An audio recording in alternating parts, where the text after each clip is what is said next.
Hello there. I am Sir Intimate, and I welcome you to the adventures in Dundras. When last we left our heroes, Talos, the dragonborn paladin, Dain, the dwarven paladin, Milo, the bardic halfling rogue, and Soren, the druidic Trevine cleric. The party sat in Comet's landing on Antiva as they began to plan for the coming evening. While sitting there, Milo detected a minor quake in the building and noticed dust coming up through the floorboards of the tavern. Going down to investigate, Milo discovered in one of the lesser-used barrels of alcohol some light, very faintly shining through a crack in it. Investigating further, he realized that in the basement of his very tavern lay a tunnel that went down a set of stairs into another tunnel that seemed to have tracks on it. As a couple Minotaurs carted by on a handcart, Milo stopped them, offered them some food in exchange to take them wherever they were going to investigate further.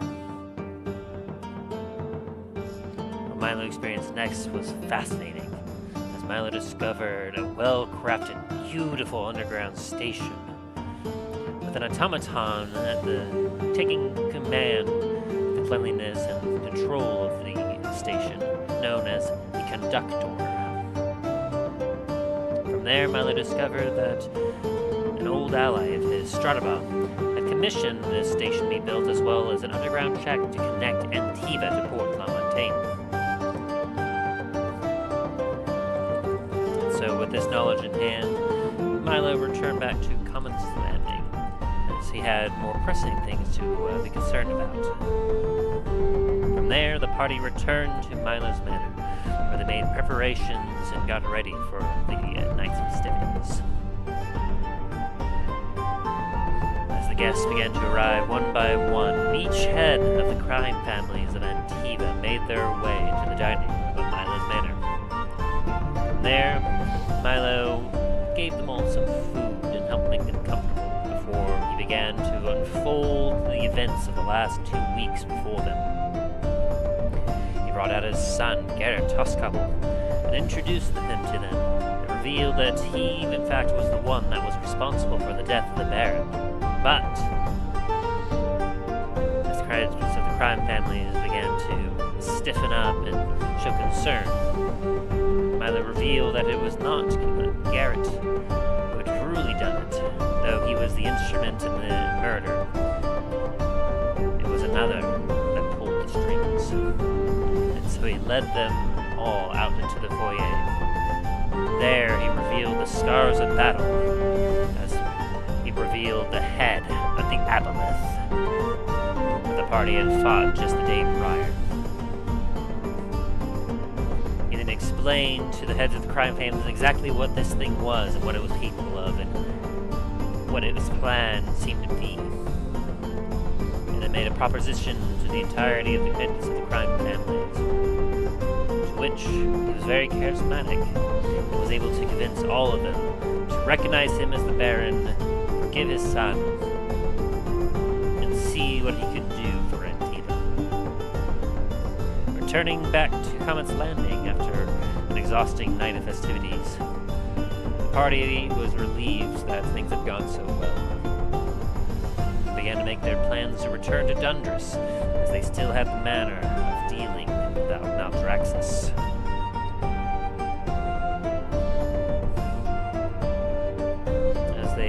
Made their preparations and grabbed what they needed. The party proceeded to follow Milo down to the basement, as he had informed them that he had a way of getting them back that might have been quicker than just taking a ship. And so the party made their way down into the tunnels into the station below, where they were met by another, one that was brought there by Milo himself, a man known as Treth Frostwoods. Introduced himself to the party. Milo planned to stay in Antiva for the time being to help with the smooth transition of power. And so he wanted it, but he didn't want the party to leave short-handed, so he hired Treth to accompany them until Milo was able to return to them.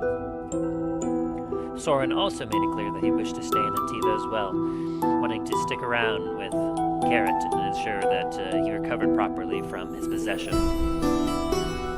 And so, Dain and Talos bid a farewell to their friends as Treth joined them over by the tracks as a new train made its way into the station. Smaller, sleeker, clearly built for speed. This thing came to a stop in the station as a humanoid-like beaver man stepped out, to which Milo recognized as Stradabah. Stradabah had come to oversee some of the plans and transition of power, as well as contribute to Milo's ascension. He then bid the party a farewell and warned them to watch out for things that might hop onto the train, as Talos, Dain, and Treth made their way onto the train and took off for Dundras. They spent the next day aboard this train, traveling at a quick speed, getting familiarized with one another, until at one point they heard some thumping on the sides of the walls of the train. And then lights began to flare as an alarm went off, and they overheard through some sort of intercom system that the train has been invaded. As the three stood up, weapons in hand, one of the corridors was thrown open as some kind of giant bat-like creature made its way in. Seeing the party, it screamed in anger and hunger. Will the party be able to survive these unknown creatures? Find out on this exciting episode of The Adventures in Dundras. First, let us meet our party members, as it has been some time since we have spoken to them.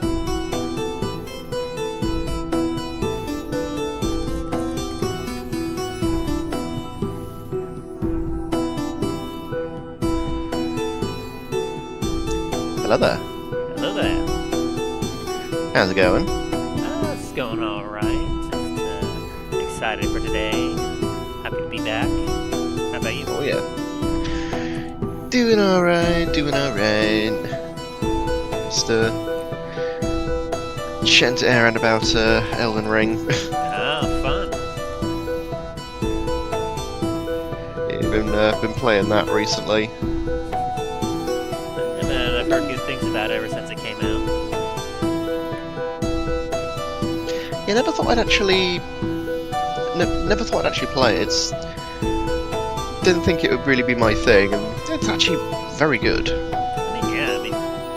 I won several awards, I know, and I know compared to other Souls games, it played a little differently. Oh yeah. But I'm glad that you're getting into it, you're enjoying it, having some fun. Oh yes. How about you, Aaron? Is he here? Yeah, I'm here. Doing alright. Let's say I heard your voice, and I was like, I see you're here, but are you here? I'm just lurking in the shadows like usual. It's like, well, you see. And I pinged Ryan, so hopefully he'll be making his way in. And I saw that Shax is fixing up his stuff. But, hey, it's been a while, like a few weeks since we all hung out and played a game together. We're very busy for Christmas break. I know that for a fact. I definitely was.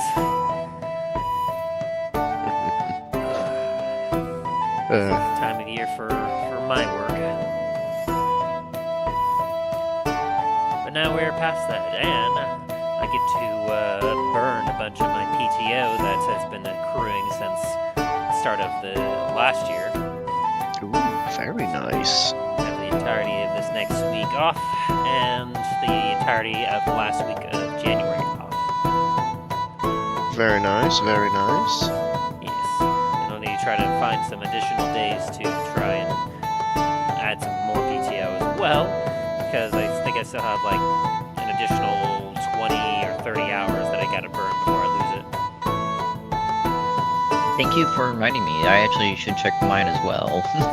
Yeah, so there's a lot of companies that have the policy of use it or lose it for PTO, and I kind of wish I was in a company where they're all like, oh, you didn't use it? Here's a check to pay you off for all the PTO hours that expire. That would be very nice. Yeah. And so, the company that I work for should be. However, remember last year, I never actually got paid out for it. So, That's not great. yeah. I also know that when I first was with this company, we got Christmas bonuses, like a couple extra $100 for bonus, which they, I guess, decided to stop last year because I didn't get one last year and didn't get one this year, so that's something that I've just been kind of grumpy about. That's understandable. Yeah, it's not great when companies do their best to try and ignore or screw up their employees when it comes to the financial stuff. Yeah. So hopefully you will get either paid or you will be able to use up some of that PTO before it expires. Here's hoping. Is that a Shaxx I saw sneaking? Finally, and the Spectrum was being weird. It says that everything's good, but my Wi-Fi keeps randomly dipping. So Weird. yeah, if suddenly, like, I'm not using my phone data for my phone, but if suddenly on Roll20, if I start saying like nothing's inputting, that I might have to do like a hard restart on my internet again. Oh no, Talos is glitching. He's glitching through the wall. Oh, and there, he's gone forever. It's like suddenly Talos just start like in the middle of a swing, stops, T poses, and starts like freaking like old Team Fortress style, like. Bane, I forgot to install Source. Bane. I'm glad to hear you. How have you been for this holiday season, Shaxx? Good, tired, but good. I had a unfortunate dealing with rats in the attic that got down through one of the walls and into the house. They're dealt with, but it was annoying that had to happen. Yeah, that is definitely very annoying. It got bad enough where, like, because they weren't going into the traps, so I was like, you know what, screw it, sticky paper it is, and that definitely worked. Oh yeah. Yep. You know, one of them I picked up, like we got one. I reached out, started picking up the sticky paper, and another one ran out from under the fridge and slammed face first, Wile E. Coyote style, right into it. Jeez. Yeah. Luckily they didn't suffer long. I'm not a cruel person. Well, yeah, I mean, you don't Like want to go. I may have no love for rats. Yeah, I may have no love for rats, but like, There's no yeah, reason to anyway. make things not necessarily suffer. yeah. Anyway, other than that, like, basically get working just with work's been picking up more and getting stuff ready for the for a MegaCon next month.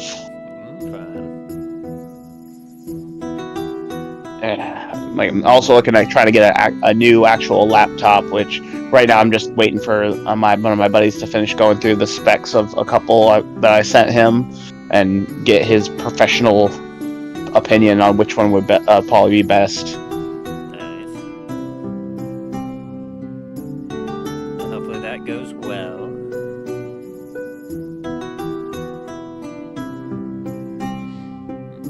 It's also too damn cold here right now.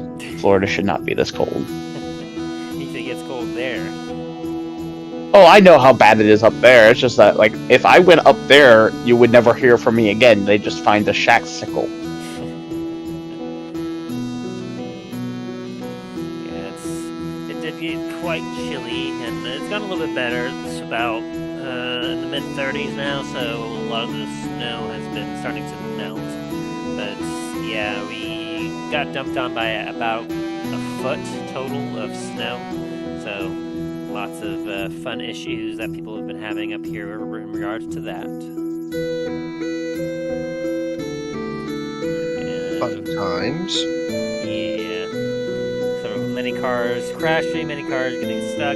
Fortunately, like, me and my wife were clever enough to shovel at a good time and make sure that we were both able to get to where we needed to go for the period of time that the snow's been down. So we've been able to manage quite well in regards to that. East Coast is on frozen. West Coast is on fire. Yeah, just the world just being the world as usual. Yeah. But hey, you all are safe, which is an important thing. And we are here together once more after a nice long winter break. Trying to think. So I guess in regards to me, like I said previously, been very, very busy with work. Obviously, with my retail side of things, the Christmas time is the busiest time of the year, and then immediately after, we started getting into the clearance stuff, where everything that didn't sell, we have to mark down to clearance and try to get rid of it before the end of the fiscal year. So it was a fun time there. Aside from that, went and visited family for the holidays. Just kind of drove up for a couple hours to say hi and do normal Christmas stuff. Continued hanging out with my sister for some game days. We finally finished our playthrough of Baldur's Gate 3 that we started last year.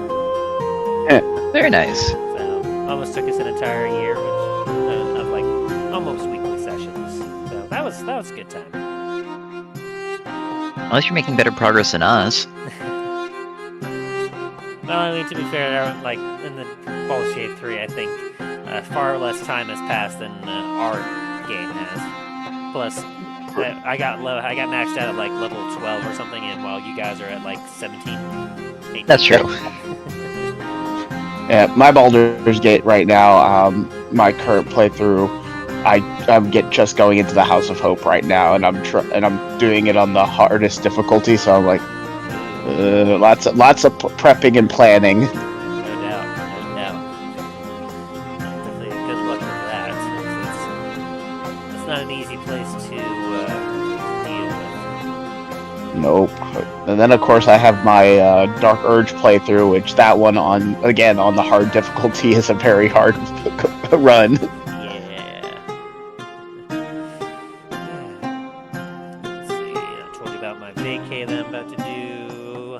Honestly, I'm not feeling too guilty. I'm normally, I can't really take time off, which I don't want to because I will regret it so badly afterwards because of, how much they all really need me there. But this time around, these stars have aligned, and there's only, a fraction of the stuff they would really need me for, and I feel confident that they could probably handle it without me. So, fingers crossed I won't get any random calls in the middle of my sleep being like, hey, how do we do this, or what do we do with this? That's when you just hang up the phone, or answer the phone, say good luck, and then hang up. I wouldn't be that mean, because if I did get woken up by that, it would be harder for me to sleep back immediately. But I feel confident that you should be able to handle it. Of course, if any of you maybe want to hang out in the early days, like the mornings before my wife gets off work, I might be able to hang out with you then. We'll see. You enjoy that, but you deserve that vacation, man.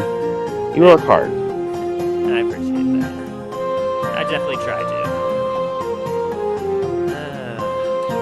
And I've been enjoying the snow a little bit as well, kind of tromping through it with some walks. And yesterday it was actually nice enough that the snow into like snowballs. So I made a couple snowballs, and me and my wife threw a few at each other. It was fun. Nice. But yeah, aside from that, there's nothing else too terribly new with me, I guess. Just at this point, for work-wise, just dealing with the slow season, and then, of course, getting ready for the big Super Bowl coming up. Because that should be fun for you. Yeah, very likely that the Chiefs may get to go to it again, and if they do, it's gonna, of course, as usual, bring big business to my stuff. But if they don't, or whatever happens, we're gonna be very slow at my work until like Father's Day, basically. Done.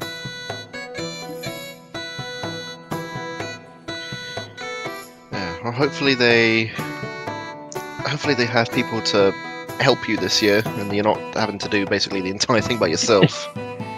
Well, the fun thing about that is that since I kind of changed positions since the last Super Bowl, I shouldn't actually have to be in charge of dealing with the majority of the like tagging and counting of all the merchandise coming in. So that'll be nice. I got a couple other people to do it this time. That's good. Yeah. So, but I mean, I'll still probably be helping with bringing it all in and helping to make sure it gets locked up. And no doubt, if one of them takes a day off or can't come in, then I might get pulled in for that. I mean, you know how it is. Yeah. But in any case, yeah, I shouldn't have to do nearly as much this time, which, yeah, things are looking up for me in regards to that. Hey. Good. And then, still no Ryan. Have any of you like heard a message back from him yet? I've pinged him a couple times. I'm gonna shoot him a text right now. Yeah, if you could do that. Because he did say that he would be willing to come in today, so.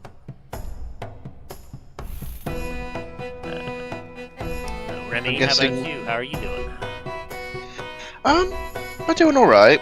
Work's been an absolute slog recently, but we're coming out of our holiday peak season, so the parks are getting quieter. But the private events are getting more ramped up.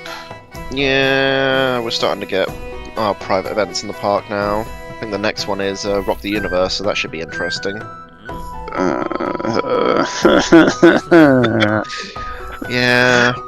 I've already my supervisors have already sent me the pre-planning list for my quote teams, and I already know I'm going to be short-staffed because we've already got people requesting time off. Oh dear. That's always rough. Yeah, and of course, like yesterday, not yesterday, the day before yesterday, I had to deal with apparently 2 people tried claiming that one of our machines was down, and it wasn't. It was just that they don't read the manual on how to reattach the part when they take the part off incorrectly. Yeah, that would do it. Because the book, granted, none of the machines have the little mini books on them anymore because they haven't been replaced. And finally, one of my supervisors like, "Oh, okay, yeah, we should replace those." I'm like, "Yeah, because we got people that are dumb." And apparently, pulling up the version on the website on their phone takes too much time. But of course, I mean, who has time for that? Like lazy.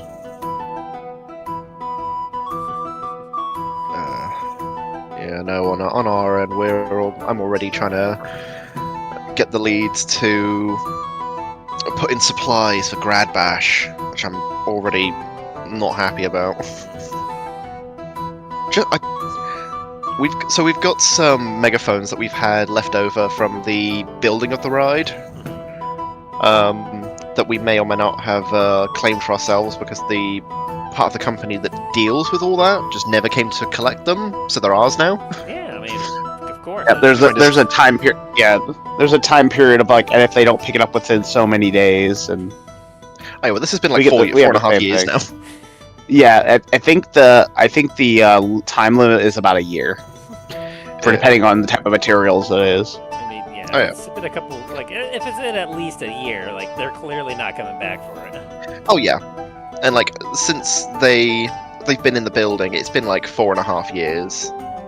Yeah. Um, Because like it's a whole Was it? inventory thing where like after a year when you have to like count everything and like take it to account your inventory, like if it's not in your possession, if you don't count it, then you lose it. That's not your inventory anymore. yeah. Yeah, especially a certain items on the inventory wise when it's like it's usually they label it up to a year because even if it's not something that will quote expire in their system, it will expire. Yeah. So they have it as a write off. Yeah, that's kind of how we've ended up with. Well, we had like 3 megaphones, a box full of like tools. We've got like spanners and wrenches and Nice. screwdrivers. We got a crowbar. Oh, heck. We got a hey, whole bunch of Crowbars random tools. crowbars are like those are necessities. Those are something that's Oh. something that every household should have. A Yeah, machete, a crowbar, and a shotgun. Well, we can't have 2 of those and it work, but True. Well, I'm saying as a personal item. yeah. At work, a crowbar is good for emergency situations. Always. I mean, Well, What emergency situation? I'll leave that to your imaginations. you never know when you We need had- to try something. Oh yeah, we actually had to use it a couple weeks ago because some muppet decided that instead of putting his car keys in a lovely secure locker that was right in front of him, he decided to throw them on top of the lockers, and there is nothing on top of that locker stopping anything from just falling down. Nice. So the keys went through the entire back of the system and landed on the floor, and then of course guy couldn't get it back, and there are panels on either side, so you can't actually get to the wall. And it was a mess. Sounds like Then he's like, he must have broke like 7 or 8 of our tools just trying to get this thing out. Like he was bending pickers, he was snapping brooms. I think we had a gum scraper that was snapped in half, and the blade shattered. And he's gonna get and they're gonna take that out of his paycheck. Oh no, it was a guest. A guest? Oh. A guest did that. Yeah. So yeah, no one was happy about that, or especially management wasn't happy about that. because that's just a loss. Yeah, I think that's probably what they labeled it as. And I'm pretty sure security had to do an incident report, right? I think afterwards, yeah. Because he was also the last guest of the night. Ah, jeez. So we had to wait for him to get his stuff before we could close down the building. Of course, it's gonna be one of those. But I was jokingly saying over the headset, like, "Hey, bump me out for a second. I will go get the crowbar and pry it off." Thinking, okay, you know, it's a funny bit, but you know, at least we know we have something. The lead turned around and went, "Get out, go get it." I was like, oh When shit! I can't- supervisor's like, you know what? Screw it. it's like, I've been given permission. I can go break stuff. So I went and got it, and yeah. Unfortunately, I wasn't able to actually do it myself. do what must be done. Do it. But yeah, I ended up getting the crowbar, and the lead like pried the whole side paneling of the wall. It's still not straight now. We have to get a new one at some point. It is so warped, but it's there. But yeah, guy got his keys out, and we found like 3 years worth of dust back there and other crap. Well, yeah. Yeah, I have to, like, most of the stuff I'm dealing with right now, we're getting a big influx in the restaurant, the Potter restaurants and stuff, of people deciding, I'm gonna chew as much gum as possible and make the biggest giant wad and put it under these, just on the edge of the tables, not even fully under the tables. But all those new tables as well. Oh, the thing is, this is the thing. All these tables that they got replaced, they came with a big bag of the new little feet levelers. Does the day How shift many put they've those gone? feet levelers on? No. They decide, well, we don't want to take the time to either put them on ourselves or put on the schedule budget for techs to come out and do it. So we're just going to use knives and forks, and then we're going to get mad when night shift removes those knives and forks. But then, if they don't remove those knives and forks, we're also going to send an angry email that they left the knives and forks. We don't want to do this ourselves, so we're just gonna like force other people to do this and bully them into doing it. but then complain when we do what they want. It's like it makes like the hamster in my brain just forcibly stops the wheel and just glares. The hamster stops the wheel, looks over, glares, gets off the wheel, goes for a smoke. Yep. So I'm done. I'm going. I'm having a minute.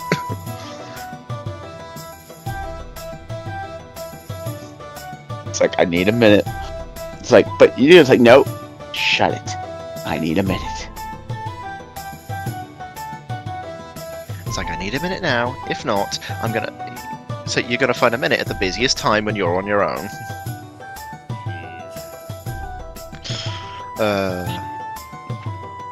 You know, one of the other things I'm waiting on right now is for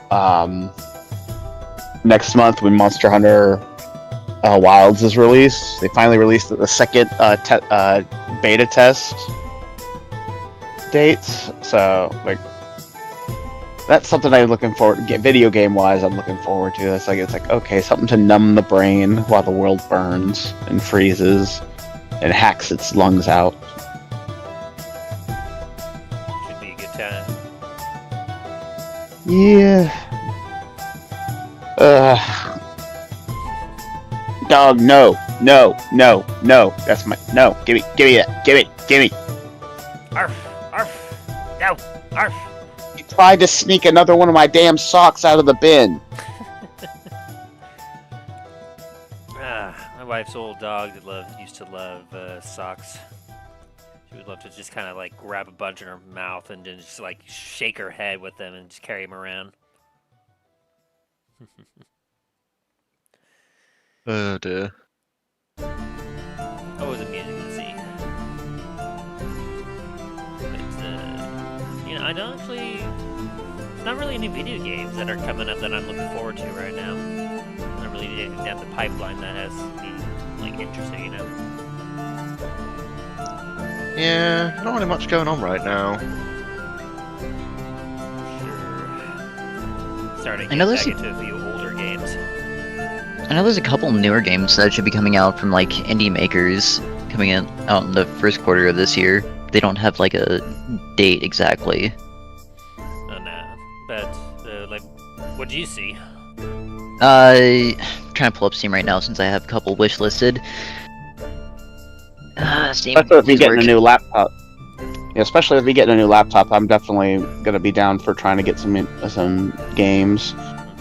Especially like indie games would definitely be nice to have a couple of those. Oh yeah. I know there's one that I've been had my eye on for a couple years. I don't know when he'll actually get it out, but it's essentially like it's supposed to be in the style of and based off of like The Legend of Zelda 2: Link's Adventure. It's a very unique style of gaming, and I don't know if many other people have done it since then or around that time, but the fact that like what he was showing off, I was like, I'll be down for actually playing that. So I've been waiting to see more updates on that one.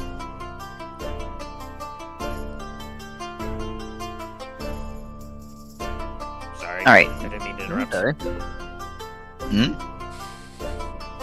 It got real quiet after I said that. I was like, uh-oh, I just broke you guys.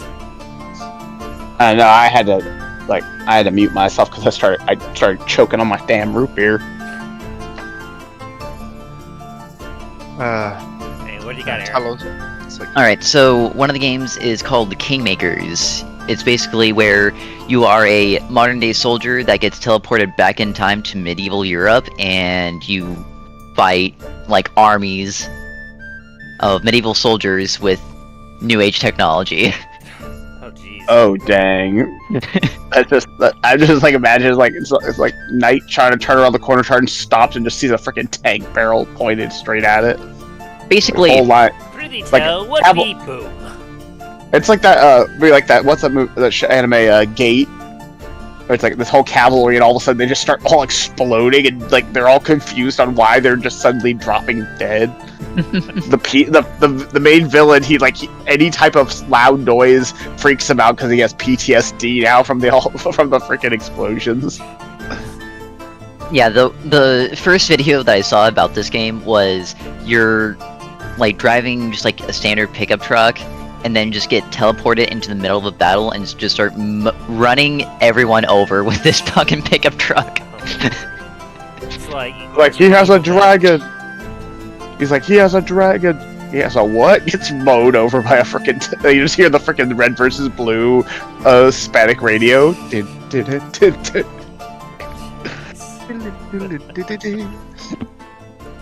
sounds absolutely insane and hilarious. That is the exact reason why I look forward to this game. Fair enough, fair enough. Whew. You haven't heard anything from Ryan yet? Not yet, no. Okay, well, we might have to get started without him. Let's see if I can call him real fast. It should be alright, because, I mean, I planned accordingly for if he was to be involved, or I'm able to hold off in case he can't be involved just yet. Fair enough. But aside from that, I've just been getting into some of my old games. Since I finally got working on my PC, because for some reason, back when I first got it, it wasn't working for Windows 11. But they got it fixed. I'm now kind of like getting back into Fallout New Vegas again onto my PC, which has been fun. Nice. Very nice. Did kind of like a broken in-game bug that technically isn't cheating, but basically allows you to, if you commit the time to it, you can basically just get an infinite amount of EXP and just level yourself up to max, and just before you even leave the first area. Nice. That's something I like to do with a couple of Bethesda games, because it's all like sure, when I first play them, I will go and I will grind the hard way and, get the full experience, but after, the first 20 or so times of playing through it, you're like, yeah, I don't want to take the time to just grind through and just power through this when I've already experienced this. I just want to, go God mode and just be already, ready to go, fully leveled and everything, and just make things a little easier, Yeah, it's like, and then all of a sudden, it's like, okay, full god mode, and then a basic little goblin runs up and just shanks you in the back, and you're like, how? Haha, And you realize, wait a minute, this goblin isn't like the normal goblin. Then you look and realize it's the freaking little stabby dude from Final Fantasy. Good lord. Stabby. Like insta kill, 90. It's like it has a 99.99999% critical hit rate. Damage, death. Damage, yes. Damage, how much health do you have? If you all were in here, it's like, alright, so this guy, yeah, he's definitely gonna hit you with that, and it's like, hey, Shax, roll me, 46. Okay, roll me another one. Roll me another one? Okay. Yeah, you're rolling a new character, by the way. It's like, how much did that thing do to me? Enough.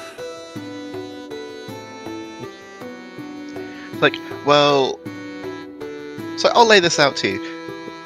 It's like you look down and you see a puddle, and realize you were a ghost. Yes. Boy. I'm gonna assume that Ryan might have slept in, and he'll probably try making it a little later. Hopefully. But this is a reason to not get started. After all, you all have an exciting intro to get through.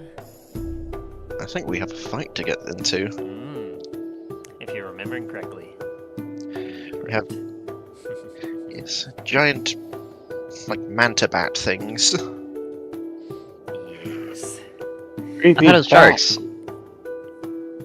No sharks. Land sharks. With wings! Something like that. New headcanon, that is what Talos' nightmares are.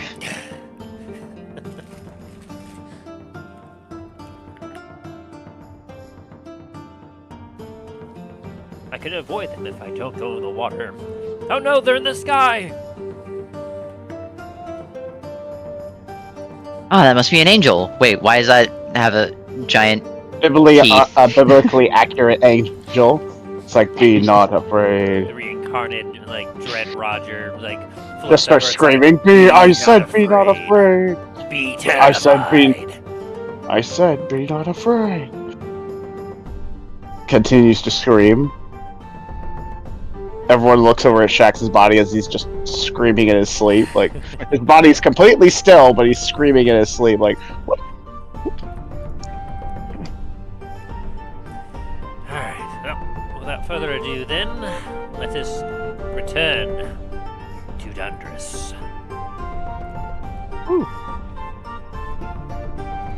Last time, the adventures in Dundras.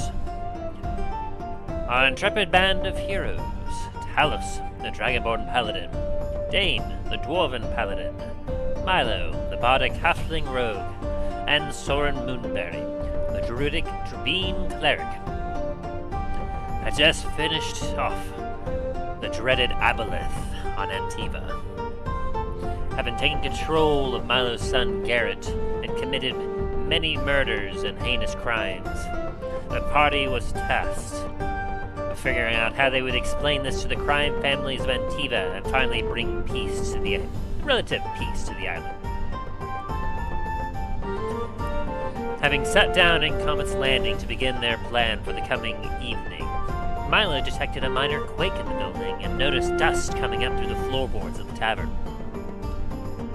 Excusing himself, he went down to investigate, only to find in one of the larger barrels that went mostly unused, there was a bit of light coming through one of the cracks of it.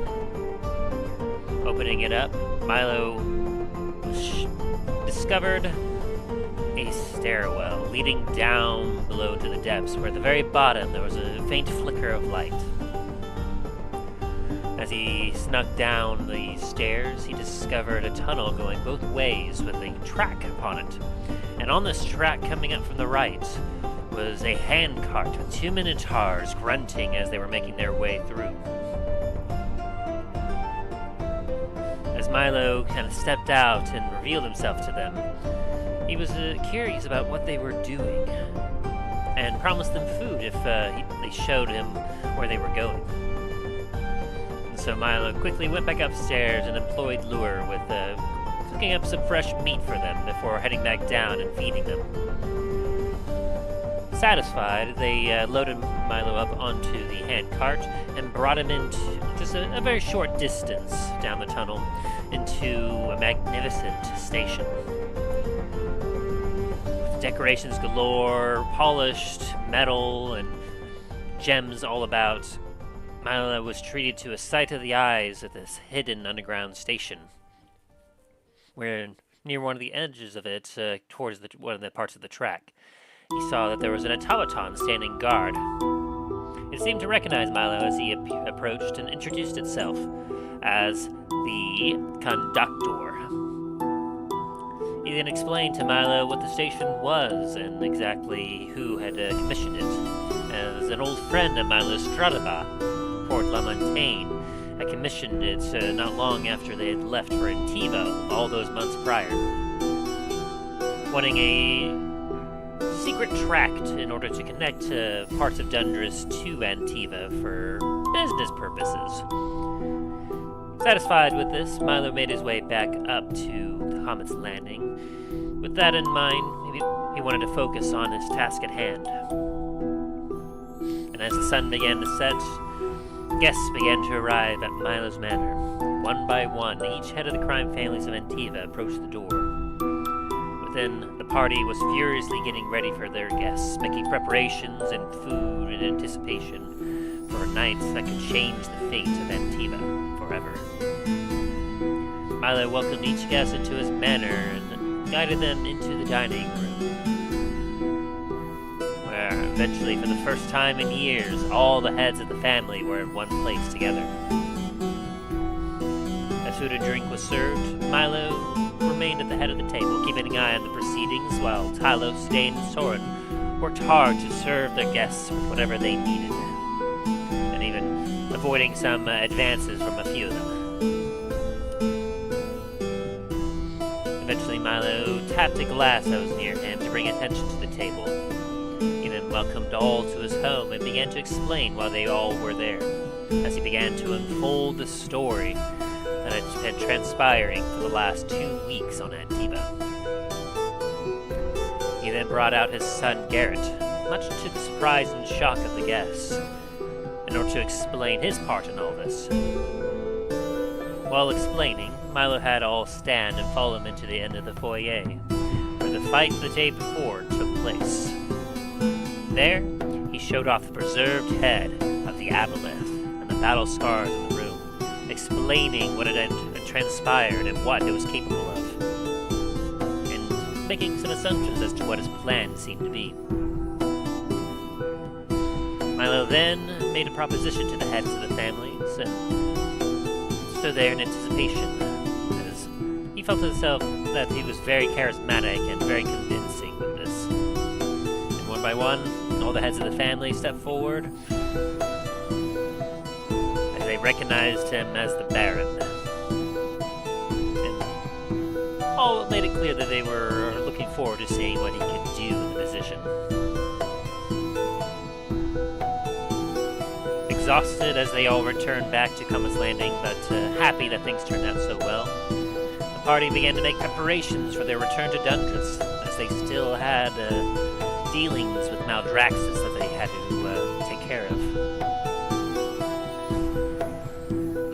And as they gathered up their things, and the next day went down with Milo to the station, as Milo had informed them that he had a way that they could perhaps get back to Dundras a little quicker. The party bid farewell to Milo and Soren, as Milo had decided that he would remain in Antiva for the time being to assist with the transition of power, while Soren wished to remain and assist Garret, as he didn't want Garret to be left alone until he was sure that he had fully recovered from his possession. As Dain and Talos then looked onto the station, ready to return, but sad that they were losing a few friends for the time being, Milo had signaled over an individual that he had hired to assist the two of them back to Dundras and perhaps even further, until Milo was able to return to help the party. This individual stepped forward with sharp eyes and a straight face. He introduced himself as Treth Frostwoods, an individual that seemed to be a paladin of sorts, with sturdy armor and a very much an interesting-looking sword. Just then, as they were finishing introductions, a new train made its way into the station. Smaller, sleeker, clearly built for speed, with 2 engines on each side. This creation came to a stop at the station, and the doors opened as what Milo knew was Stradabah stepped out. He gave a quick introduction of himself to Talos and Dain before making his way over to Milo, eager to begin the proceedings of business between Antiva and Port La Montagne. He then quickly turned over to Dain and Talos and warned them to watch out for invisible things and stuff that might hop onto the train on their way back, as part of the train happened to go through the Underdark and it wasn't nearly as secure. As Treth, Dain, and Talos boarded the train, giving a final wave to Milo and Soren, the doors closed as they took their seats, and they braced themselves as the contraption took off with a magnificent speed that was shocking at first, but once they'd acclimated to it, it was quite a lovely ride. So they spent the next day traveling on rail through the Underdark, as the three of them became more familiar with one another. During a quiet part of the ride, they heard some thumping on the walls outside of the car. And as they all kind of began to stand up and look around to investigate, getting their weapons ready, an alarm began to blare within the train car as the lights began to flash and dim. Just then, one of the car doors was thrown open as some kind of giant bat manta ray-like creature made its way in. It saw the three individuals in the car as it screamed at them in anger and hunger.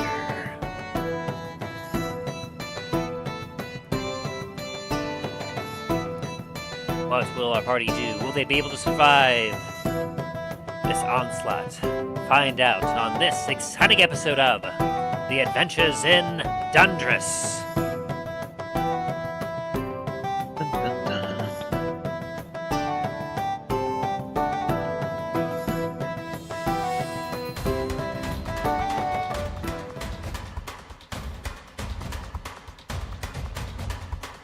Morning, Ryan. Accidentally sleeping. It hath awakened. So good. Welcome. You just came in right in time to roll initiative. Phew. Oh.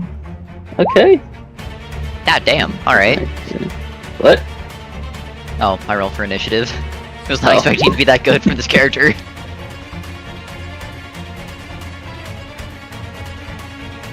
Yeah. I don't Discord. That's new. Is that pulling that up?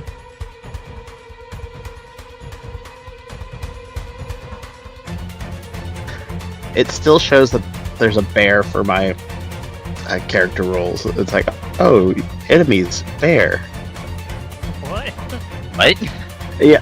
Okay, on my tab here, where Is it on where like, you appeal to it, where it says character sheet, right above it, it says enemies, and then it says black bear.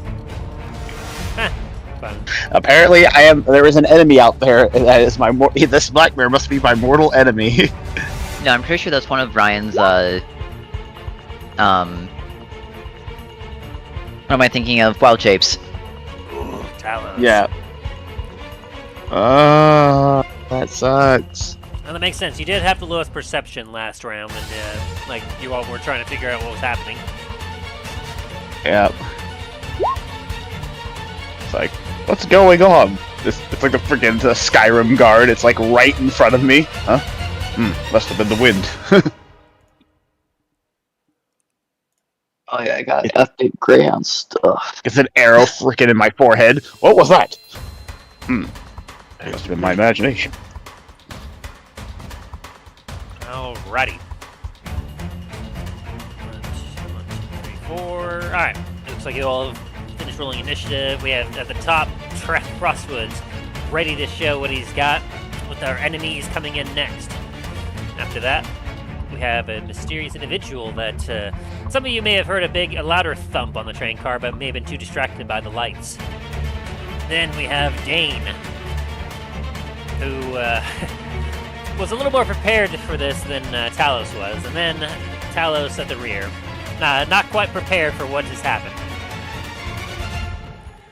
What's going on? What's going on? Treth, Hi. as these... Let's see, how's your vision looking? Really realizing your vision may be not working so well here. Hang on, what's going on with that? I don't know, I think it's because of the, like, walls, kind of, for, like, each compartment. I can see a decent amount. I can see over here, Okay, let me refresh Wallflower here. I see Things are nothing. looking weird for that. I'm like, what is going on? Oh, that's probably why, because I don't think Wallflower has access to your vision. So let me fix that real quick. Wallflower doesn't want my vision. He didn't work for it like I did.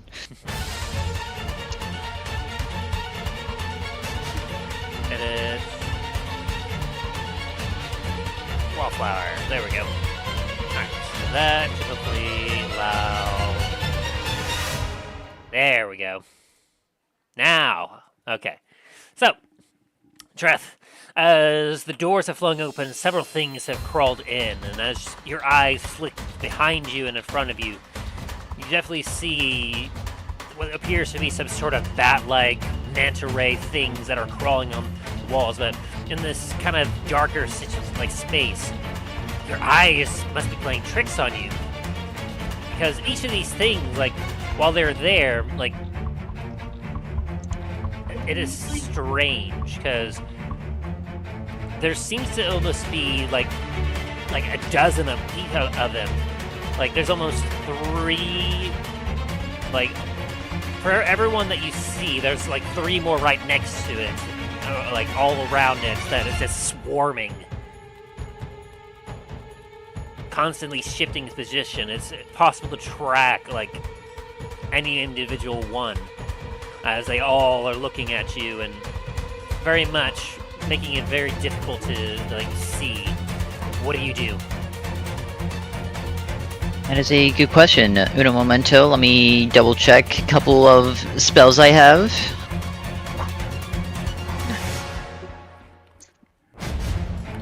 I cast Fireball. I didn't ask how big the room was. I said I cast Fireball. Well, looks like maybe out on fire again. It's like goes straight into the engine compartment. Alright. Like it passes everything. I'm going to move here. I'm going to then cast Branding Smite at 5th level Ooh. and attack this one Alrighty. with my longsword. Does a 30 hit? Holy crap. Jesus. It's dead. He's dead. We don't know if it's dead yet. If he's not, he's probably just like, please kill me, I'm in constant pain. Yeah. Yep, 14 will... Well, hang on. Let's see. No. 14? What? Sorry. Hang on. Duplicate moves with this sitting position.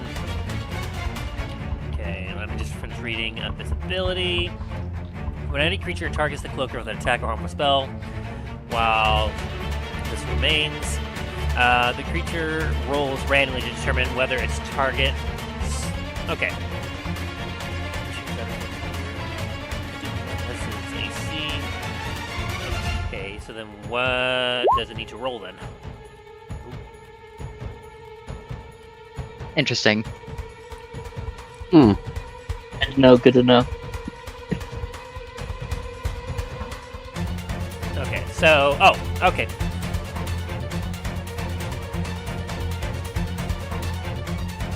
I didn't read too much into that. At first I was like, okay, cool, it's got that ability. Nice. But I didn't actually read what its thing was. Maybe one of these others has it. Okay, so you will have to roll to randomly determine whether... Okay. So... That's what I'll do. Let me roll a secret die here. Because you can see that there are 4 of these cloakers in front of you. And so... Wait, what? As you're I only see swinging- 3. Well, as you're targeting this one right here, like there's like 4 of them in this compartment that has crawled around and is crawling towards you. And Gotcha. so you can tell that there's just something off about it. Like something weird. Like it almost looks like some sort of like possibly an illusion. Like some of these don't even look like they're actually solid. So roll me a d4 to determine which one you hit. Question for you, because I have blind fighting as well, would that counteract this?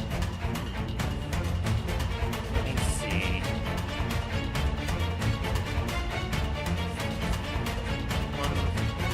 Let's see.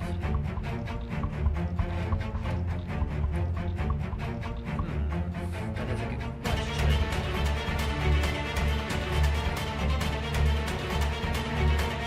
This is affected by magic if it can't see or if it relies on senses other than sight. So, no, I guess that answers that. So, as your eyes are looking at these things, like, you have some sort of weird sense that something weird's going on. You go to your blind sense, and as you kind of focus in, you feel the movement in one particular area. Your then eyes flash open as your blade swings out, thirsty for blood. Go ahead and roll damage. Let's go. 15, very nice, as you slash into it as it... And another 11. For the smite? Yes, sir. Very nice. So that'd be 26. Yes. Very, very nice. As this creature just shrieks out in rage.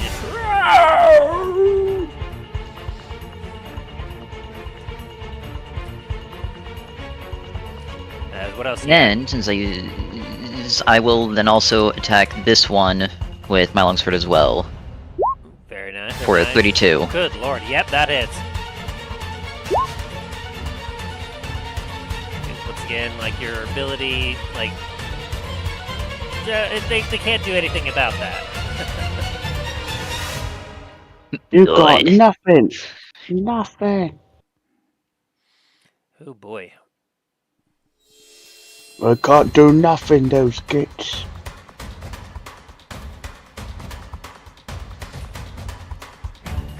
Alright, so that's 16 slashing to that one. Yep. Very nice, as it will also... And I will say that this one in particular looks different than the other one. Like, this one has a more of a darker, blacker sheen to it, I will say, than the one that you first struck. Interesting. Alrighty, very nice. That's so good, two good solid strikes on these things. Is that all you got? Yes, that is it. Alrighty, as you take your sword and like Dain and Talos, as you're kind of looking about, just kind of confused, like what's going on? Your weapon's drawn. You hear a couple slashes from the side of the room, as some scuttering and skittling can be heard in the car. Who is that? As this larger than the rest thing just suddenly comes into view. Let me see here. To what you two could see, Dain and Talos, there's 4 of these giant things, like, occupying a very close space to one another. They're just looking all about and, like, moving in a way that, like defies your senses. Like, honestly, you're not quite sure what's going on with this thing.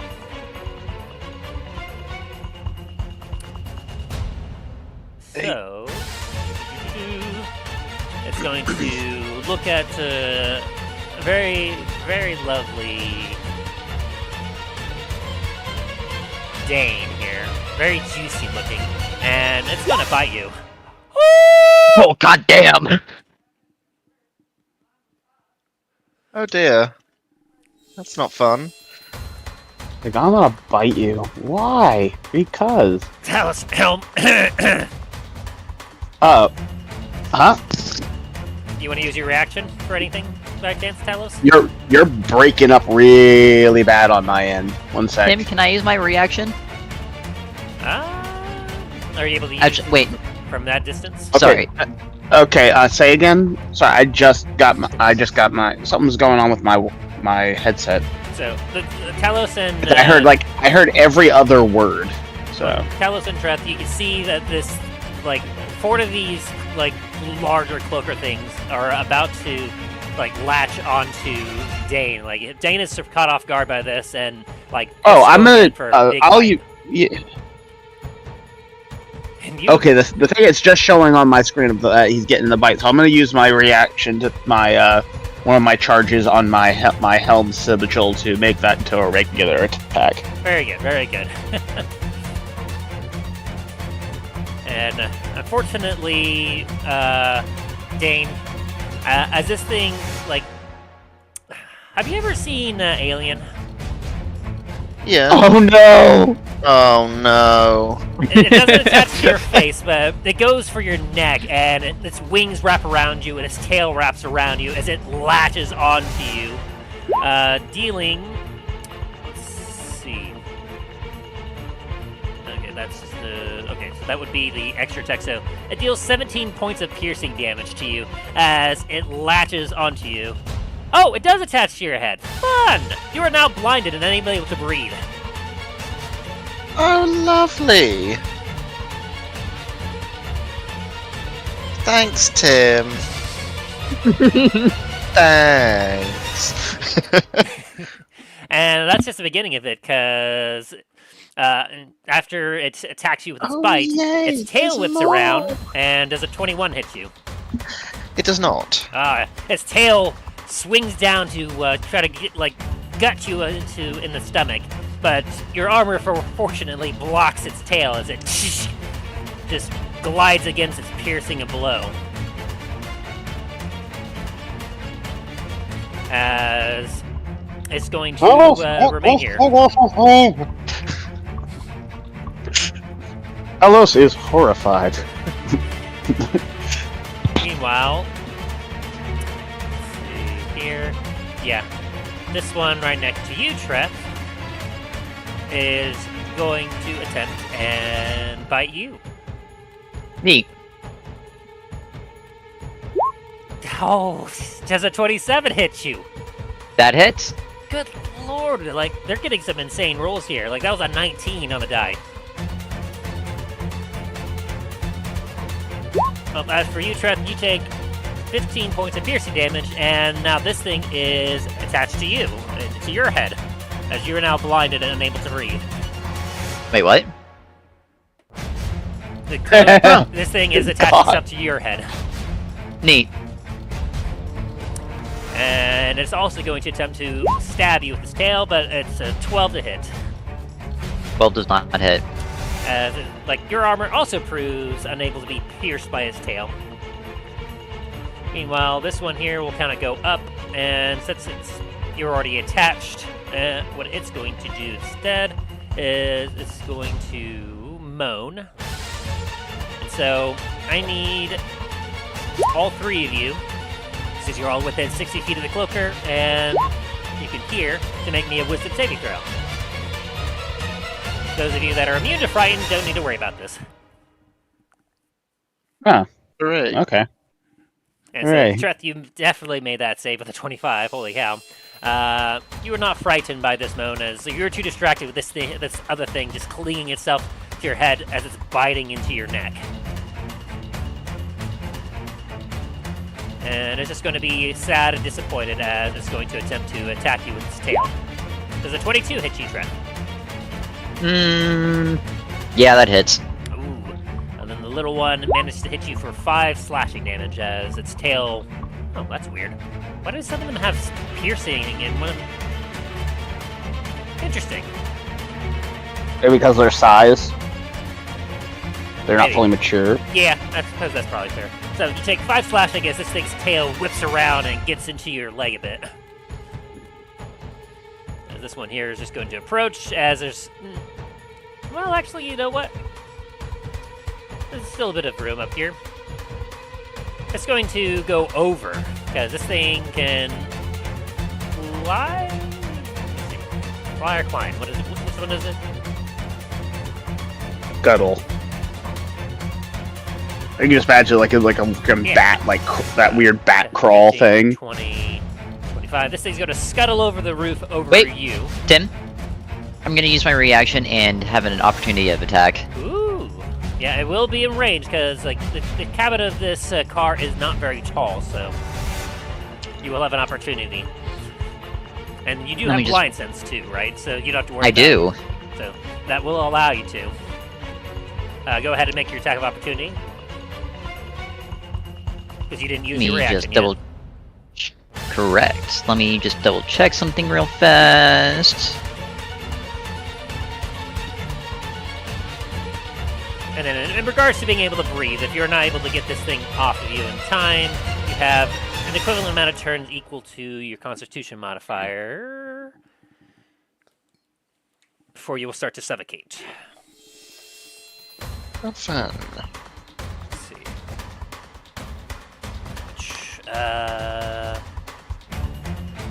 And while I'll look at that particular ruling real quick because I forgot about the exact rulings on that.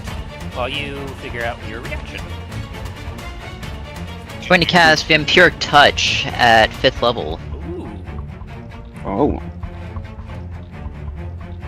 A What? melee spell attack. Okay, that should be this one. 17 does hit it. Does hit. Perfect.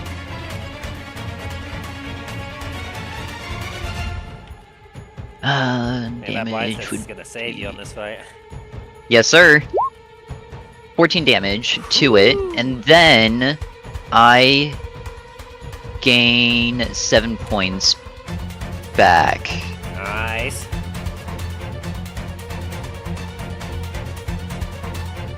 Oh, basically you all, while you're suffocating here, you have an equivalent to 1 plus your Constitution modifier in minutes.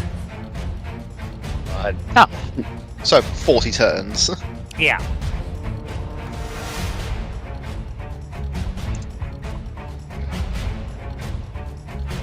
So you probably don't have to worry so much about it.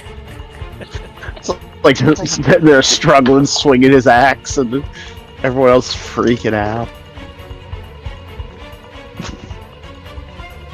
Like right now, I'm thinking I'm visioning the scene from Alien Romulus with all those facehuggers like running through the hallway.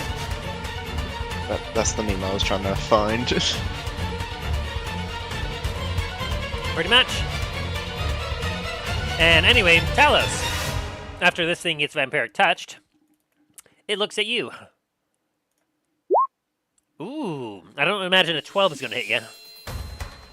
Hell no.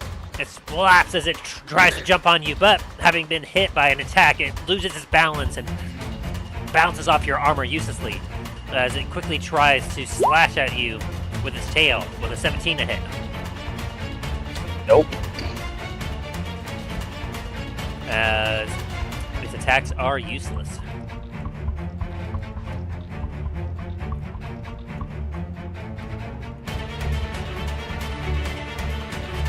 Alrighty. And then that happens over How here. many more of? It's like how many more of these things are there? Alrighty. At the end of a train car, Ryan, it's your move. Can you see everything alright?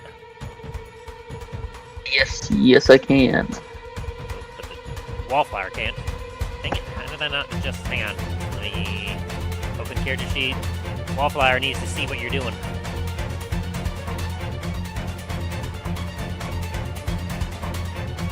And... now it can. Okay. So, you rub your head a little bit as, like, jumping onto this fast-moving contraption, like, dazed you a little bit, but you kind of regain your senses as you know for a fact you saw your targets land on this thing, and it's somewhere on it. You're hunting it for a bounty. Oh. Well, And you recognize this Open. thing seems a little similar from something you saw in Port La Montagne. oh, This thing seems sleeker, smaller. gotcha. Well, it's not in there. I go over here. And I'm also gonna use my kind action to dash, so I have more spaces to move. Dang it. The door's not set properly. Hang on.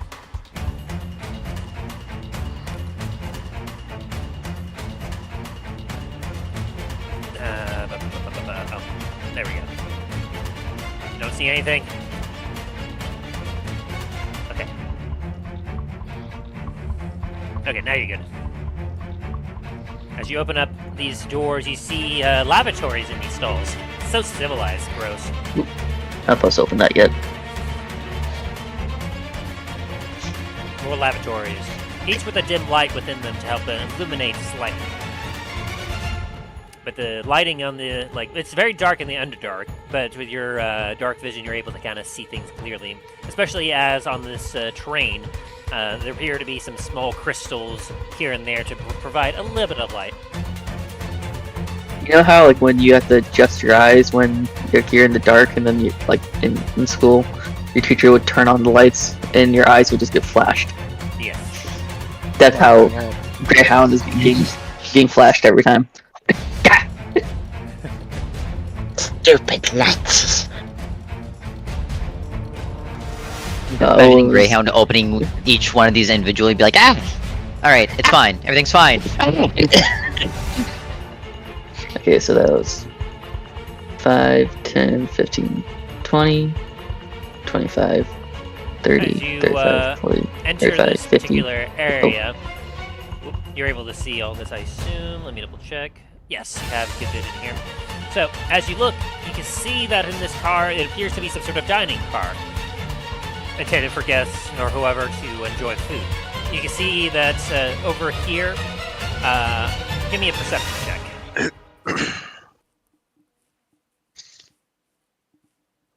Bam. Poor reception. 13. You see that someone has left their cloak over here, and another individual has left a, this one would be kind of a blacker looking cloak, and you see a browner looking cloak over here.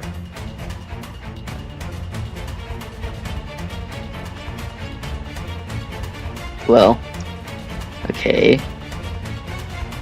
That's 5, 10, 15, 20, 25, 30, 35, 40, 45, 50, 55, 60. I'm going to have to stop you right there, because as you Stop stop right there, little here, scum.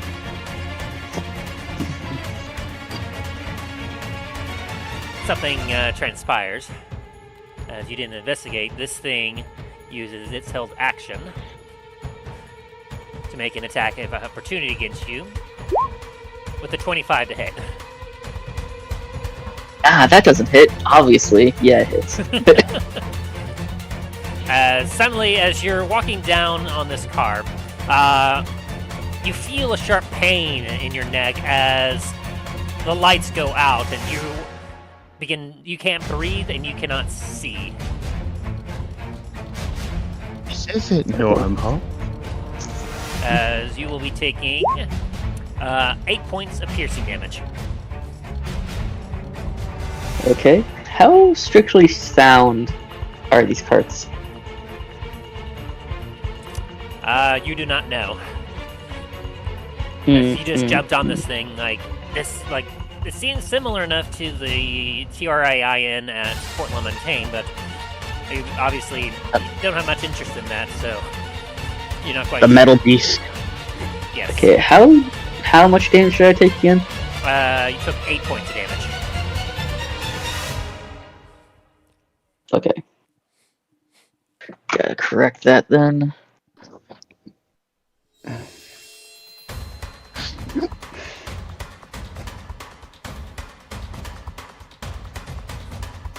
Okay. Now. Let's see, how many actions do I have against? That plate's been a while. I have 2.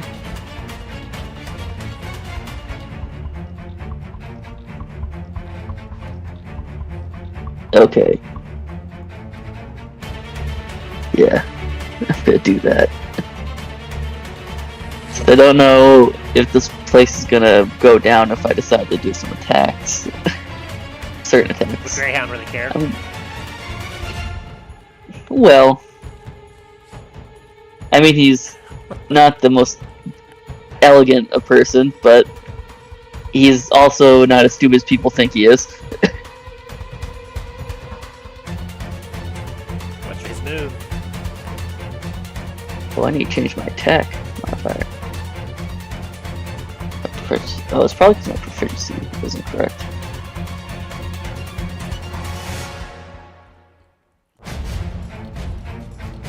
Yes, 1 plus 1 more. So I'll do this for now.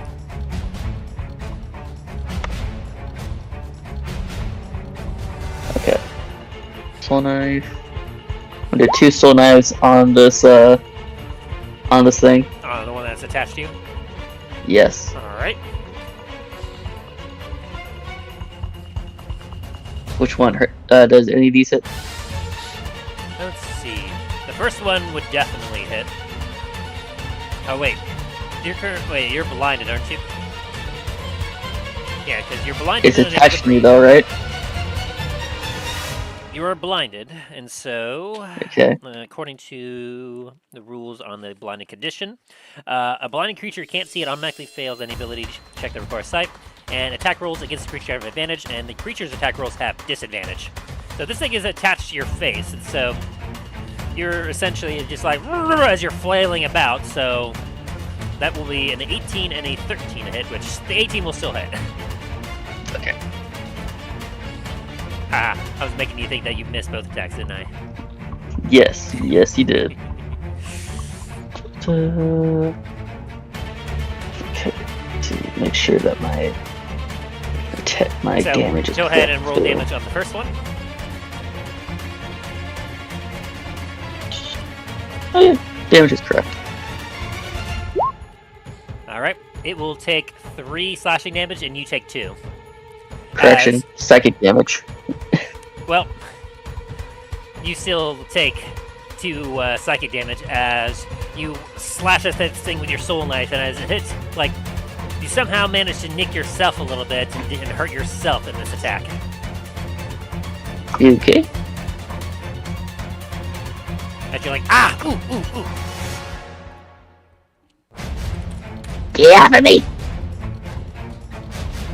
Alright. That is my turn. Oh no, wait. I can still move though, right? It is attached to you, and you're blinded, but yes. Like, you can still move if you want. 5, 10, 15, 20, 25, 30, 35, 40, 40. I will say, once you get to this point here, you will feel another attack on you. Bet. Okay, so Does an 18 hit you? yes, it does. Oof. 5, 10, As you're moving, you suddenly feel a 4 slashing damage into your leg. Gotcha. As another cloak that was hiding jumps out and slashes you with his tail. all according to plan. Okay, I'm gonna uncanny dodge that. Go for it. So you take 2 damage. Well, hang on. 2 damage. Wait, Alright. what does uncanny dodge ruling? What is it listed as again? Is it something that you can see? Let's see, it's a reaction. Get down to it. Connection. And when an attacker that you can Dodge. see hits you with an attack, you can use your reaction to half the damage. You can't see anything. Gotcha. Okay. So that's 4 damage. Yep. Can I access my health? I'll do it through my character sheet then. Dun dun dun. You're dealing with some dangerous creatures here. Yeah. Although this is according to my plan. I have a plan. It's not a good plan, but I have a plan. There's a plan. 5, 10, 15, 20, 25, 30, 35, So once 40, you make it to the 45, door, 50, I will need you to do a...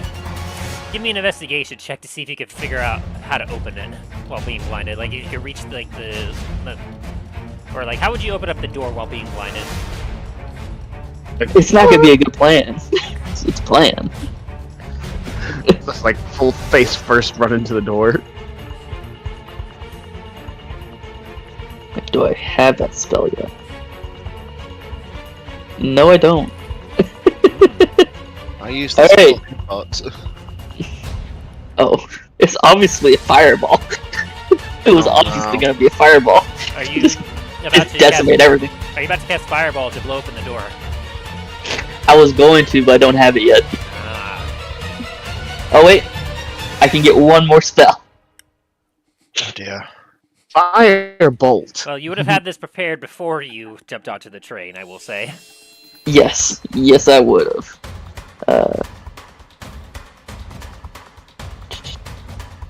Oh wait, would Misty Step take these things off of me?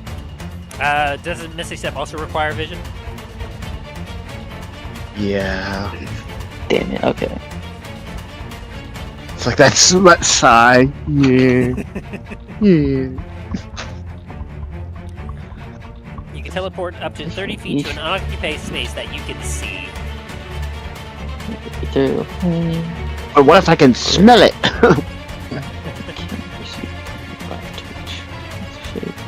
Gray. Can't see anything there more than get away. Can't affect. What about blink? Blink. Ooh. Now that is an interesting one. Let me double check that spell. Yeah, because you already can't see anything when you're in the ethereal plane either. Blink. So if you cast that, it lasts for a minute. You roll a d20 at the end of each of your turns for the duration of the spell. On a roll of 11 or higher, you vanish from your current plane of existence and appear in the ethereal plane.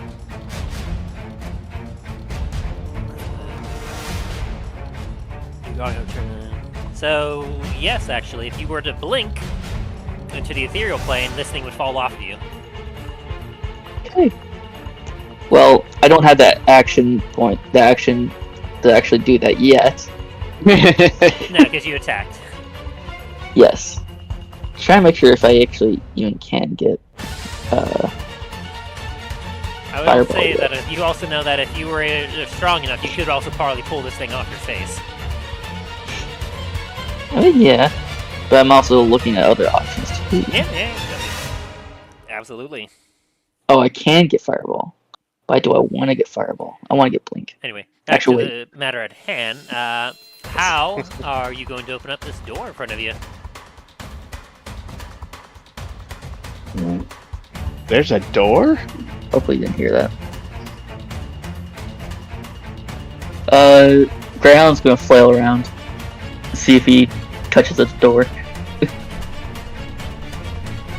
I mean, you ran into the door as you're kind of marching forward. You kind of bump into it as your hands are just like, "Roar." Oh, okay then. Yeah, I'm opening that shit. Okay, so And I think I have one more step, so I'm gonna do this. well, before you are able to open it, give me an investigation check. Oh, As you're feeling around for this. investigation. Correction, how the pronunciation?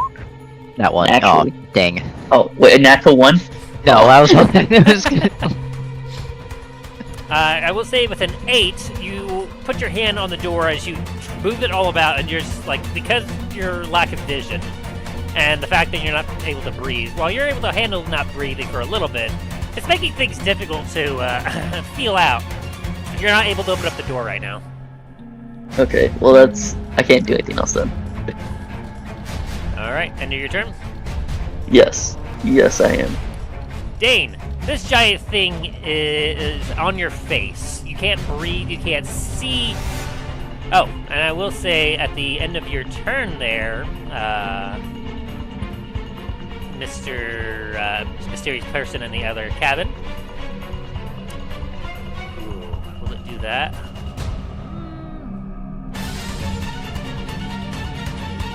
It's got some nasty looking things. It's going to go ahead and just use one of its legendary actions to attack you again with a tail attack there, Dain. As it really wants you to, oh, that's... Don't... What? I thought... Okay. Let's try that again. It's going to hit you with a 28 there, Dain. Ow. Yeah, that hits. As you will be taking 12 piercing damage as it takes its tail and it does piercing damage into your side as it manages to find a gap in your armor. Anyway, now it's your turn, Dain. Whoa. You're in pain. You can't see it or breathe. Isn't this fun? Not really. It's almost like, no. it's almost like being underwater, but not quite. Yeah, there's no bird. At least there's no birds, but these things do fly. So, Dain's gonna try and grab this thing and try and pull it off or push it off of his face. Very good. Go ahead and make me a strength check.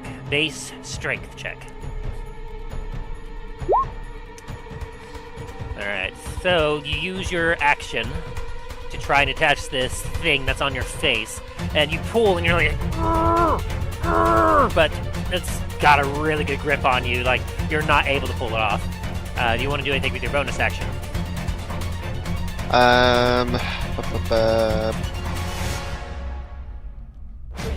Not. What is it? I'm not able to try and pull it off again, am I? Fortunately, you used your action. Because it requires you to take an action to try and detach it, and like unlike if you took your attack action, you don't get multiple tries at it. Yeah. I wanna run something by you, Tim. Could I possibly use my shield master shove and like wedge the shield between me and the thing and push it off? Is that a bonus action? As a bonus action, yeah. All it says, if you take the attack action on your turn, you can use a bonus action to try and shove a creature within 5 feet of you with your shield. Let me see if there's anything. Grapple thriller is incapacitated. It removes the grapple creature for the reacher, or such as an effect when a creature is hurled away by the Thunderwave spell. You know what? I'm interested in trying that. Yeah, I'll go ahead and allow that. Right. It'll be with disadvantage though, since like it's on you. You know, like it's very much like go ahead and give it a try with disadvantage. Right. And if I remember correctly, that was competing athletics. I believe so. No.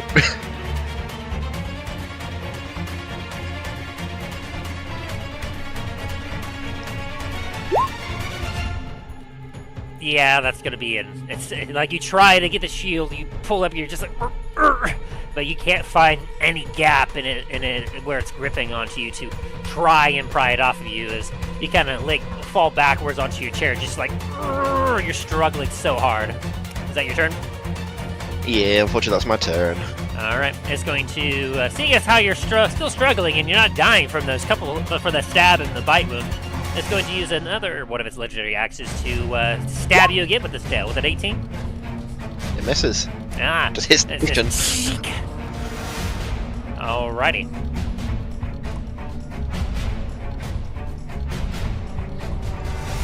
Talos, it is now your turn. Alright. I'm going to attempt to rip this thing off of Dain. You're going to use your action to try and pry it off? Yep. Oh, would that be a strength check? Yep, a straight strength check. Alright, give me just a sec.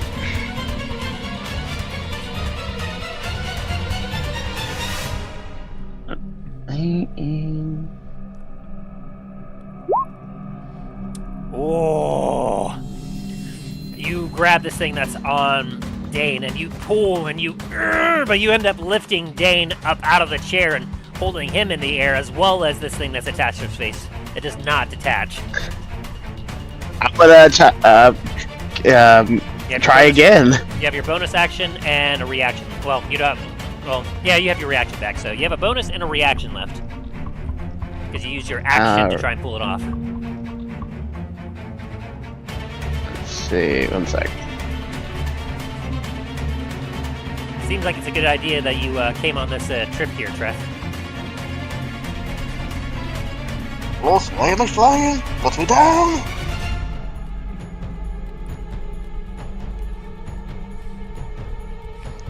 And for the three of you, before you left the station, if you recall the warning of it, like, they lost several people because of these things, if you don't remember.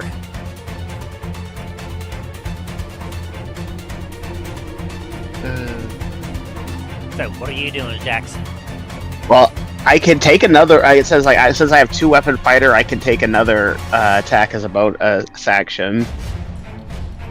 So. Interesting. So you can replace your bonus with an action? Well, one sec. Let me read this. If I'm reading this correctly. What is this? Two-weapon fighting. When you take an attack action. Oh, an attack action. Oh yeah. And that would me trying to yank that off would not be considered an attack action. No, but I'm afraid not. A good idea though. Let's see, bonus.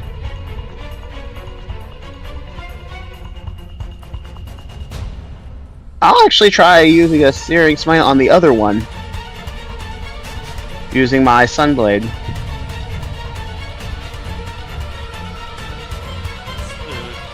If that will, work. Do you have your Warhammer out or your Sunblade out right now? My sunblade out, because I'm like, it's dark and I need to see. Talos is one of the few people that's kind of, it's like, dim light, not good, dark, not good. So, you are now emitting a bright light.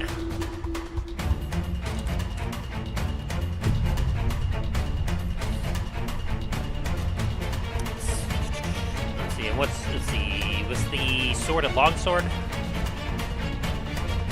We'll check the stats on that. Inventory. I don't believe you'll be able to use a bonus action for unless it's a short sword.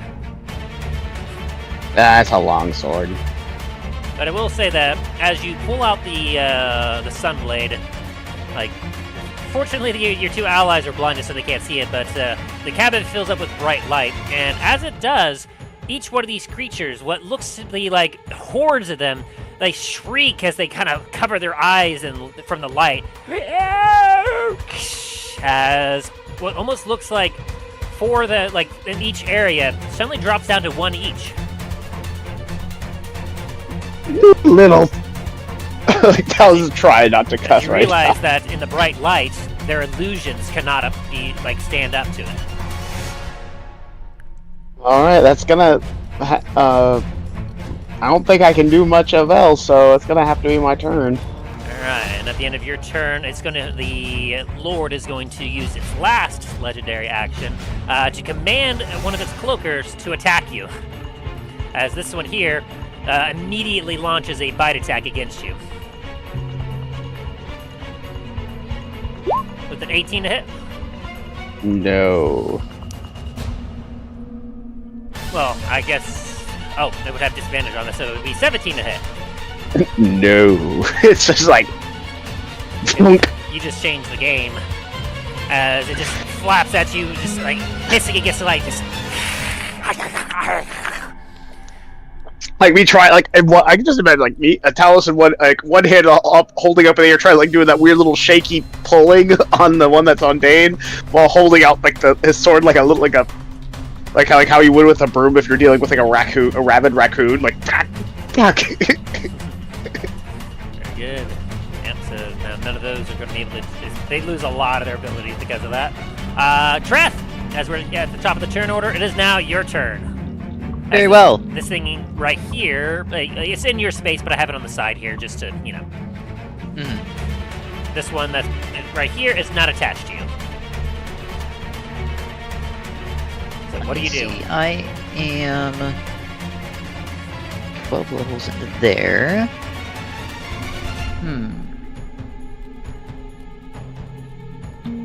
Now, I will say you can feel a trembling from this thing that's on your face, as you're not able to see, but you definitely feel that something has changed. Brad is going to cast Eldritch Blast. Eldritch Blast. Going to first attack this one to see if I can get it off my face. Does a 20 hit? That will definitely hit. Very well. And then because of that, it will get pushed off, or pushed 10 feet away from me. Therefore, it would not be attached to me anymore, correct? Nope. Although I will say that you will still take an effect of the initial, like, when the damage hits it, since it's attached to you, you will be taking some damage for it, but we'll get to that in a second. But, yep, Okay. With your forceful blast, you're able to, like, kind of blast it off your face. Damn, only 3 damage. You All take right. 1 point of damage from that. Oh no! As you kind of sear the side of your face a little bit from this magical energy. Alright, and with my other blast, I'm going to shoot this one off if I can see that Dain is clearly getting his face sucked by this thing. Oh, very much so, very much so. Okay. Does a 17? I don't know if it's 17. Let me double check something real fast. part about spellcasters that I do not like. I mean, you basically have a plus 13 to your spell attack bonus. Yeah, so you just can't remember if I would have advantage on that. Whatever. I'm gonna do it anyway. Okay. No, wait. Why did I roll again? Yeah, 17. Yeah, a 17 will in fact hit it. Okay. And then it will also get pushed back 10 feet. Alright. Go ahead and roll damage. 8. Alright, so Dain, you will take 4 damage as suddenly you get a breath of air as this thing gets blasted off your face. By the ancestors, I can breathe again. And then was that 20 also to it, or were you aiming at something else? Does anything happen to me since I was holding on to it? No. You do see that this dark blast of force energy just suddenly flies over from where Treth is and knocks this thing off of him. And, I will say give me an Arcana check there, Talos. Sure. Because I don't believe you will have ever experienced this spell before. Nope. I rolled a 2. I am like, what the heck? Like, you've never known a paladin to be able to do that before. Like, you don't recognize this, whatever just happened at all.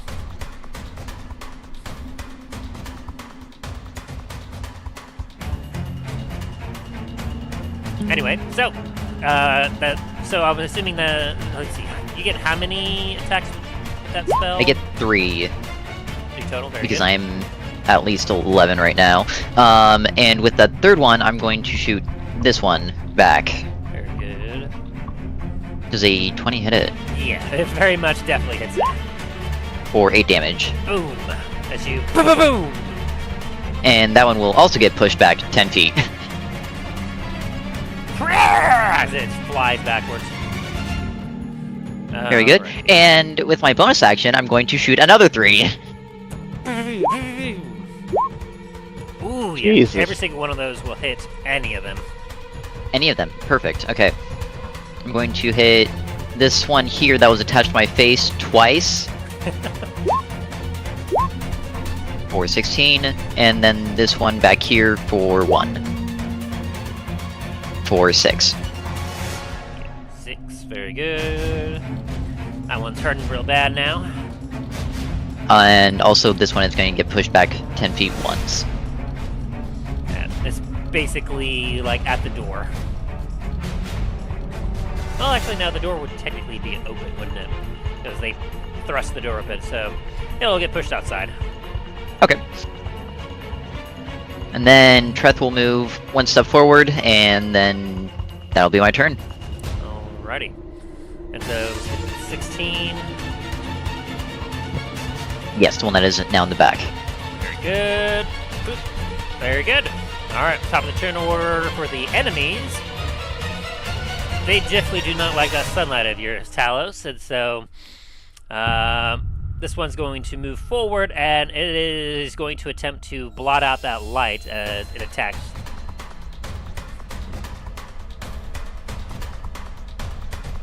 Interesting. Out of curiosity, does anyone know deep or undercommon down here? Greyhound does. Yeah, but you're not over there right now. Yeah. No. Not No. of Dain. That's a Celestial, Common, Draconic, and Elvish. Would Treth know or no?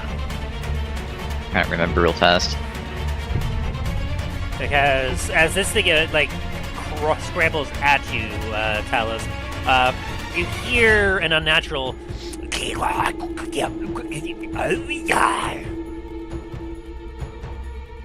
Nope, Treth has no idea. As this thing will attempt to bite you once again. This time with a 17 to hit. No. As it's trying to bite at you, but it just can't see from the ledge. Just It will then attempt to slash at you with its tail. Was that the Cloaker Lord? This The guy Lord, right here. yes. It has disadvantage on the attack. Yes. Because of your It meets it Sunblade. beat.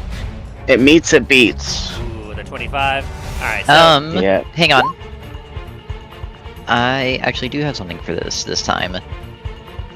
I also have something for this. oh boy.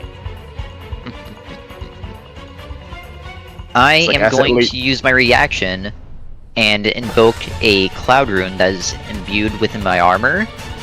And you can use your reaction to invoke the rune. Choose a different creature within 30 feet of you, other than the attacker. Wait.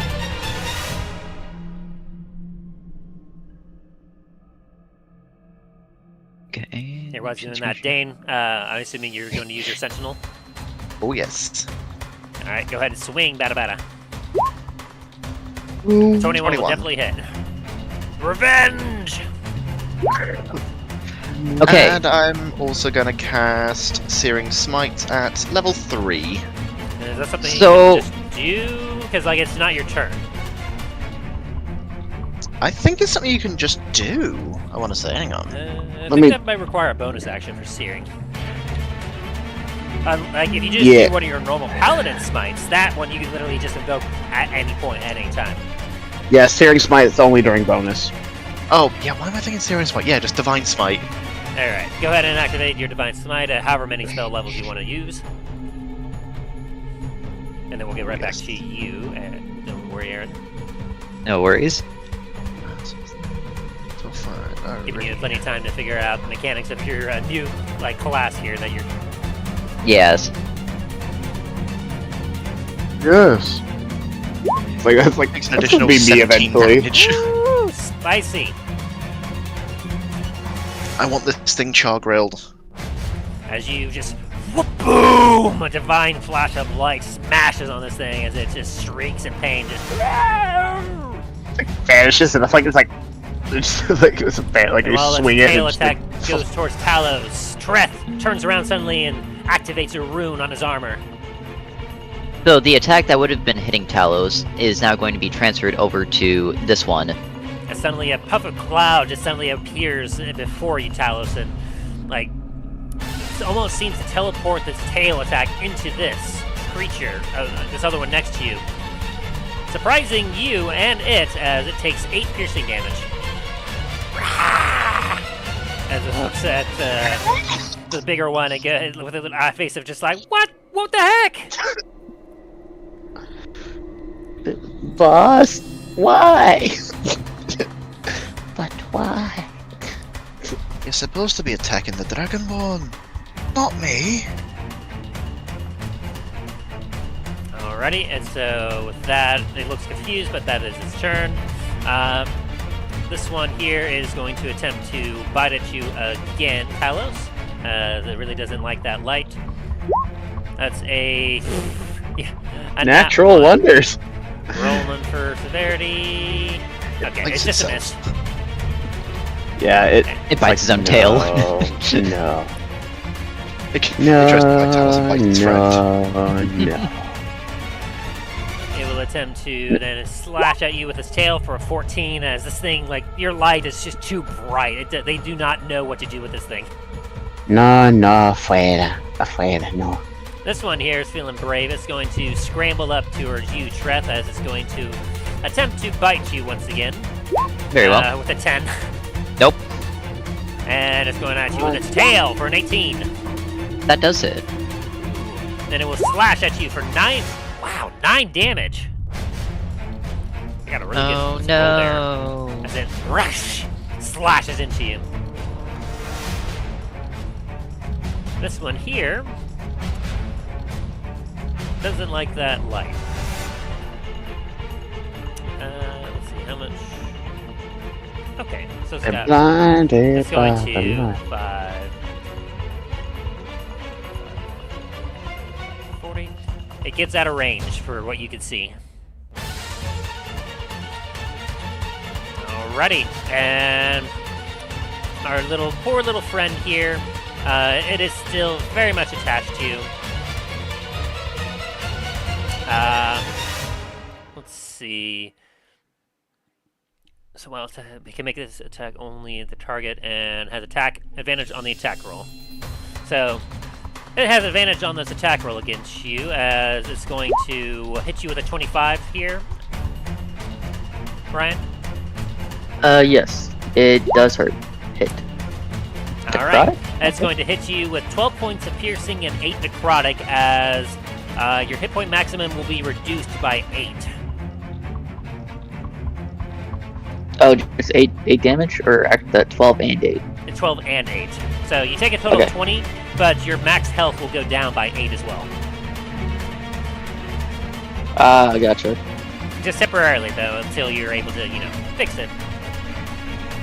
As this thing has latched onto you, is beginning to suck out your life essence.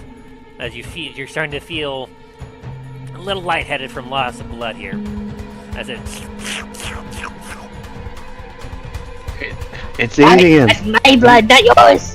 And with a 22 to hit you, it's going to slash at you with its tail. Slash at me with his tail. Well, how much is it again? 22? Yeah, that hits.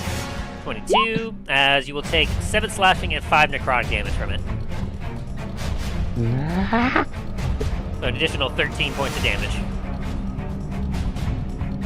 Meanwhile, this thing is going to crawl over, and it is also going to attempt to do some damage to you. Yeah, it's going to attempt to bite at you, and it's a nat 20 to hit you, I'm afraid. Damn. Unfortunately, while you are blinded, attacks against you have advantage. As you will take 14 points of piercing damage. And it also attaches itself to you. And so, at this point, you have so much attached to you that you find trying to move very difficult, as your speed is halved. And it's also going to attempt to stab you with its tail. As these things are looking for a meal, and you are nice, tiny, and small. 14 probably doesn't hit you. Yes, it does not. As it will try to stab at you with its tail, but you fortunately you manage to bat it away while you're flailing about, just like. As Greyhound, we get to your turn. Okay. Do I have that yet? Features.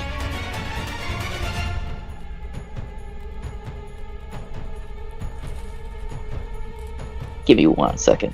Mm-hmm.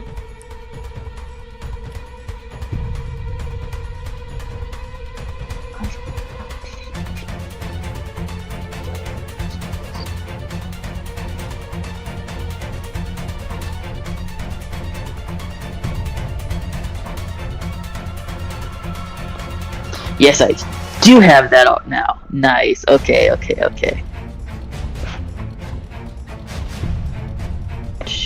Spell. Manage spells. Blink. Give me that blink. Prepare. Alright. I'm gonna cast blink and blink over to, I guess, over here. Hang on, you cast blink, so go ahead and... So, the way that blink works is, it activates at the end of your turn. But Does it still extend an action? it requires 1 action, and it will last for a minute. But at the end of each of your turns, for the duration of the spell, you get to roll a d20 to see if you will blink. So, you're still over here. You can cast blink. You have your bonus action.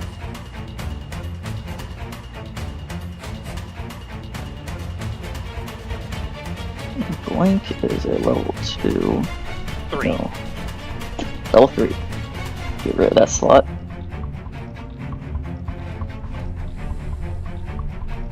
I'm gonna cast Catapult on... That's an, Nope, that was me on accident. Delete that. Yeah, take. Oops. I'm gonna cast Catapult and put it on the first one that lashed onto me. Let me double check that. Catapult is an action, and you can't cast that. Yes, I can. Cast it blink. Yes, I can. You can? Yeah. Because blink is also How? an action. Look at my classes. Oh lord. I'm a blade singer. Okay, remind me. Blade singer. I am a level 7 wizard and I'm a blade singer. I am an immortal. At 6th level, you can use spells on your bonus attacks. Turning says you can attack twice instead of once whenever you attack more. You can cast one of your cantrips in place of one of those attacks. It's a cantrip. Okay, Yeah, I'll do sword burst then. that works for me. Alright, go ahead and cast your sword burst. Alright, my bad, I misread it. It's a cantrip. Okay. Okay, that means I gotta do the manual roll then. Well, it says whenever you take the 46. attack action on your turn. That's so you cast blink with your action, which that wouldn't be like qualify as the attack action. Okay. I don't want to be a fuddy-duddy, but I don't believe you would be able to do that still. But you still have your bonus action you can use for something else. Are they still latched onto me? Can I see now? You can use a bonus action to start the blade song, which lasts for 1 minute and ends early if you're incapacitated. So, if you wanted to, you can use your bonus action to activate your blade song ability. I'm gonna rage. Or you can rage, that works too. Yeah. And Get off me! you just start stamping your feet as you are angry because nothing is going your way right now. Alright, and fortunately for you, you don't have to worry about losing your concentration on Blink, because Blink does not require concentration. Yep. Anyway, so, that's your bonus, your action. Anything else you want to do? Or you want to roll that d20 to see if you're going to blink or not? I have one more action I can do since I can't use my spell. Which means... Let's go throw in a no, I'm not gonna do that. So, Yeah. you will roll just a base d20. No modifiers or nothing. Alright. I'm afraid you do not blink. Okay. As you feel the magic surging around you, like these things are fluttering on you, you don't feel the surge of the ethereal plane enter your body, so you realize that you probably haven't blinked just yet as we get to as your turn ends. Okay. And as your turn ends, the Cloaker Lord is going to use all 3 of its legendary actions. No. Let's see, will it do that?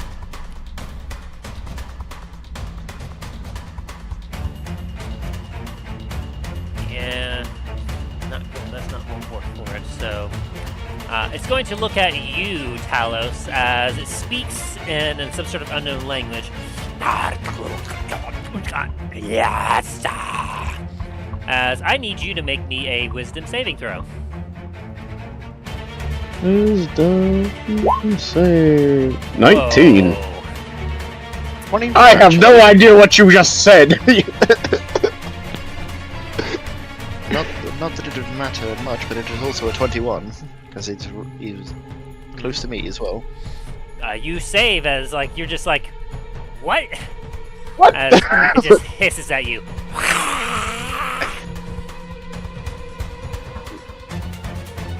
It's trying to speak to me, but I have no idea what it's saying. I'm still like Dain, it's your holding turn. my blade out. Hey. Well, it might be slightly intelligent. Doesn't mean I'm not going to hit it with an axe. 23 will definitely hit.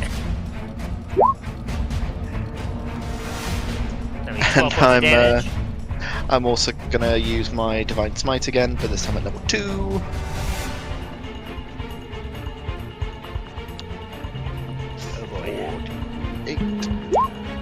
an additional 17 damage. That hurts it. As you boom, slam it down onto the ground as it hisses.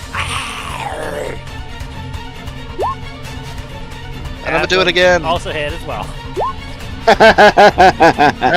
And another divine smite at level Boom, boom.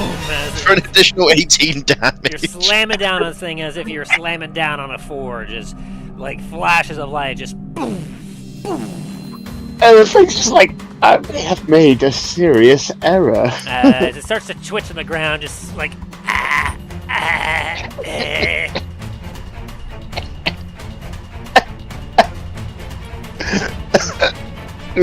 Sorry.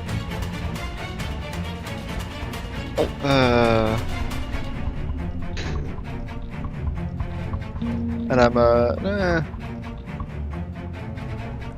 at my turn there. Alrighty. As Talos, it is now your turn. I'm gonna put that thing out of its misery. The more done pissed me off. Ooh, that definitely hits. You do the added radiant damage. Talos, please reduce this thing to ashes. It does it 15 radiant plus the additional radiant that I get for my attacks, so that's 22 points of damage.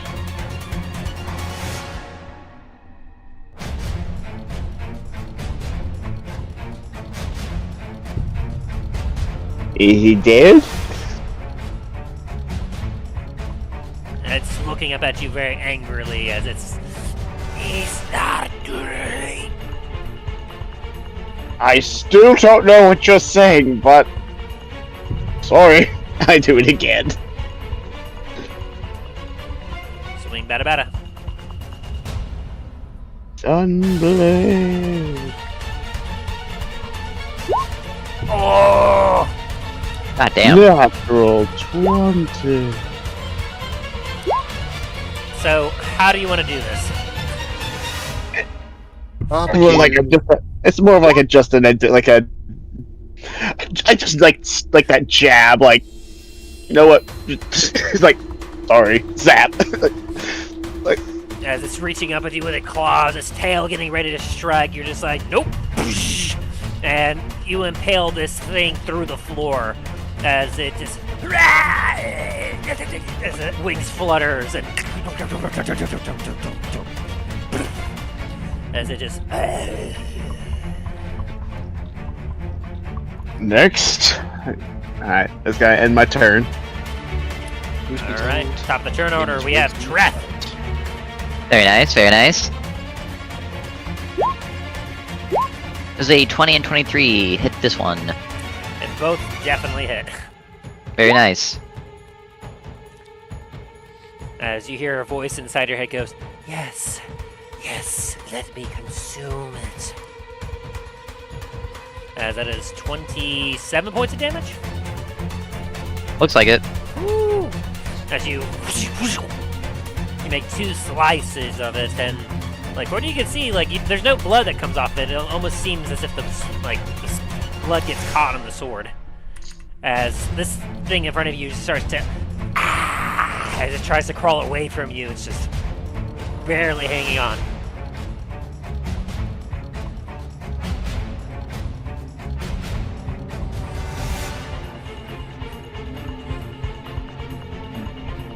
What do you do? Anything else? Bonus action, Treth? I'm trying to figure that out. Actually, you know what? With my bonus action, this might be a little bit too late for this, but I'm still gonna ask. Can I cast a smite on that last attack as well? Like activated smite? Yes. Were you concentrating on a smite before? Okay. No, it was not concentrating on it. I'm pretty sure. Let me double check that real fast. What smite was that again? Was it branding? Oh, it was branding. Let me take a look at that. Branding smite. I mean, wouldn't it have gone away anyway since I cast?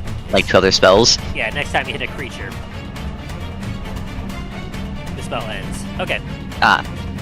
Or wait, next time you hit a creature with a check before the spell ends, the weapon gleams with a radiance. It deals an extra damage, and the target will be. Okay. So, yeah, it would have gone away after you hit that one target. So, yeah, I'll go ahead since I'll go ahead and allow you since you're still kind of getting into the swing of this character. You would have probably activated your smite. Yes, So which smite would were you have. doing?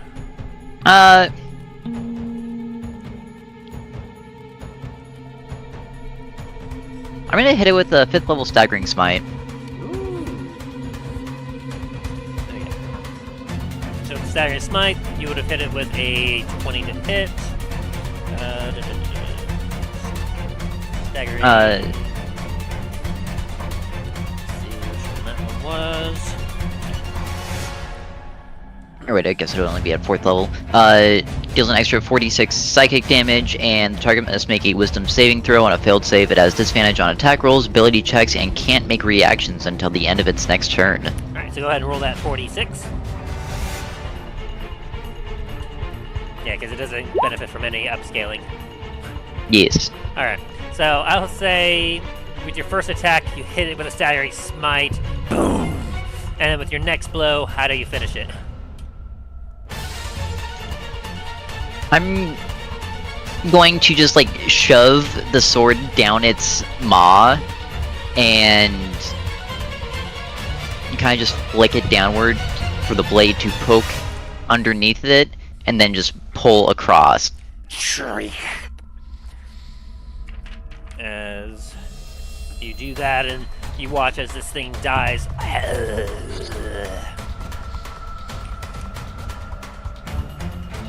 You, let's see. So, you watch as you see a familiar sight as a wisp leaves this thing's body and goes into the sword.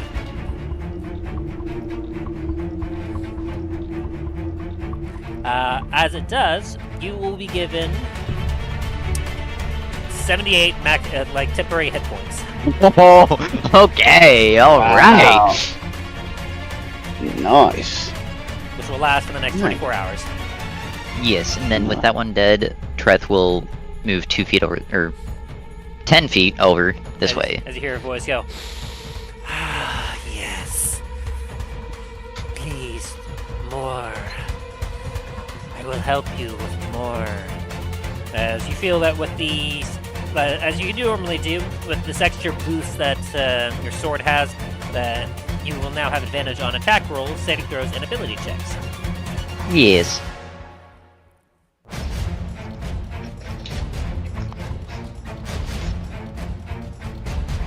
Oh. You didn't also, by the way, you didn't even make that check earlier because of your sword.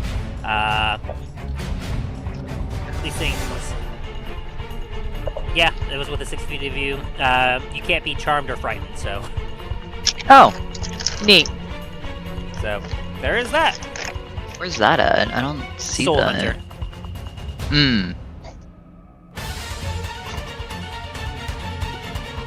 Oh, there it is. Okay. Alright, anyway, so yeah, you go up to that one that is currently looking to accost Talos, that has been flailing about and failing. Don't think the blade is feeling a little bit, thirsty?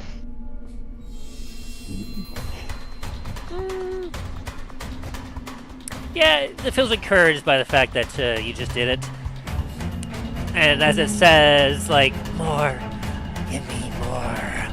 Like, you feel your steps hasten as you feel a little burst of energy. Good. As The 23 and 30 hit. Talos again, you watch as Treth like comes up and an almost unnatural speed just slashes twice into this thing.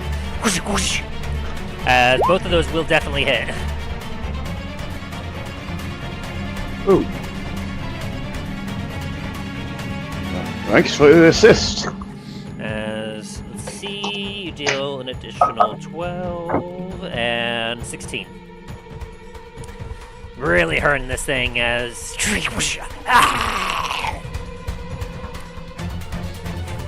And is that your turn? That is my turn. Alrighty, as we get to the cloakers, this thing is having a bad time as, like, it's still going to attempt to, like, get rid of the shadow, or get rid of the light so it can try and do anything, as it's going to try and bite at you, Talos, with a 21 to hit. Nope. Yep, it misses, as its tail will come at you for a 14, which, as it's just flailing at you uselessly, it's just like, Is it bad that I'm starting to feel bad for these things? 35, 40. Suddenly the door opens over here, and this thing enters. As it decided to try, it's going to fly around and flank. As it realized suddenly, oh, there's still light in here. That's not good.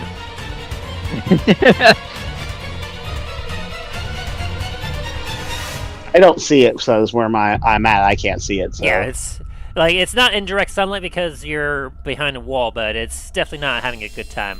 Meanwhile, these two are going to continue to feast upon you, my poor little friend. 26 to hit you.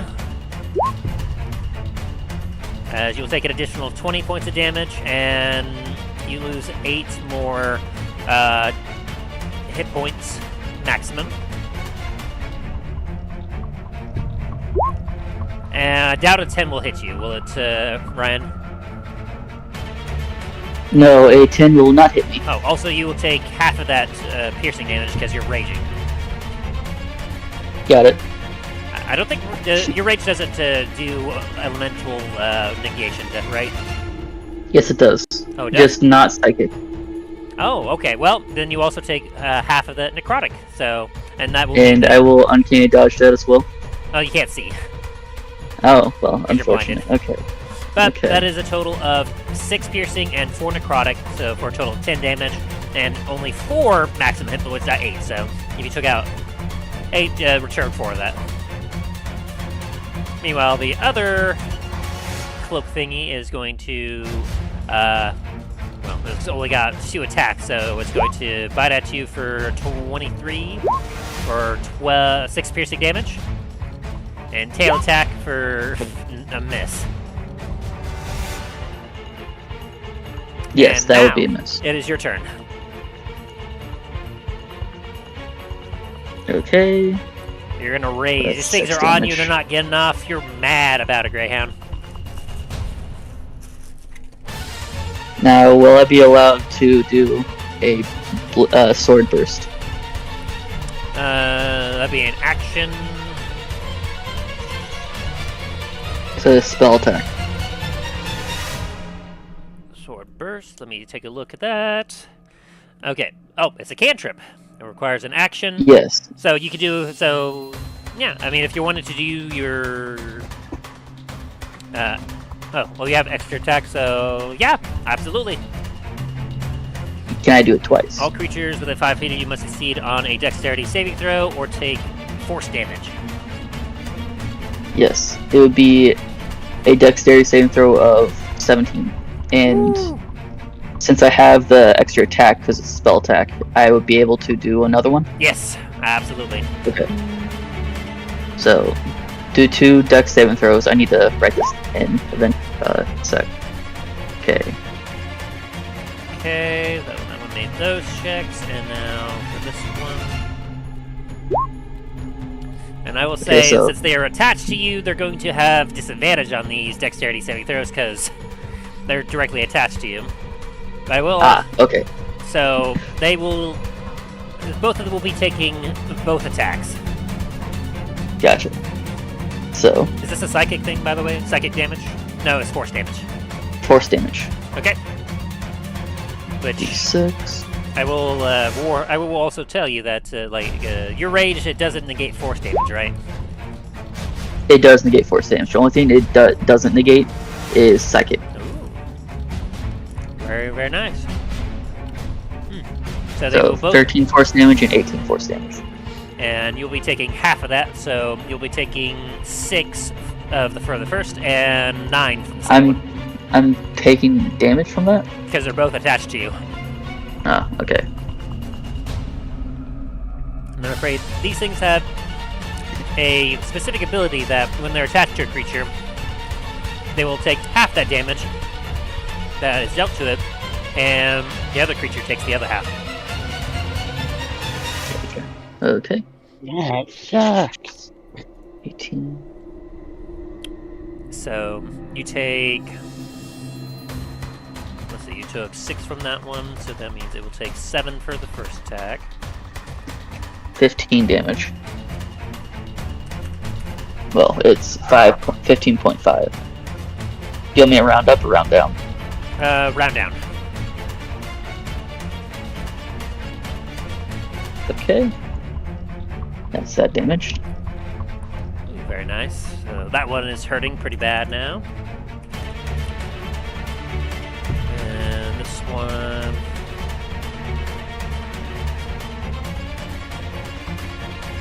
And one is hurting, but it's not nearly as bad. Very good. So that's your attack action. Yep. Anything else you got? I'd like to go into Blade Song since that does not require concentration. I should be able to do it, right? Lasts for 1 minute. Yes. And you don't have any medium, heavy armor, or shields. No, I do not. Yep. So you go ahead and start. While it's muffled, you're like. I just smack my book on my belt, and as I'm casting spells, I'm also just screaming right now incoherently. Your AC increases to a measure equal to your intelligence modifier. Yep. You have advantage on dexterity checks, and you get a bonus to any Constitution saving throw. And is that your turn? Yep. Roll me a d20. Base. Gotcha. You blink. You I find shall yourself go over. suddenly able to breathe again and see as these two things that are on you suddenly plop to the floor and begin to look around like, ah! As, let's see, from the ethereal plane, just double check that. Yep. You're in the ethereal plane. Alright. And, will I be able to open this door while I'm in the ethereal? Wait, this is the end of my turn, isn't it? Yep, it's the end of your turn. Never mind then. But in answer to that question, at the start of your next turn, if you are on the ethereal plane, you will return to an unoccupied space of your choice that you can see within 10 feet. Ah, gotcha. Wait, but it doesn't say that I can't see anything while I'm in the ethereal plane? If no unoccupied space is available within that range, you appear to the nearest unoccupied space, chosen at random if more than one appear. You can dismiss the spell as an action. While ethereal plane, you can see and hear the plane you originated from, which is cast in shades of gray. If you can't see anything, okay. they're more than 60 feet away. Gotcha. Can only Okay. affect and be affected by other creatures on the ethereal plane. Creatures that aren't there can't perceive you or interact with you unless they have the ability to do so. So, yeah, you see these gray, like, bat-like things that... give me a history check. With advantage. History with advantage. Where are you? There you are. You're so mad, you're not thinking straight. These things need Yeah, to that's die. right. Maybe when you're not in a rage state, you might be able to think more straight. Dain, it is Yeah, now your good. turn. Alrighty. Seeing as we're all ganging up on this one, I'm gonna go smack it with a hammer. An axe. That definitely hits. Takes 11 damage there. Very nice, very nice. You know what? Before I do my second attack, as my bonus action, I'm going to use... Where did it go? Dain's gonna go fancy. Yes. I'm going to cast Searing Smite at level 2. Ooh.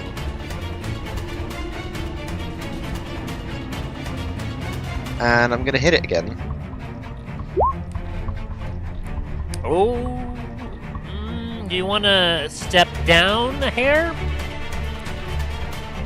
As you're casting Searing Smite, you're going to walk into the middle of the train, right? Yeah. That gives you a flanking bonus and an advantage on your attack. Nat 20. Oh dear, that unlocks a whole bunch of different stuff now. I don't think I've ever actually used this bit before. Where did it go?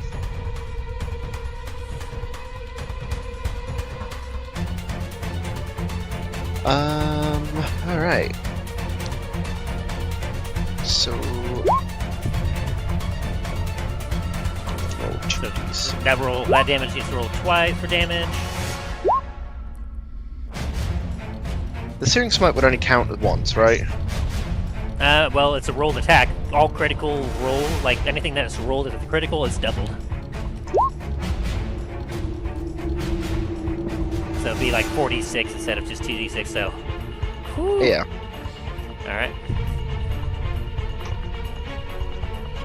So... 28 base damage and 21... Yeah, 21 fire damage.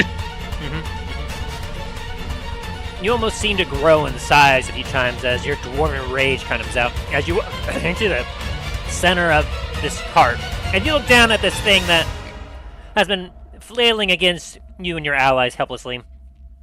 You're inspired by the body of its lord behind you. As you look down at this thing, how do you finish this thing off?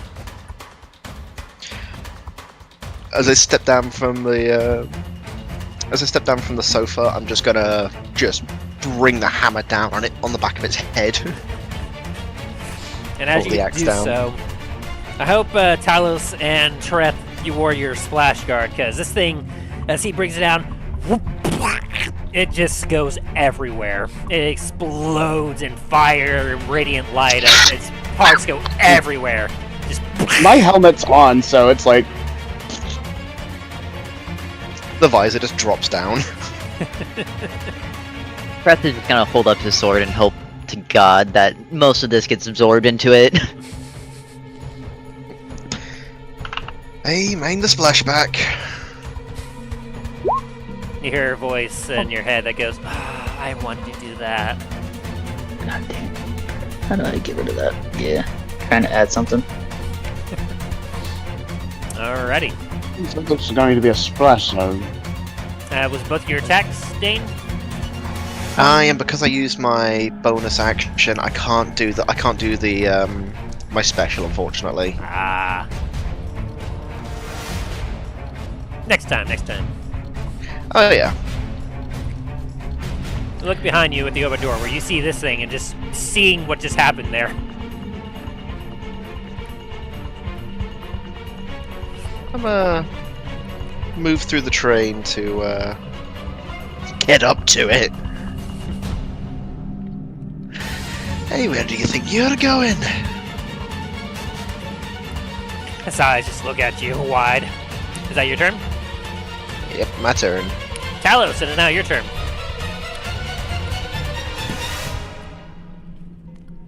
Alright, I'm gonna step out here. I can see! I can fight! Precisely. Please tell me when you get that. Hey, Tim and Turner. Yes! And I'm gonna slash. For that quick answer, you get a point of inspiration. Nice. I'm gonna give myself inspiration. Oh no, Talos. Oh no. I'm gonna use my lucky to re-roll that. That That's wild. That was a nat. It's wild that it was a nat 1, but it was still a 17. Because he has a plus 16 to hit. Between his strength Oh, yeah. and your proficiency bonuses, like, you all realize that you've hit the last, like, one of the last tiers of adventuring where you're almost at god tier level. Oh, before we go to So it's justice 23 level. points of damage. Boom. As you come at this thing, you see it trying to like start to crawl out, and your blade goes down. And as you feel suddenly like you're about to like have a horrible miscalculation, You instinctively feel lucky and just twist just right to where you, boom, deal a devastating blow onto it. Dead. Woo! Yep, and that definitely hits too. Yeah, how do you do this? Like, you know how like the Alien vs Predator movie where like the facehugger kind of like tries to leap at them and he just like casually like flicks the blade and just slices it in half. Oh, nice. That plops down. Disgusting creature. And Hey. with that, all three of you give me a quick perception check. Okay.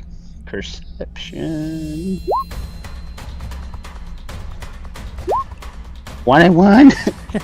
20. 21. Treth and Talos. Like, Talos, you get a better check because you're a little closer. You hear some kind of quieter tip-tapping in the car in this direction. Let's see. Oh, and hey, Greyhound, go ahead and move yourself 10... well, yeah, you can move yourself 10 feet to whatever direction you feel like for your blink spell. 6. As it is now Treth's turn as we get to the top of the turn order. Very well. 5, 10, Greyhound 15, sounds 20, right. 25, 30. Gonna move up to here. Can I Eldritch Blast that door open? You can certainly try. Go ahead and roll the hit. Very well. Yep, that My definitely six- hits. Alright. As you whoop, and Talos and Dain, you get a full vision of this as he just kind of walks up to the open door, holds up a hand, just boom, just shoots a beam of energy out. As this door just bam, just bursts open. As Treth, you can see on the other side, what you can see already. As you can see that there's a confused-looking creature right here, just suddenly looking at the door, just like. Very good. There's a 25 and 14. The 14. Does a will not 25 hit? The 25 definitely hits. Nice. Okay, not nice. And with my bonus action, do those 3 hit? They're just unloading on it now. Yep, all those hit. And just like boom, boom, boom, boom, boom, boom. Also, all 3 of those are gonna get pushed back 10 feet each. Jeez. It's gonna fly. I have a curious question, like, is that right? What? That's like is that damage right? Yeah, that is, apparently. More than one beam when you reach 3 beams of level. Are you at 17th level or? 11th. No, I'm saying like character level. Are you at 17th? Yes. You get 4 blasts, dude. No. Because you have 12 in this level and then 5 in the other level. So yeah, you're at 17th level. You get freaking 4 beams, dude. I thought it was... It's not like class level, it's character level. Oh, shit. Yeah. In that case, let me just... 1 more blast, boom! 2 more blasts, since I rolled 3 for the first one as well. That's the crazy thing about cantrips is they don't rely on your class level. They God rely. damn it. Oh. Yeah, they rely on your character level, not your class level. One of the Gotcha, reasons okay. why that particular spell gets really powerful. Neat! Cool. Anyway, I'll stop messing with your character thing now. All good. All right. But yes, Whew. all those are going to be on this one, and it is going to get pushed back quite a bit. Yep. 10, 20, 30, 40. Yeah. Like, how far is your range for that spell? It is 120 feet. It is 120 feet. However, I also have Warcaster, therefore the range of the spell is doubled. So So Dain, you've just gutted the train. yeah, you I basically... really hope the engineer is not stood in the path of this. Fortunately, there's a door that was not opened, because Greyhound happened to open up this door and not close it. Right here. So... Wait, hang on. Yeah. So it gets blasted all the way back to this door here. Oh, good lord. Hang on. Let me calculate how much damage this is. And how much Trent So that was... Treth now owes to the treasurer. That was Wouldn't it only be up to 2, here? Since it was only 50 feet. Oh, was it only 50? Yes, So- because I missed 2 attacks and the first attack was on the door. 4, 5. So, yeah, about right here? Yes. Yes.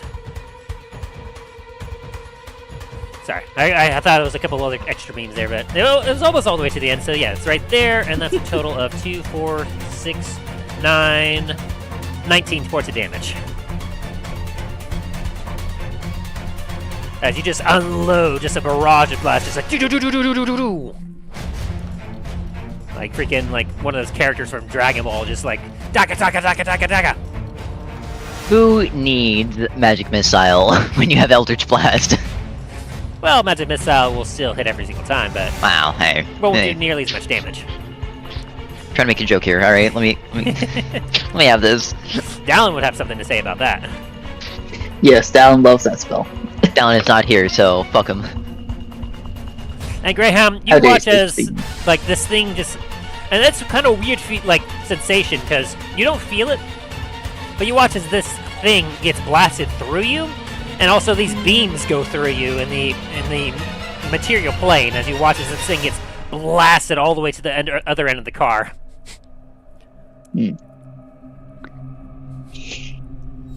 So it's my turn now? Not quite yet, because it is their turn. Gotcha. This one here just saw what happened to his buddy. No. No. Yeah. It's going to 5, 10, 15, 20, 40. And the train is currently moving, right? Yep. So it's going to literally like jump off the train. Well, fly off the train. And this thing is moving at decent speed, so it will. But the back shouldn't it have to roll for like a disadvantage because the backwash? Well, no, because it's just moving. If it was going to land, Well, obviously that would be a problem. Well, how but fast is the train? Well, how fast is the train going? It's going at pretty decent Because speed. if its flight speed isn't greater or fast or equal to the train, then wouldn't it get like sucked away? I mean, don't yeah. think it cares how fast the train is going, it just wants to get away. Yeah, it's fleeing, and at the top of the turn order, the train will move, quote unquote move. Okay. So Okay. something will happen then. Okay. I was like, my brain, like that technical side of my brain's like, wait a minute, I've seen something like this before. This thing is actually not going to appreciate what you just did to it, so it's going to attempt to get back at you. As it's going to dash. As it flies 5, 10, 15, 20, 25, 30, Good, 35, get back 40, here. 45, 50, 55, 60, 65, as it moves, it takes its action to charge at you. It's just like... Is that the end of its turn? That is indeed the end of its turn. Perfect. I'm going to use my reaction on the stone rune imbued within my cane, and it needs to make a wisdom saving throw. Wisdom saving throw. DC 21. And Or, sorry, 17. Unless the save succeeds, the creature is charmed by you for 1 minute. The creature has a speed of 0 and is incapacitated, sending into a dreamy stupor. As it comes up to you, it's getting ready to bite and stab at you, and you just kind of pat your armor and like some sort of like weird like magical flash occurs as it just like suddenly stops and goes.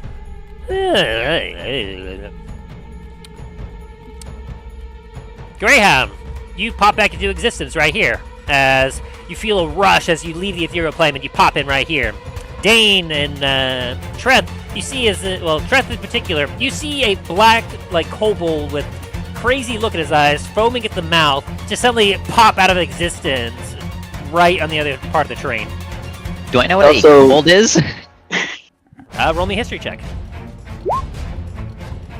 Yeah, you know that kobolds are sentient creatures that usually reside in the Underdark. Some of them mostly in caves, servants of dragons at times. You know that they could be good, they could be bad. They could be quite a menace if there's a whole lot of them. And, gentlemen, there's a kobold on this train. Greyhound, you see the you obviously, as you were coming back, you saw that this other cloaker is over here. And then you also see an unfamiliar human, and give me a perception check to see if you can see behind him. Perception. You see a dwarf trying to get a bunch of gunk out of his beard. That one. You don't see anything. You see the human, but more importantly, you see that cloaker that attacked you and wrapped itself around your face, right in front of you. What do you do? So Greyhound, while he's blinked in, he's viciously gripping onto his spellbook on his belt. And as he puts his hand forwards, but pointed directly at the cloaker, as he incoherently screams on the top of his lungs, casting Mind Sliver twice. It has to make an intelligence saving throw of 17 twice. You said it's incapacitated right now, didn't you, Treth? Yes, I did. I do not have that yet. Okay, I need to put that into. That means that I should. I believe so. Can't take actions or reactions. Oh wait, well. Yeah. It's just Wait. can't take actions or reactions. That's literally it. Okay. So it can still make the saving throws, but they're not that smart. So that's a 7 and a 15.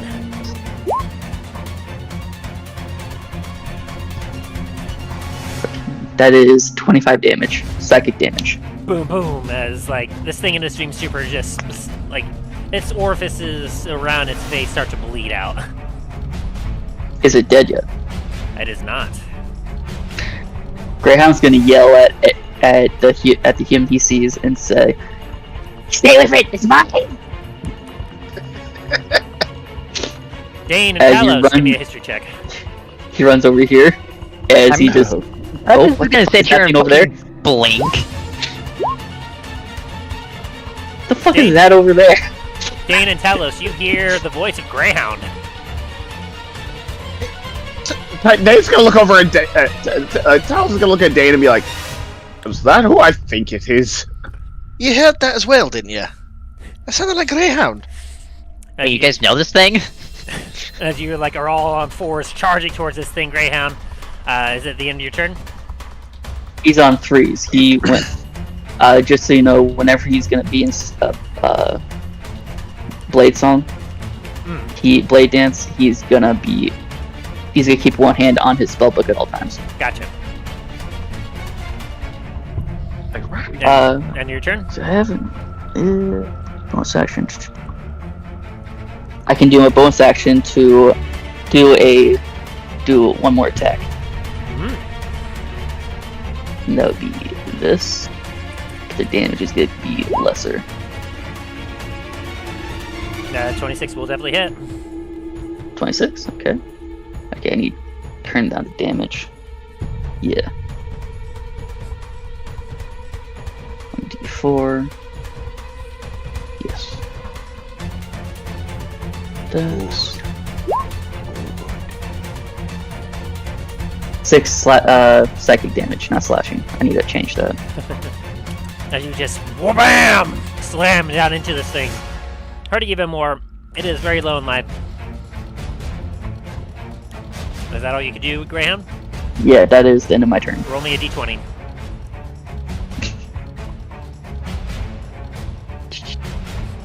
Here it is. You blink. 11. As he just disappears. As you do, you're just foaming about, just like, it's mine! It's mine! And you're able to strike out again, and suddenly you just vanish. And then in the ethereal plane, you like slash down, but you don't hit anything. You're just like, ha! And you like look down at yourself like, oh no! Stop it! This kobold just disappeared? What? Well, that's new. I haven't As seen that one before. Dain, it is your turn. Currently, Treth is blocking the only way out of the cart, though, so... Oh, this is awkward. Sorry. Well, I think I'm gonna do the only thing I really can do. And, you know what? I'm gonna cast Spirit Guardians at 3rd level. No, leave the thing alone! It's greyhounds! I claimed it. It was mine. Was it saving throw? Yes. Wisdom of 16.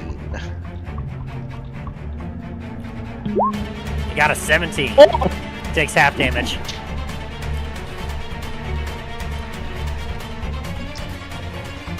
Why am I doing it this? I have it on... Oh?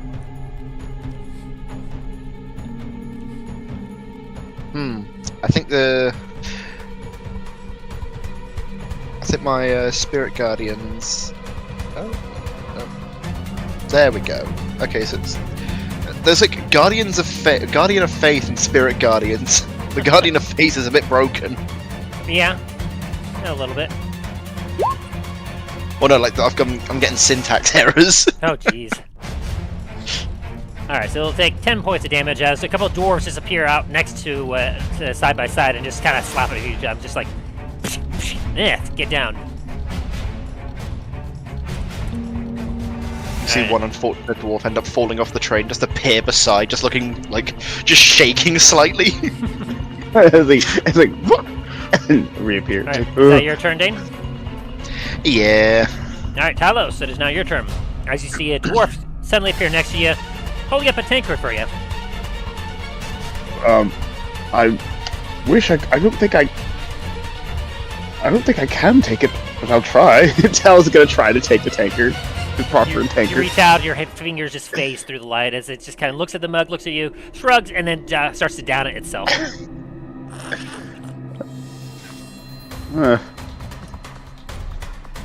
Out of the corner, you just see Dain taking a tankard from one of the dwarves, taking a sip and handing it back to him. That's not fair. Talos is gonna hold his action for now. Alright. Top of the turn order, the train, quote unquote, moves. This thing, it's going to need to do a quick saving throw here. Yeah, it desperately fails, and will proceed to take some bludgeoning damage as it just kind of gets sucked and bounces against the walls of this cave for about 41 points of damage. Oh god. You just hear some banging down the corridor as this thing is just gone. As it just zoom. As Wait, the one that was in front of me? well, it was to the side of you. Oh. But, It's the one that there's jumped another on the one. train.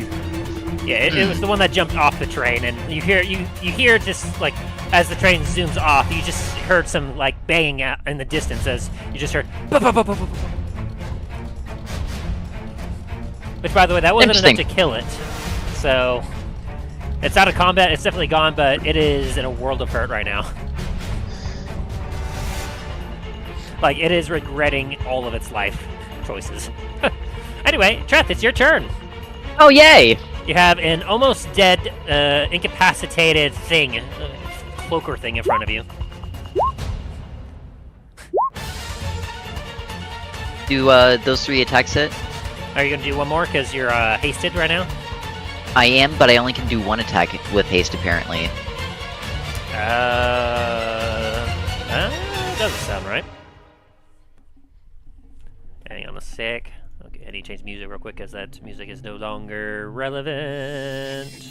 Alright, choose a willing creature you can see within range. Until the spell ends, the target speed is doubled. It gains a +2 bonus to AC. It has advantage on dexterity saving throws. It gains an additional action on each of its turns. Yes. The action can be used to only take attack, one weapon attack only, dash, disengage, hide, or use an object action.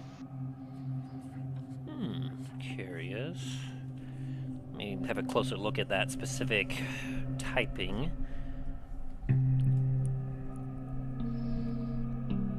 This double to that could be only used to take the attack. One weapon attack only. Interesting. If you want me to attack 4 times, I still will, but...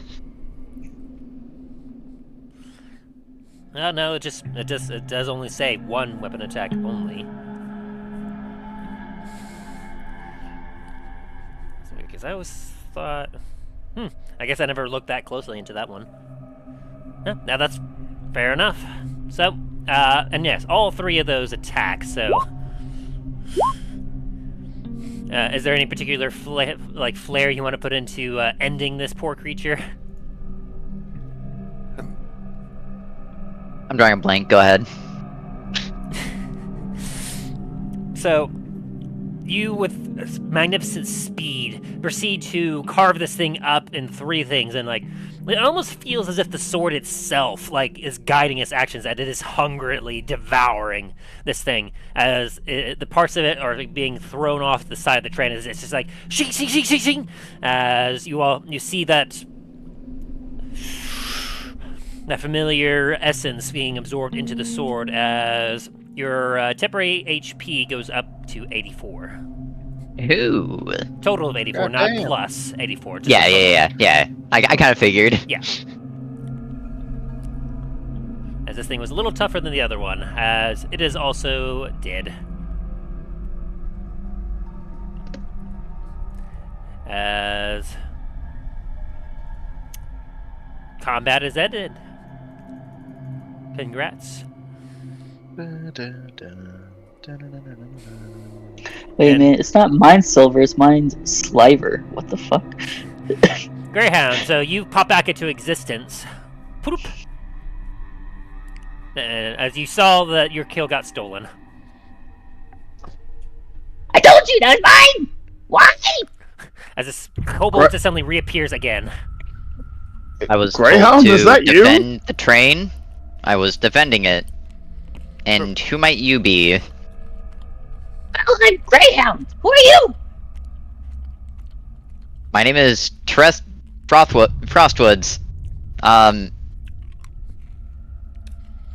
Never seen a vanishing kobold before. This Greyhound, is roll me a d20. new. You blink again. Did you? And he's gone again. As Greyhound pops back into existence behind Dain, you just see 3 dwarves try and smack him and phases through him as they realise it's Greyhound. Greyhound swings at all the dwarves too.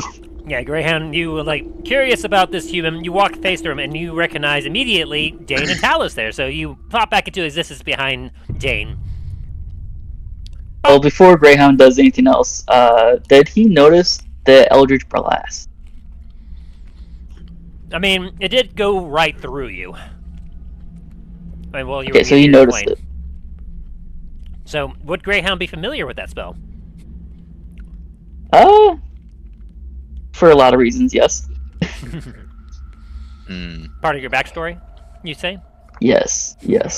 Very good. And you would have definitely seen that it came from that human. So, you pop back into existence behind Dain. Boop! Greyhound is immediately gonna go into stealth. I was just gonna try to look around the corner to see what's going on, in both directions. Damn it. What's going on? Greyhound, what? And he's gone again. Yeah, Greyhound is hiding behind Dain, trying to stay as much hidden as possible from teeth. Okay, either we're hearing and Right. seeing things and having And a he is full violently illusion. shaking. Roll me a d20 again, Greyhound. Okay. How long is this gonna You happen? blink. Bloop. So now they really can't see you. Okay, what's happening? Talos is Talos gonna deactivate the sunblade, hook it back onto his belt, and be like, "What's Listen, I've got happening?" no idea, but I'm gonna start getting rid of these things. As Treth kind of just pushes this one off the train. Talos is gonna look down at the one that's like the leader. So he's gonna walk over here, just like kind of start poking at, kind of taking a closer look at it. And, like, Talos, I don't think has ever seen.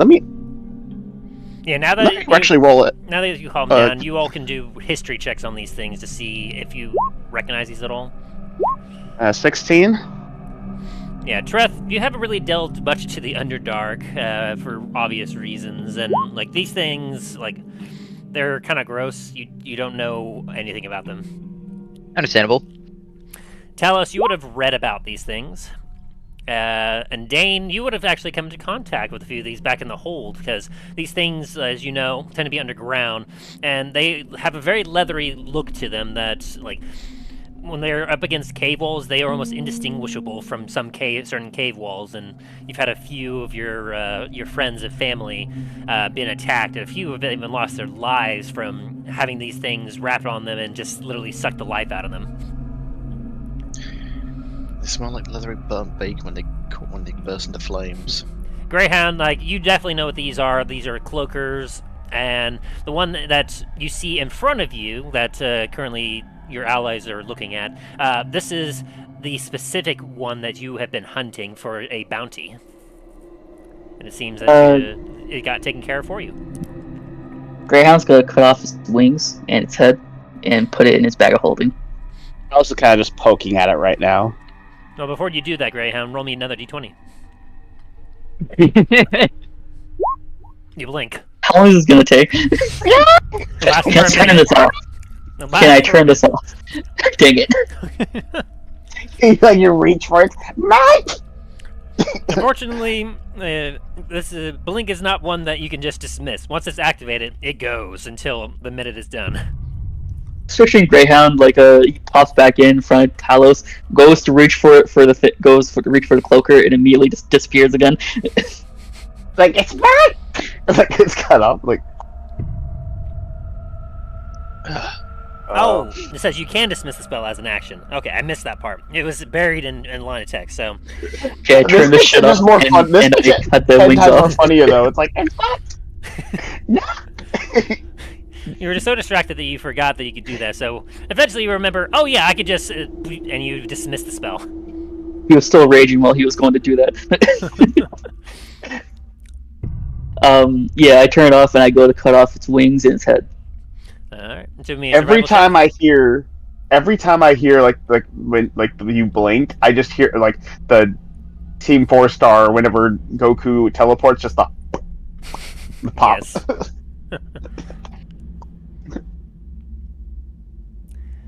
Good call back there. Good call. Year 2077. It's like, did he forget he could turn that off? Yeah, your father is not a smart man. Your father's A powerful idiot. man.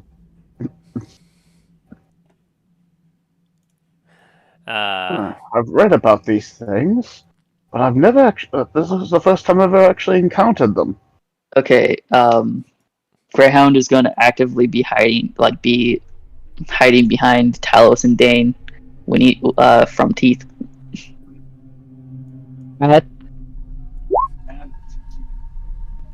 Teth. Treth. Did I say it right? Teth. Close enough. Okay, got it. Well, it's good to see you again, Greyhound. What are you doing here?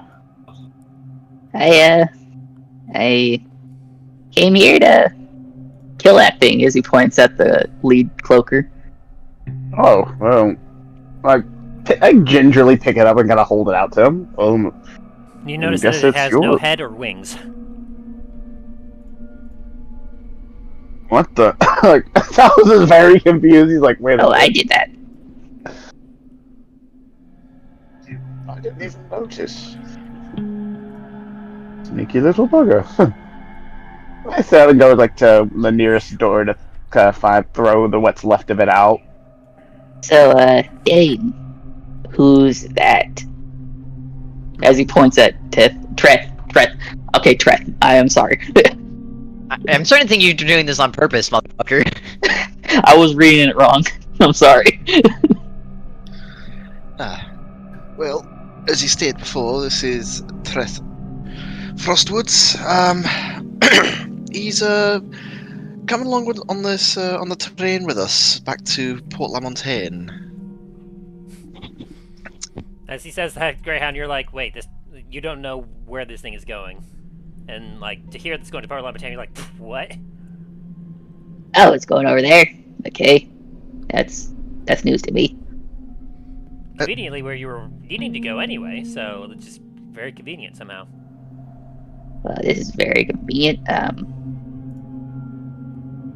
So, buddy, as he looks at Treth, how'd you get those abilities? I'm a paladin of the Raven Queen. That's no paladin ability. I mean, it's just like these two over here. I worship my god, they give me abilities. Paladin. As he says, How else would I be able to smite?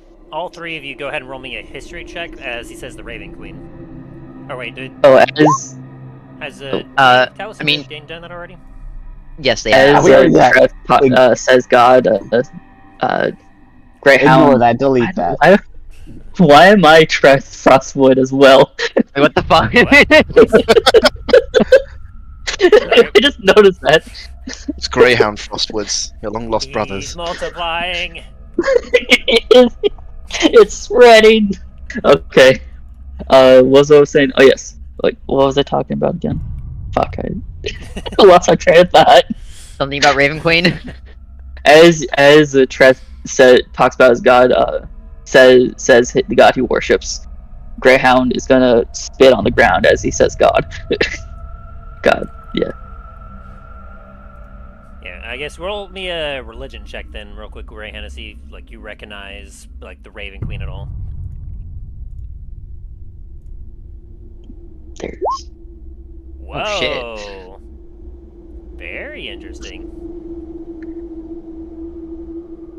So, and Greyhound is definitely not one to worship gods, right? yes, yeah, like I said, he spit on the ground when Treth mentioned the god. So just because he has a hatred for the god doesn't mean that he's obviously ignorant of them all. And being in the Underdark, you actually have like come across some of your prey, some of your marks that you've been hunting from time to time, of which a few of them, like, definitely, like, you've come across some that you've helped that, like, were good intentions, but there were definitely some that were bad intentions in regard to the Raven Queen. In particular, what you would know about the Raven Queen, you know that she is essentially an interloper goddess that represents death. She is in some way like a goddess of death. And from your personal experience, you know that, like, essentially, like, it's very much kind of like a neutral, like, state, because obviously, from what you know, like, death can be a good thing and a bad thing, and so, for the most part, you know that those of you that have come across are oftentimes people in mourning, or some that essentially have kind of turned to her because they're in so much pain, and they tend to find some sort of like kind of some sort of comfort from the Raven Queen, similar to how some of those like,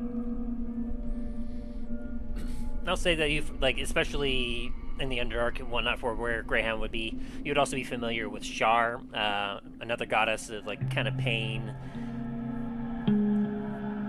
And a lot of people tend to see the Raven Queen and Shar in the same way as a goddesses that some people turn to help ease their pain in a way, in terms of death. Would I know if Eldritch Blast is a gift that the Raven Queen even gives? Give me a sec.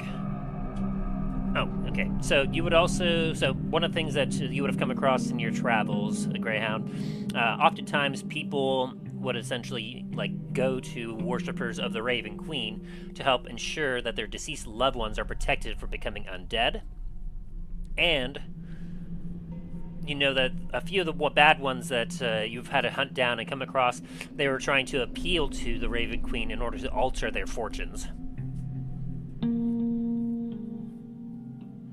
So you get a very mixed sense of mixed personalities from the individuals that tend to fall under the Raven Queen's eye. As for that, I will say with your experience, you do know that as similar to Shar, the Raven Queen tends to come from a dark place. And Okay. you know that as part of the nature of her, she does tend to bestow shadow magic upon some of her followers. Okay. So I will say, yes, I will say that you in your travels you probably would have come across some individuals, particularly hexblades, that tend to worship the Raven Queen in some manner and get some power from her. You did a really Gotcha. good check Okay. on that religion. Holy crap! Yeah, I wasn't expecting that either. I can't give you this everything. dude hates gods. I can't give you everything, but yeah, I will give you that. Is that you're familiar with her? You know that their followers tend to go to her when they're mourning, or to prevent some of the loved ones from becoming undead, or some that are wanting to change their fortune will try to appeal to her to essentially kind of change some of their odds. And you know that she is to offer her power to those that she deems worthy. But I won't say that you. I will say that you don't know her motivations. You don't really know too much more about her because you don't personally worship her. You only have information gathered from those that you've talked to. Gotcha. Okay. Well, at least not the guy that I'm trying to kill. So, you're alright in my book. Thanks, I guess.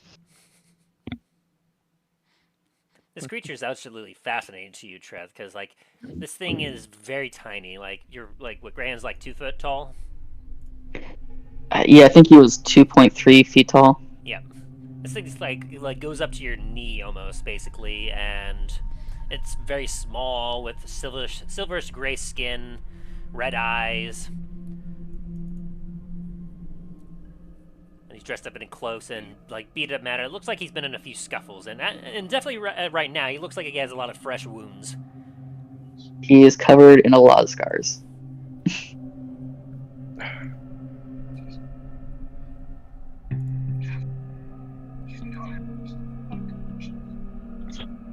Dear, So, you look a little bit banged up. What you been up to? I've been training those kids at my academy. Oh, very good. You got the academy set up. Yeah, I get them to feed my pets. How's Princess doing? I had to stop her from biting off all my students' hands. She likes biting fingers off and hands. I'm assuming he's not talking about an actual princess, right? She is my No, you're princess. talking about a crocodile. Crocodile? Yes, she is a crocodile. Crocodile or alligator? What? I think it was actually a gator. It's been a while. Crocodiles and alligators look very similar. It can be kind of hard to tell the two between. Are you talking in character or out of character? In character. Oh, never mind. I thought you were talking out of character.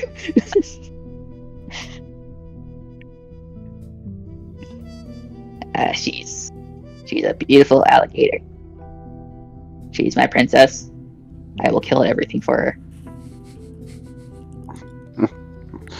And he's not joking about that. He probably will.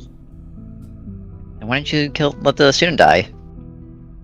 Oh, the student didn't get bitten. I smacked her on the nose. I also had to talk with her. I apologized to her profusely. I'm just gonna leave that be. Anywho.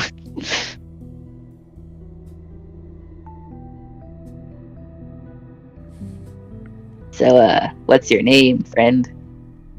As he still looks at you with shifty eyes, because you used something. As I've said for now the third time, my name is Treth Frostwoods. Good. Do a Sorry, I medicine was, check real quick as you're looking at Greyhound. Do a what check? Medicine check.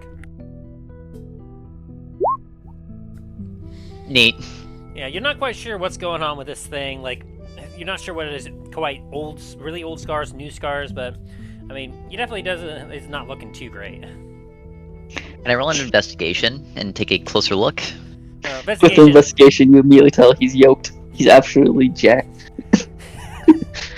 Well, that's if you want to get handsy with him, because investigation is like you're physically touching and investigating. Greyhound, do you want to let me touch you? He will not let you. He does not trust you. How about a perception? Now, with a 13 perception, as you're looking at him, like you can see that there's a couple of fresh scars up near his neck, in which you see some trickling blood as kind of come out of it, but it's not as much blood as you would expect from a wound like that. Well, Greyhound, I can see that you don't trust me. However, if you know Dain and Talos, I'm assuming you would know Milo. Is that correct? Yes. Very well. Milo was the one to hire me, so hopefully that puts a little bit more of your faith in me. Sure. I'll take that as a no. Got it. As he's stroking his bone chin, bone chin goatee. So,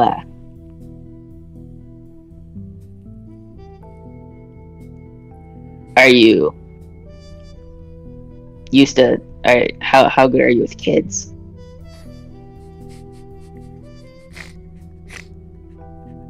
I'm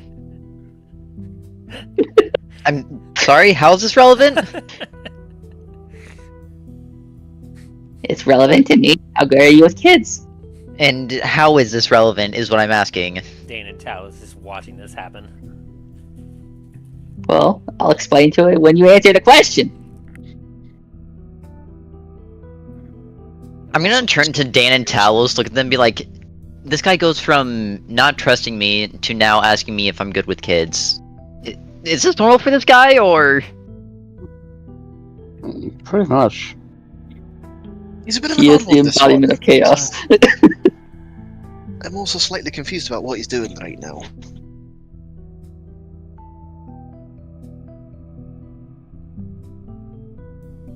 You know, Greyhound, if I answer your question, you have to answer my questions, alright? Alright. As he spits on his hand, puts his hand out, and then thinks twice of it, and like, no. As soon as Treth sees you spin his hand into your own hand, he's gonna look at you with like, I don't want to touch that, and then be absolutely relieved as soon as you kind of retract your hand. A myriad of emotions in split seconds. Greyhound is the one who he is the embodiment of this of that feeling. To answer your question, Greyhound, I'm not too sure how I am with kids. Before my wife passed, we were trying to have one and never had that opportunity, so. So you're mourning, not one of the bad kinds of the Raven Queen worshippers. I'm sorry, what? I've met some bad eggs in from your religion. I mean, that's bad eggs everywhere. You could say that, especially in religions. As he spits down on the ground again when he says religions. You know, I don't think Milo would really approve of you spitting in his train, but As Greyhound, once you say that, he just kind of puts his foot on the spit, kind of just moves it around, trying to clean it up. You smear saliva and blood on the ground. Greyhound just looks at it, like, damn it. Yeah. And Talos and Andy, you would also notice that Greyhound is definitely looking injured. Right, we take care of that. If you'll let us. Like, I'll give him like a... It's like, we won't... Yeah, fight sure, the buddy. bites. How would I not let you touch me? oh, so they can touch you, but I can't touch you. Listen here, buddy. You just cast a Eldritch Blast. Do you know how suspicious that is to me? I don't know you, so clearly not. And Talos and Dain, when he says that, give me a history check. You don't recognize the spell, but maybe you would have heard of it. History. 13. You would have vaguely heard about it somewhere, Talos. Alice, It's like tickles the back of my brain, but not really coming to anything to mind. And Dain. I'm not fully sure if you're able to, if Uh, the Ray we gave you that ability, but all I know is the people who cast that spell, they aren't good people. Dain. And I didn't know why you're trying to keep that a secret, but I was gonna not say anything. So Dain, Like I said, you would know about Eldritch Blast. Sorry, Aaron. Go ahead. No, you're good.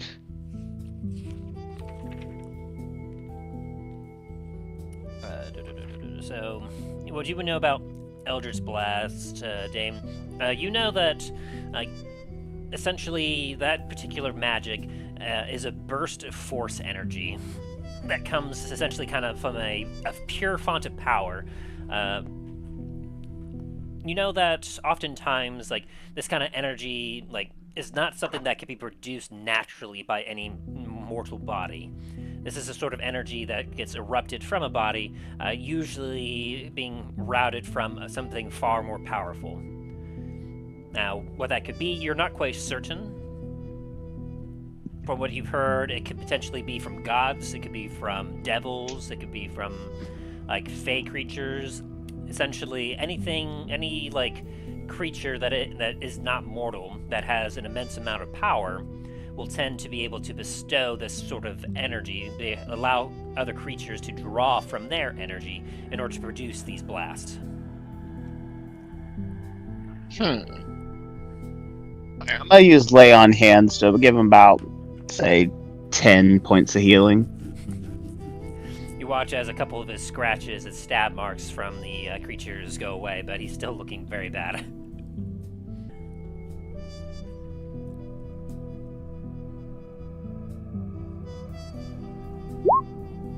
$20. Talos, you can see that Greyhound is half dead right now. I'm going to do it's like Talos is like, oh, this should, then it's like, oh, I'm gonna do an additional 25 points. Yeah, because you can see that, like, he's looking skinnier because he has some serious blood loss right now.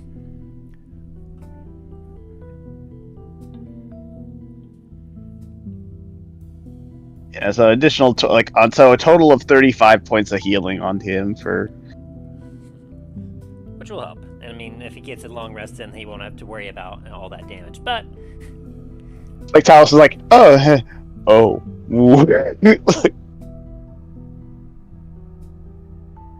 so, but Dain, yes, you will be familiar enough to know that information about Eldritch Blast. Talos, like you will know that about Eldritch Blast, that essentially it is some sort of magic that expels, like, pure force energy from the body, but you're not quite sure where it comes from or like who in particular would know it. You just know that it is a very forceful, damaging spell.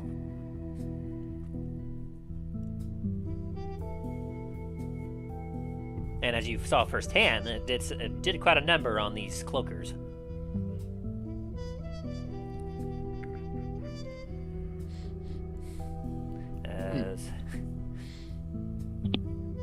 Well, I guess in the car that you're in right now, you all actually open up those doors. Well, they're still intact, so you don't get a blowing wind into the cabin. You can still kind of hear the train rolling on the tracks. As the lights kind of like go to a normal color, and you hear kind of on the intercom speaker.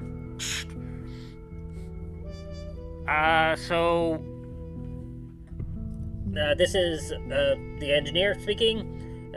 Hopefully you all are alive. It doesn't sound like we have any more intruders. I don't know, what do you think? And you hear, like, kind of like even quieter, it's like, well, I mean, do you want to go out there and check to see if they're still alive? Well, no, I mean, if any of you are still alive and you're not one of those things, could you please come up to the engine at the, in the forward-facing engine room, please? Just want to make sure that you're all, at least one of you survived that. I'll go out there and let them know. As Treth will head up towards the engine.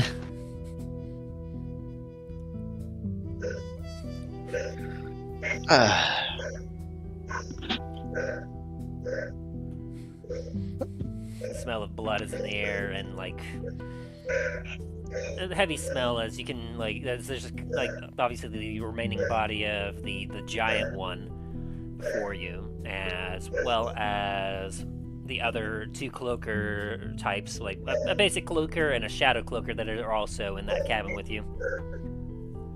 As Treth is walking up towards the engine room, he's gonna grab two of them and kind of just chuck them out as he's walking in between the cars. Eventually, Dane's also gonna. I was gonna say Dane's also gonna follow Treth and go up to the engine. All right, very good. Graham, I'll give you additional context. Like this cloaker that you're going after, like basically those that are able to speak like undercommon or deep speech, like you, know that its name is Abseth, and it is a particularly clever cloaker that has been hunted for a while and has had a bounty on its head for several months due to the fact that it has been organizing cloaker, like a cloaker horde, and taking out caravans and like essentially travelers. Like it's been preying upon like victims of innocent individuals and adventurers alike.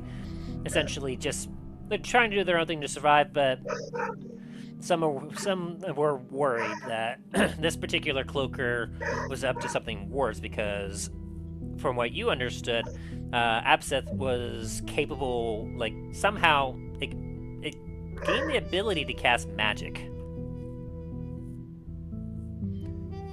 And so a few of the caravans and a few trading companies that got hit by this thing and was able to get enough information to figure out that it was more organized than just random attacks, put up the bounty that you then took, and realizing you needed additional funding for your school, you went out a couple weeks back in order to hunt this thing down.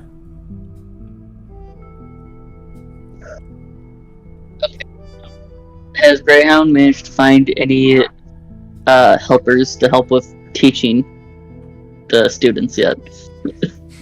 Yes, actually, you would have gone up and voluntold Varys that he's kind of taking over the university while in your absence. That does sound like Greyhound. What about his family? Your family. The Uruk family. Yes. You would request that they come and join you at the Citadel. They were farmers, weren't they? Yes, they're farmers. They're ex-adventurers, but they're farmers now. Let's see. How long ago was that you put that letter in? It was a while ago. I'm looking at it. Because I'm trying to figure out what the god's name was. But Oh, so they can worship gods, but Treth can't. No, they don't worship God. Talking about the god that Greyhound really doesn't like. Yeah, I'll Oh, say here that it is. enough time has probably come out. Like, what do you have? You said you found something? Oh, I found the name. Gotcha. It was taking me a bit. How long ago was that? That was months ago. Months ago, which in game would translate a little more. Let's see. Oh no, that was in-game months. Oh, okay. So then, yeah, at that point, they would have definitely have been able to like pack up their stuff and made it to Starfall Citadel. They would be like one of the ones that are organized and have made one of the larger farms around the Citadel. Because if you all recall, I did describe how like not only buildings but farms were popping up around the Citadel, and one of those would have likely have been Greyhound's family. Okay. Would Morbin be one of the students? The half elf, half orc kid. They would have been definitely interested, especially since like Greyhound has been organizing it and whatnot.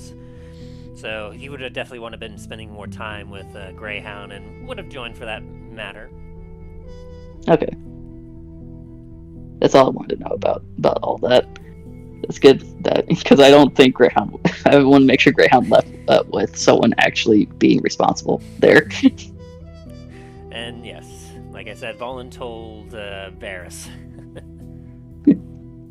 Okay.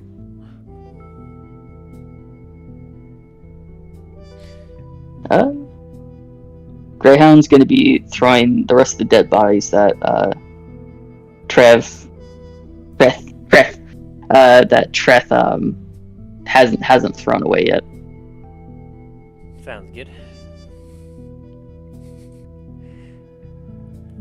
And so, Dain and Treth, as you make your way back to the engine, you will see that the engine in particular, like, has one set of doors that,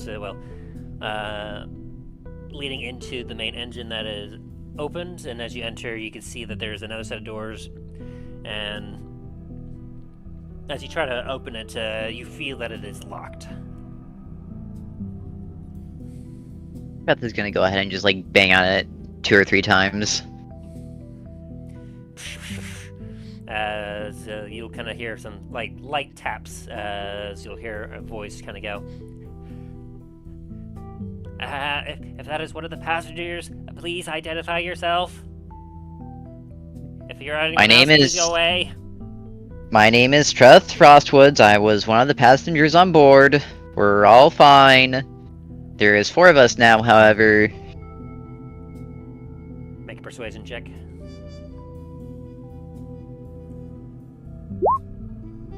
Hang on. Where is it? Fuck.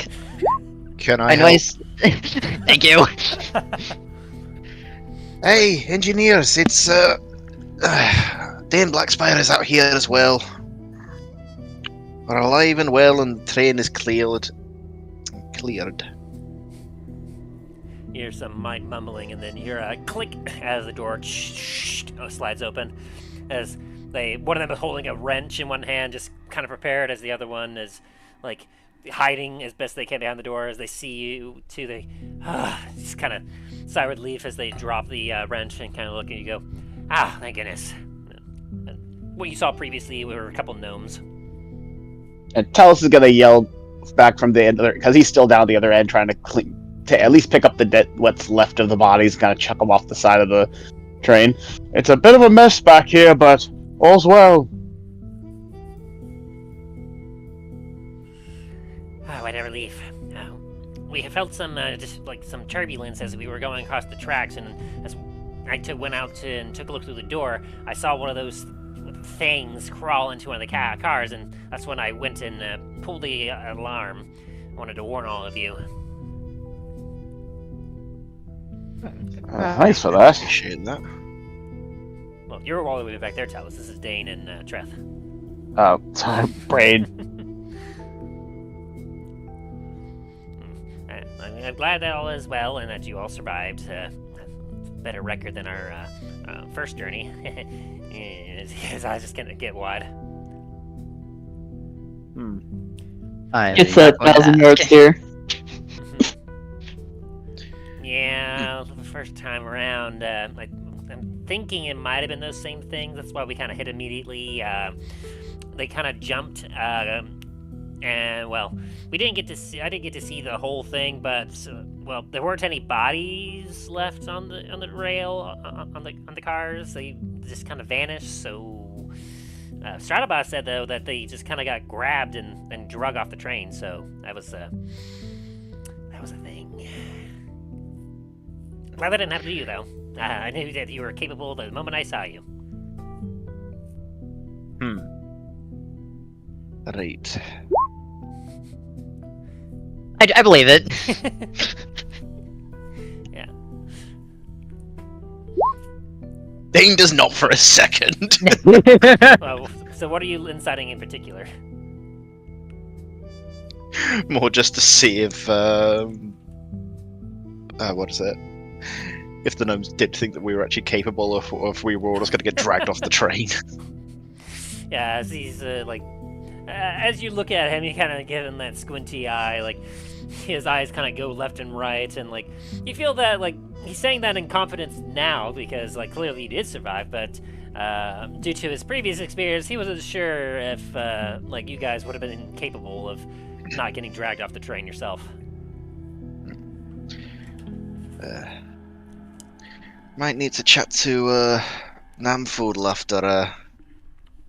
after all this about trying to get maybe armored doors on these trains. No, Can't have possible passengers being dragged off a train every single time that it goes by. Oh, for sure. I mean, this was its like maiden voyage. I mean, we had no idea exactly what would like be occurring when we went on this trek here. I mean, stats were nominal. I mean, you see the speed of this thing? Nothing faster than all the lands. But Right, it's a bit mind-boggling. But it's also going through the Underdark. How did no one think that something wouldn't jump on the train? well, he's kind of scratching. It's like going in. It's like going into a dragon's lair and expecting there not to be a dragon. Well, we kind of approximated that the speed and velocity of the T.R.A.I.N. would have been so great that nothing would have been stupid enough to try and hop onto it. So, I mean, essentially trying to do that would be like trying to like walk into a stampede of horses. Mm-hmm. Yep. And of course that's a bad idea. I mean, you'd hurt yourself something terrible. But well, we didn't quite calculate flying things into that, I guess. No? You hear a faint, deranged laugh in the distance. What was that? I'm assuming that would be our fourth passenger. I kind of look at Dain to just like, right? Or... Hey, it sounds like Greyhound. Fourth passenger, Greyhound. I mean, I'm giving them history checks. Damn. Their eyes get wider. They go like, Greyhound is on the train right now. They're like, oh no, don't let him touch anything. Apparently. Evidently so. I think he came on a bit of a personal vendetta against some of those flying beasties. No. They kind of put their hands on their heads like, please. It's like, has he touched anything? Like, has he gone on the upholstery yet? Oh, the floor. Like, He's already spit on the carpet a couple of times. oh, Namfood was gonna talk our pay. Who's Talos is gonna make his way up. Talos is gonna start making his way up and like, kind of like just speaking to everyone, like not really paying attention. He's like, "It might be a rag or something. It's a lot. This is weird blood. It won't just doesn't come off like." He's like trying to wipe his hands, but it's like not really coming off. It's like, So Just gonna call back. just gonna call back down the train. Talos, you really don't want me to come down there with the horn. It's not gonna end well for anyone. As for you, Treth, but- like, you would have heard the name Nanfoodle. Like, essentially, you know that there is a gnome that once resided in Antiva that was known for a few of its kind of gimmicky trinkets and a few like other smaller inventions, but you don't know too much more about him. Like, since you got to Antiva, not many of his like tales or inventions would have reached here by now, as he's been focusing a lot of his efforts in Dundras. And so you would basically know like pre Dundras, like Antiva Nanfoodle, like any information that would have been known about him at that point. So I would have known that he was from Raven's Crest and not Antiva? Yes. Okay.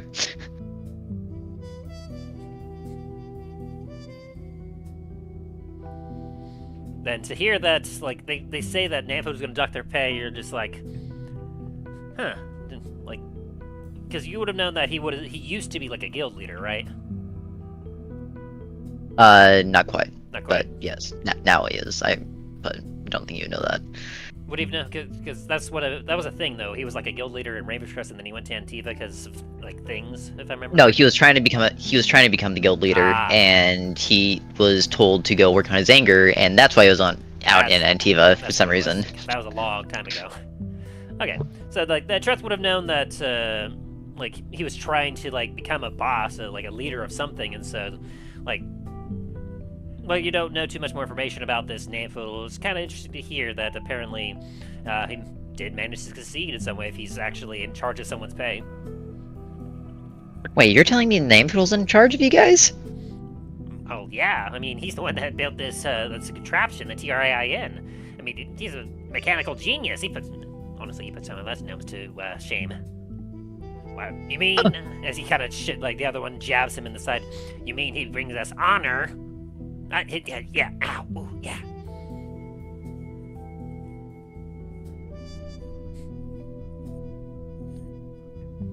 And as you kind of look around at this contraption that you're in, like you see that right next to where these two gnomes are, there are two doors one on each side, and like you could hear like some rattling, and like if it wasn't for the doors, it'd probably be a lot louder in here. But you could hear some like mechanical whirring within each of those like smaller rooms,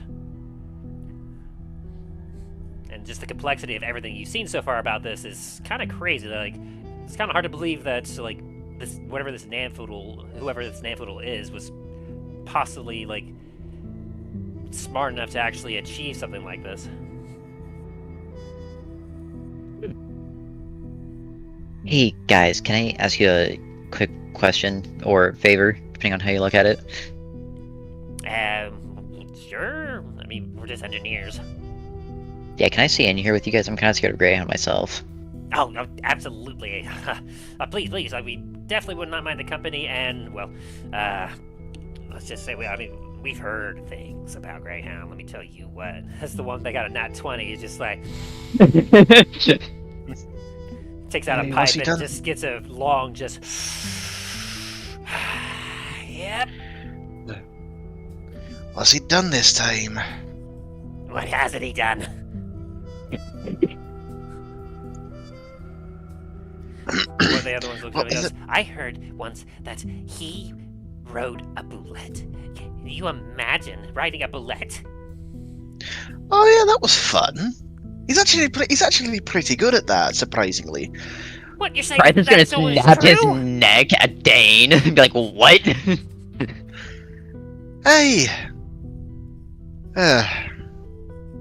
3 bullets all throughout the city, and yeah, he was riding it around. For a creature that doesn't quite like anything to get near it, Graham was definitely wrangling that thing like a champ. Oh, wait, hang on. As Treth pulls out his bugs and starts writing all this down. That's what the two gnomes are looking at each other go.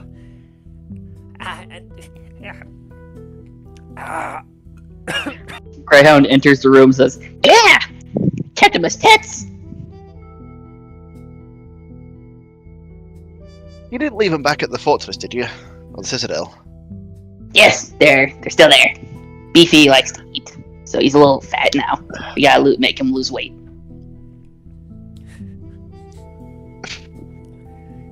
Wait, are you So claiming the- that you kept one of the bullets? Oh, I kept all 3. I'll have to put a stop to that. I would say that maybe you got one, and the other 2 would have wandered off to the desert. Hey, didn't you say that I kept the 3? I don't recall saying you kept the 3. I know that you had freed all 3 of them. Oh, I remember you saying that I kept them when we were at Citadel, so that's why I said that. I don't think so. I don't think I recall that. Can I keep Beefy though? Because I named him. Like I said, at the best, you probably kept 1. All right, I'm with Beefy, the fat one. And that's the one you were riding around on. Yes. He's morbidly obese. He's very out of shape. He only kind of sits around. Well, he did eat half a city, so... Hey, excuse me, sir. Can I see that pipe? Yep, here. As he passes it on to you. It's like, as the other one kind of looks from around the corner, is like, hello, Greyhound. We will allow you to ride the train so long as you please don't do any more damage. I mean, I haven't done any damage as the doorknob falls down. Not anymore. Didn't you already spit on the carpet 3 times? Oh. Well, the guys were being mentioned. You gotta have principles. As they kind of look behind you and they go, did you bash down one of the doors? No, I didn't do that. I opened the doors. Persuasion check. Ground's being framed. It was definitely Greyhound. Alright, where's my persuasion? Also, I do have advantage on deception checks. Fuck. One of them believes you, Treth, and it looks at you, Greyhound's like, you monster, it's gonna cost us so much to repair. As the other one, it's it looks at you, Greyhound, looks at you, Treth, it's like, I'm so confused right now.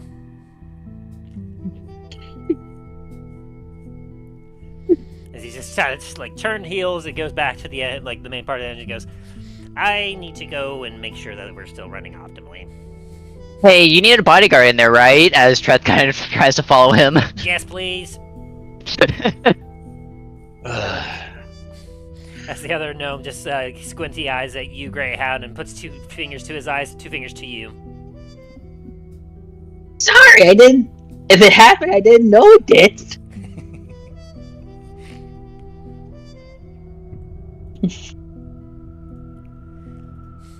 Oh, sir, would you please return to your seats? We should hopefully be returning to Port La Montagne within a day. There's so much paperwork to do. As he kind of turns around and goes back to the engine.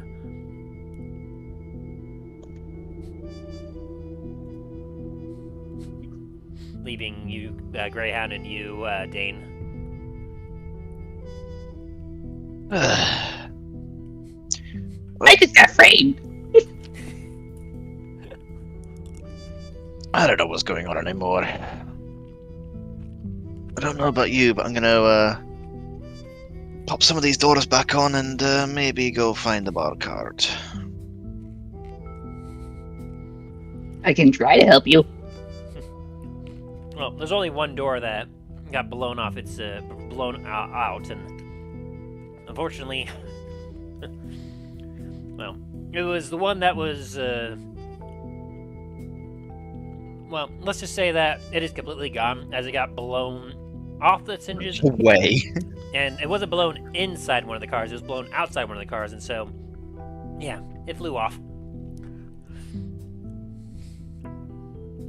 Whoops.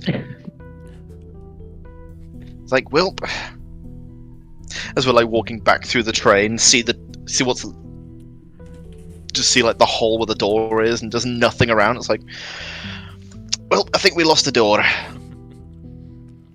Hopefully that doesn't impact anywhere important. That was the door in one of the passenger cabin that you all were staying in before, wasn't it? Yeah. So, yeah.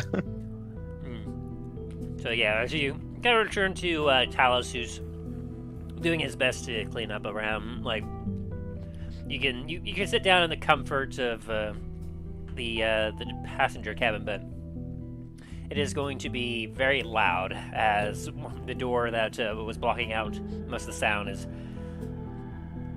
now gone. Am I able to pop off a interior door from its hinges and kind of put it into the frame?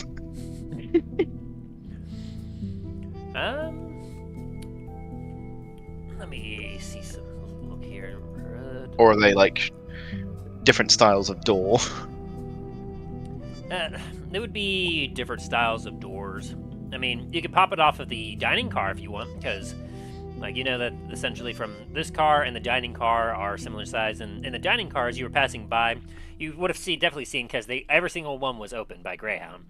You would have seen that there were 4 stalls for lavatories in the dining car, and those doors were smaller than this one. Yeah, and there was like a mini airlock between the outside and the inside of the dining car, wasn't there, for the lavatories? Yes, there was actually that one, and that one could possibly be used as a replacement. Yeah. Well, I'm gonna go have a look at that, and if it looks like it's gonna work, I'm gonna use my hammer to kind of like, my little like blacksmith's hammer to kind of like pop it off its hinges and move it over and pop it into the hinges on the of the other car. Let's see. Like you're not proficient in tinkering, right? Tinkering, no, not that I'm aware of. But I've got my smith's tools and my jeweler's tools. So I've been like, not quite tinkering, but I've been playing around with small items for a while. Give me your smithing tools check. 29. God damn. And then give me a jeweler's check to work with some of the smaller parts of it. Yeah, okay. So, I will say that what you end up doing is you are able to use your smith's tools to kind of like, let's say you're not using the tinkering that was used to originally create it. Like, Treth, you hear from like the engine, you hear some like horrendous banging, and then like what almost sounds like a metal being like ripped off its hinges.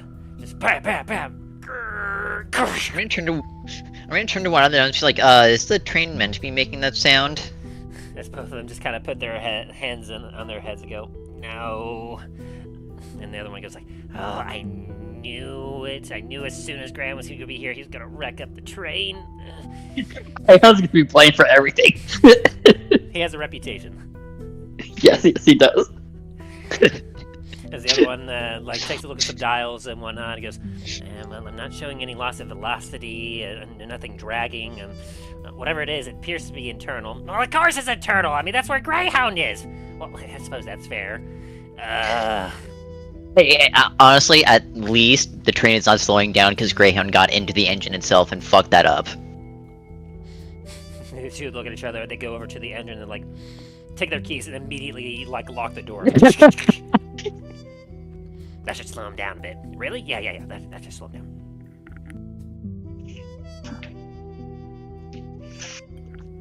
I think Greyhound doesn't know enlarge.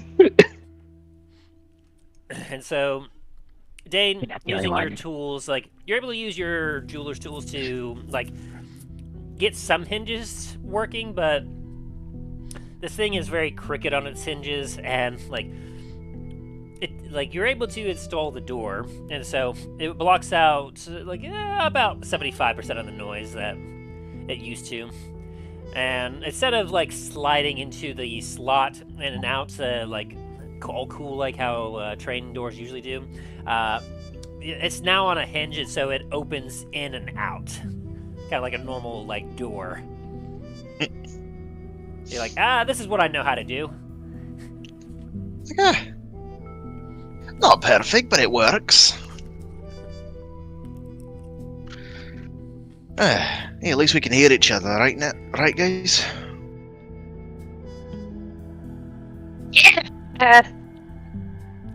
Greyhound eats a pomegranate. Where? As he says, yeah, he's just eating the pomegranate.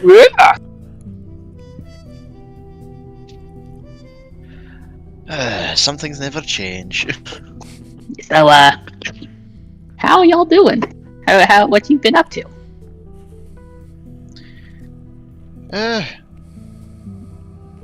Oh, where do we begin? Hi. Well, what did we end up doing? We ended up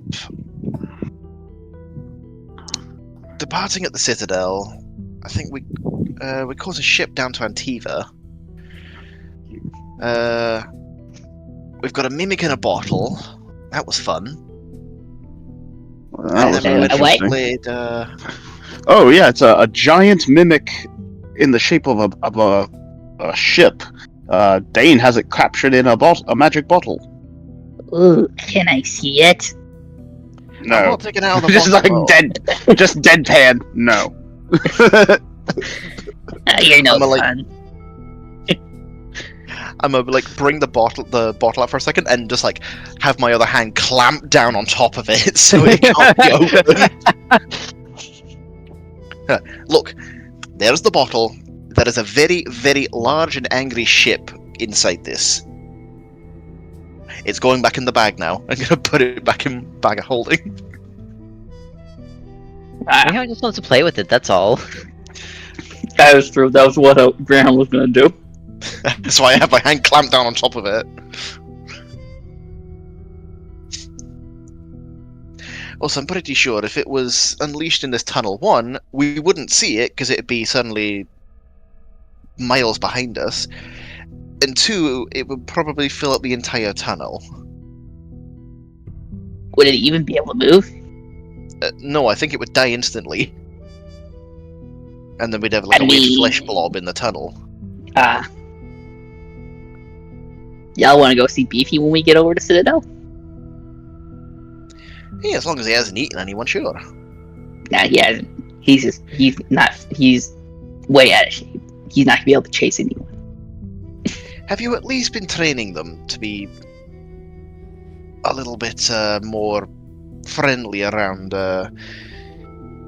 everyone at the Citadel, especially your students? Oh yes, my students are the ones who feed them. I sexed it out.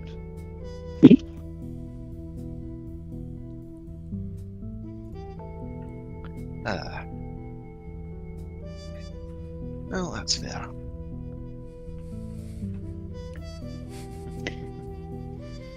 Oh, so Dain, Talos, Aye. have you ever thought about teaching kids? As the eyes get very squinty.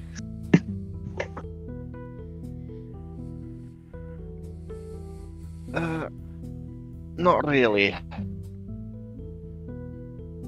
I don't think I don't really think I'd be the best suited for teaching children. Why not? Well,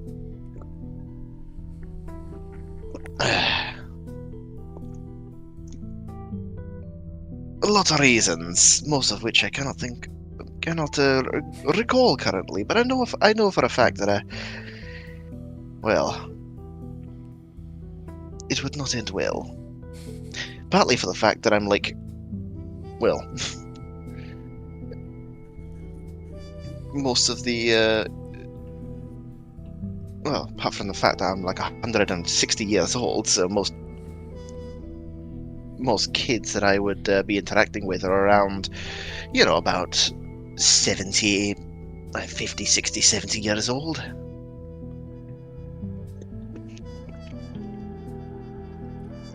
I don't think you would consider those kids anymore. Aye, well, a dwarf is a considered a child until they're at least about 80 or 90 years old.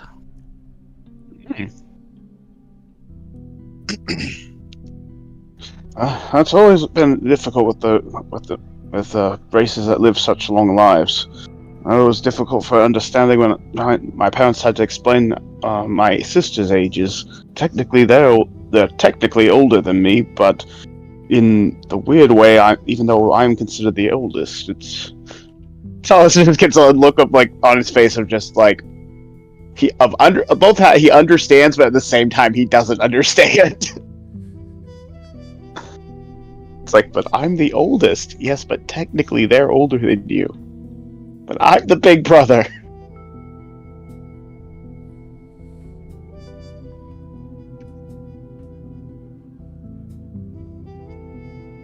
Hey, it's definitely a weird concept.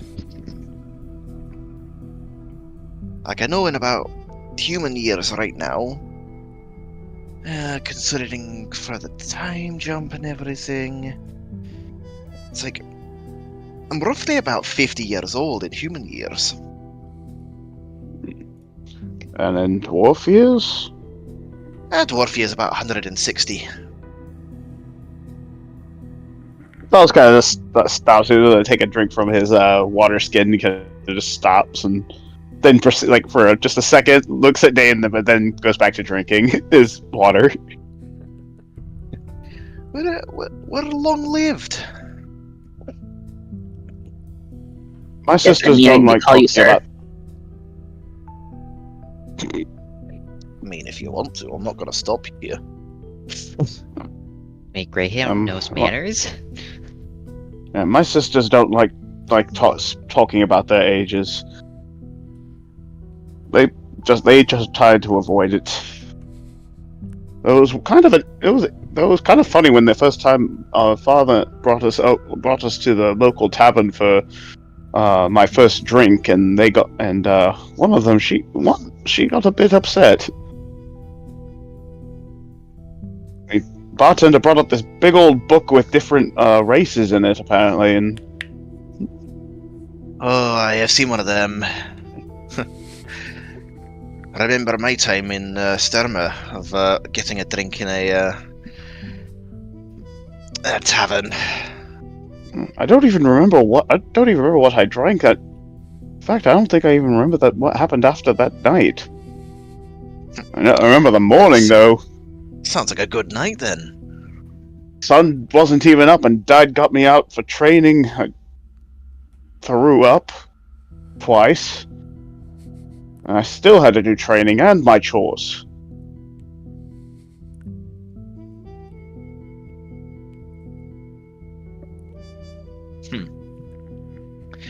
Didn't even get to enjoy the after effects. Talos just had a look of he's clearly trying to think of dig up the memories of that day, but it's complete blackout. He remembers nothing. It's I remember my dad giving me a goblet, and then Party hard. Milo was very familiar with that giant book that kind of has been standard with every tavern.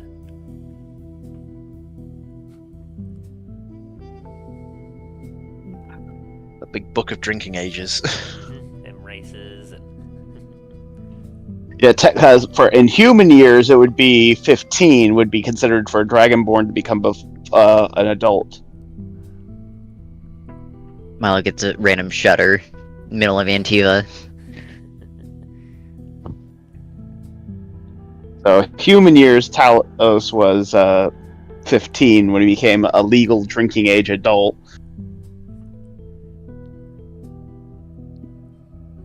Which I'm pretty sure for Dragonborn that he would be considered the equivalent of 18, I think. I'd have to double check that. It's where's my book? on Dragonborn, they typically live shorter than humans. On average, I think the average lifespan for human was 80-ish. 80-ish to 100. Let me double check here. No. I actually had to get my book, my race bestiary book out. Also, a slight correction on my end. What was it? 40 is like the maturity age for a dwarf. It's like 20 years old. Dragonborns can typically live to about 80 years old. However, most Dragonborns don't tend to survive that long. It says that they reach adulthood at 15, and their lifespan tends to be around 80 human years.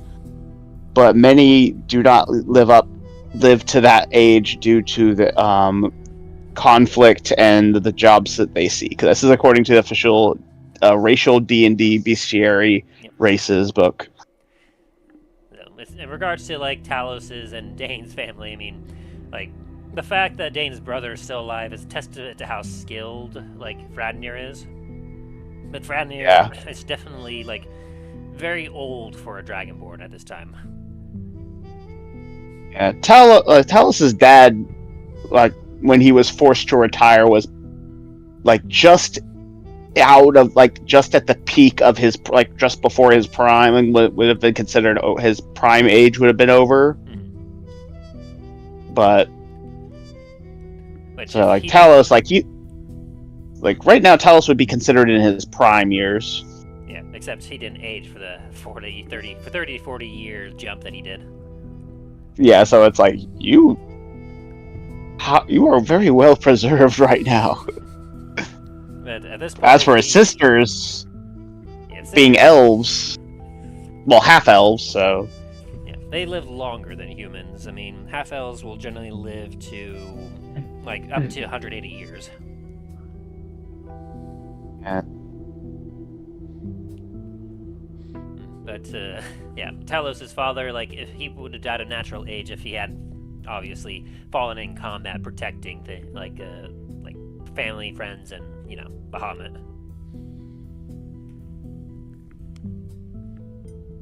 As for Talos's mother, I mean, ideally, according to what Talos should believe, she should either be at the end of her life or she should have already passed from natural causes unless something else occurred. But from this, what Talos knows from his sisters and everyone else, nothing is known about the fate of matron of the Shaxes.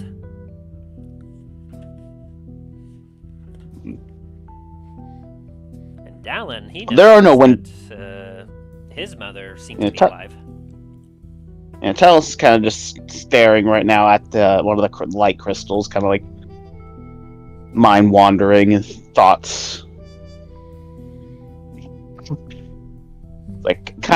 He's still listening to the conversation, but he's kind of part of his mind's a little wandering. Meanwhile, in the engine room, the two gnomes are playing poker with Treth. Graham not so often tries to see how everyone's doing. If you try to enter the engine room, you will find it locked. Right. And Treth is there making sure the door's barricaded with his own body. Not sure if the weight of him would be able to stop Greyhound since he's carried Dain before around the whole entire city.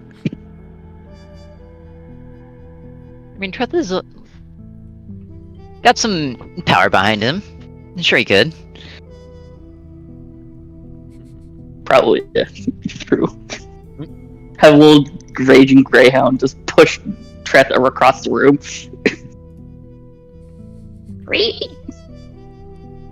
Nah. Greyhound is gonna be in the cart just laying down, trying to go to sleep.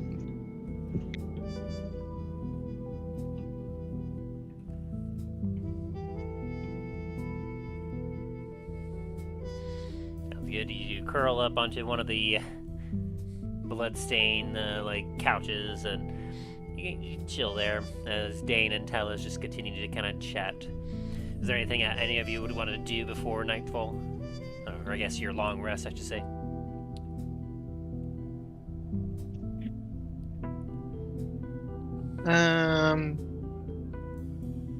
What is it? Dane's just gonna be just chilling out with Talos, using my jug of alchemy to make some wine, and we're just gonna chat for a bit before passing out.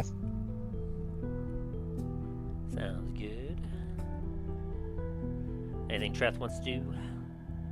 Treth would ask one of the gnomes to unlock the door so he could go out into the dining car and get ready for his nightly routine. Yep. Which should be easy enough.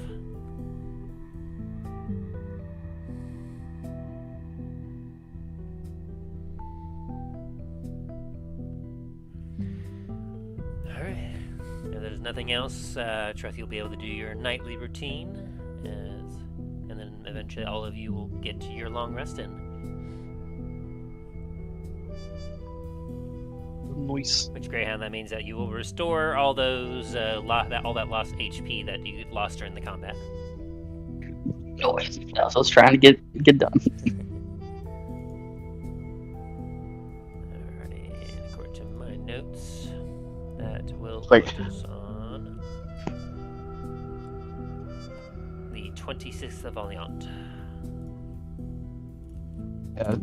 Talos did what he could to try to clean the blood, like just but like use some of the water from his water skin and tried. Yes. All we can do is try. Yeah,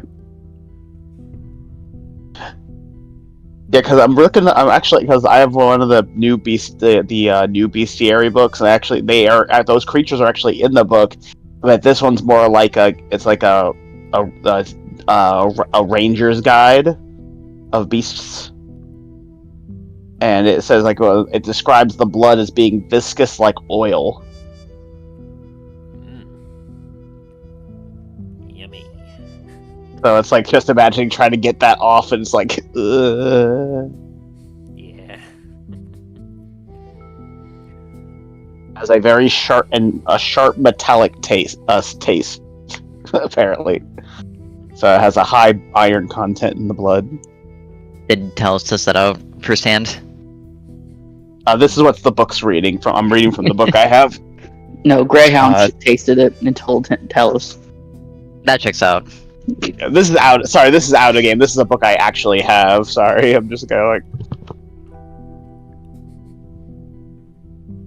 this. I'm surprised. Like, this is probably something that's probably Talos would probably go find on a book of something kind of like this. Like, especially with being in a continent that he's like away from his homeland, and learning new things. Like, he does put a lot of stuff in his own personal journal, so he's granted the drawings are not very.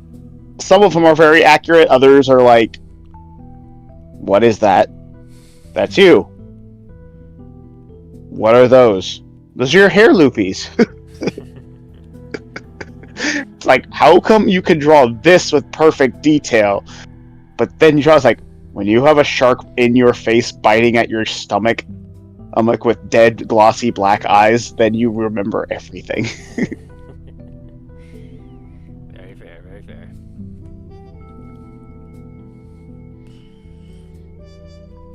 I will say, as you all progress through this particular day on the train, if any of you travel to the dining car to eat, in between as you're hopping through the cars, you'll find yourself in a very much a solid tunnel. There's no Underdark, there's nothing.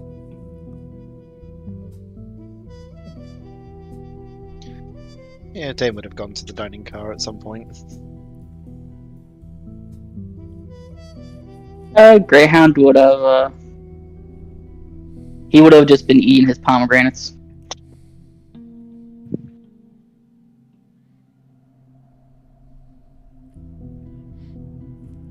So, is there anything any of you would do on this particular day as you're continuing your travels?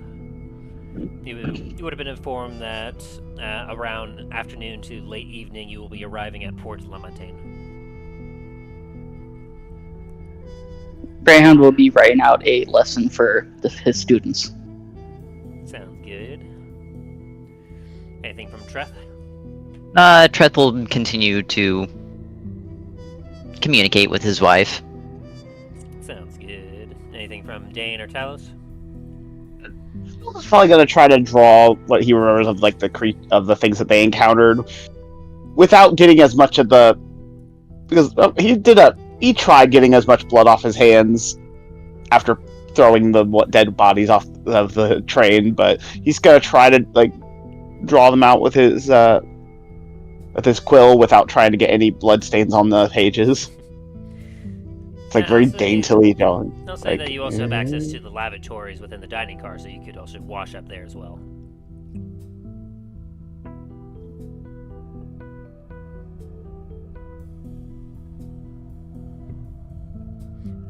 And so, as the end of the day comes, you feel a sudden a shift in the train car, as things feel to be slowing down a bit, as you hear in just kind of the magical intercom. Attention passengers, I wanted to inform you that we will be landing in Port La Montagne very shortly. What are you, never not landing, what are you, correction. We will be coming to a stop at Port La Montagne shortly. Is that better? Yes, that's better, man. Please collect your belongings and prepare to depart. Thank you for riding on the T.R.A.I.N.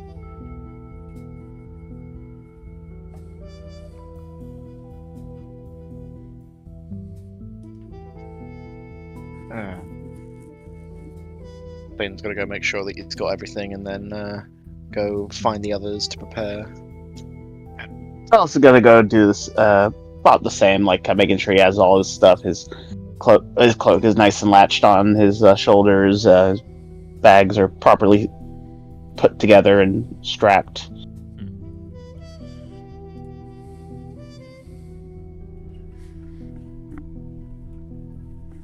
And as you all begin to feel like a more gradual slowing down, as you hear the tracks go like,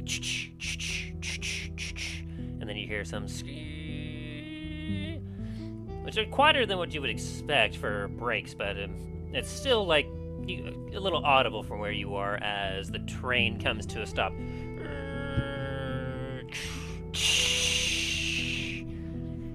As you feel the train come to stop,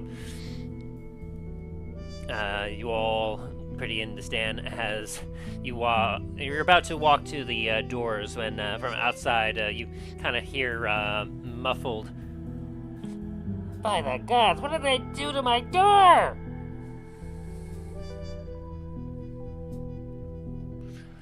And you hear as one of the gnomes swings open the door you crafted, Dain.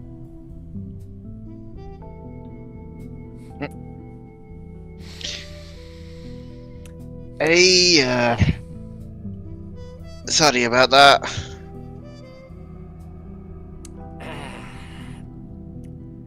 Thank you for riding on our T.R.A.I.N.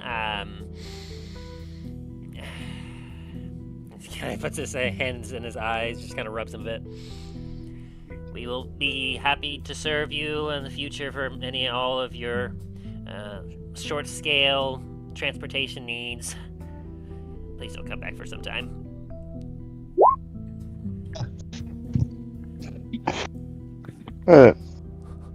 Hey, we'd love to be back. This thing's useful. Hey, we've seen you guys rather shortly here. Talos just pats the side of the train, he's I think I could get used to these things. It's definitely much more convenient than taking a ship. Or wagon. Wagon, yeah. Remember that this is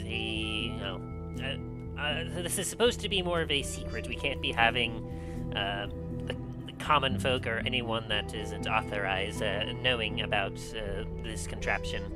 This is meant. No worries about that. Yes, It's not meant to be carrying lots of cargo, nor is it meant to be carrying lots of people. As you can see by the size of this is supposed to be very fast, very quick, meant for exchanging of information, as well as a few individuals. We'll be out of commission for several days as we have some repairs and improvements to make, as he starts to get a mile-long stare. No worries. All right, you take care.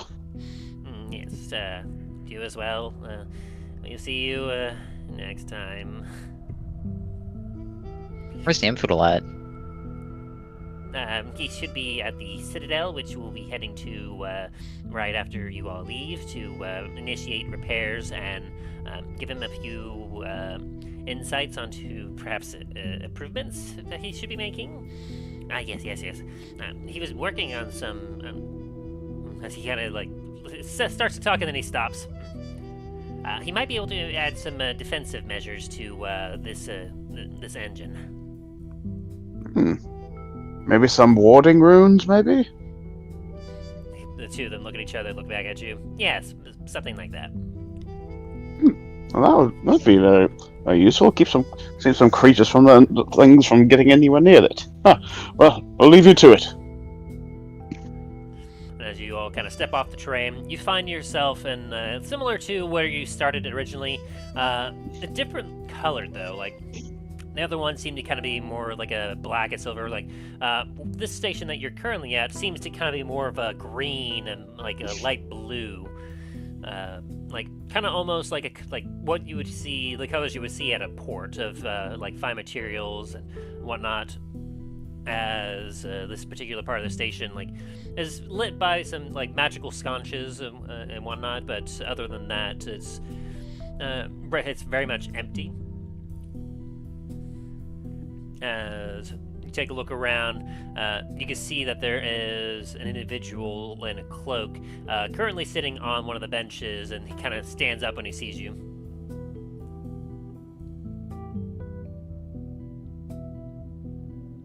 I don't know who that is. And as you all kind of like begin to like walk away from the train, you hear some mechanical whirring as the thing just begins to reverse in the other direction, back towards Starfall Citadel.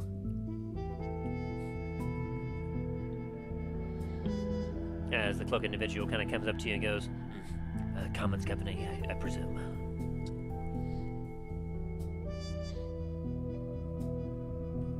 I mean, I'd hope it comes coming. So, where is the bounty supposed to be turned in? The bounty itself gets turned in at Port La Montagne at... Oh, that's right. Those particular notes were in my other thing, weren't they? I never transferred that over. I think that was in the shipping, if I remember correctly. Pull that up real quick. Dang, how long ago was that?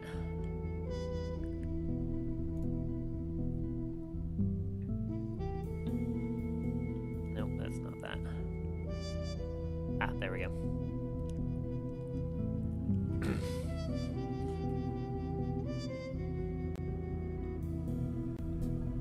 Okay, so... Oh, boy. There's Port La Montagne. Okay.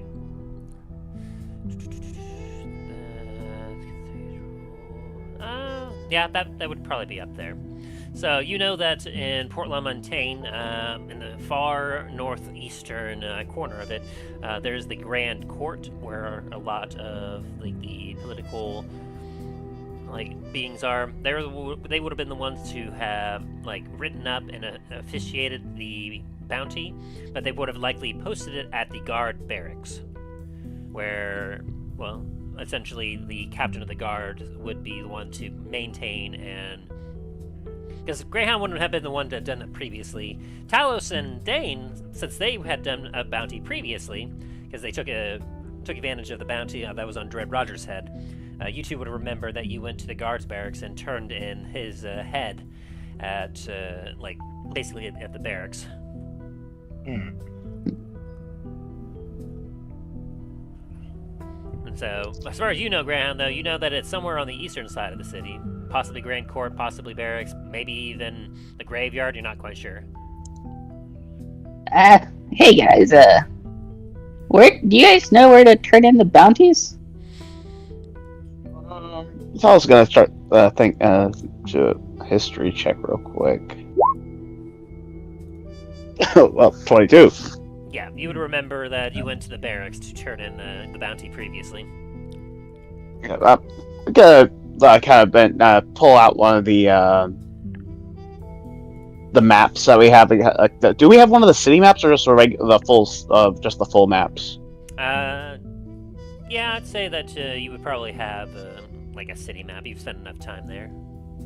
I'm about to pull it out and then just kind of show us where it's at on the map. It's like so we are. Well, where are we exactly on the map? Actually, you're underground. You don't know.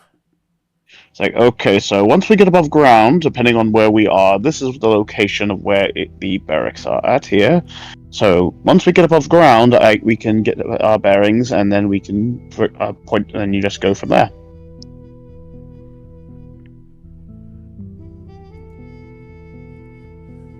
Sound good? Yeah. All right, let's figure out how to get out from underground from here. There should be some ladder, stairs, that'd be rope. why I'm here. That's the cloaked individual. Just kind of waves his hand to get your attention again. Oh, yes, we are Comet's company. Apologies. Yeah, the boss said that you'd be on the return journey from this thing. All right, welcome. Just this way, as he kind of nods his head to the side. Yep. Thank you. I proceed forward, following his direct to where he's bringing us. Yeah. You see that there are several different corridors leading out from this particular station, but this one in particular, he kind of takes you up a set of stairs. And after a few minutes of travel up the stairs, you watch as he kind of opens up the door. He kind of looks at you all before he opens it and kind of puts a finger to his mouth and goes, "Remember, this is a secret to everybody, except for those that know." Got it. I'm gonna flip him a single gold piece. He takes it and he doesn't even look at it when you just flip it to him. He catches it with one hand and pockets it and kind of gives you a nod of approval. Right this way. As he then crackles open the door, and it's a little smaller. You have to kind of duck your heads through it, but it does a weird grinding noise as well as it almost looks like bricks, but the way he's moving it almost feels looks like it's probably can't be that heavy. As you all enter what looks to be a dark basement.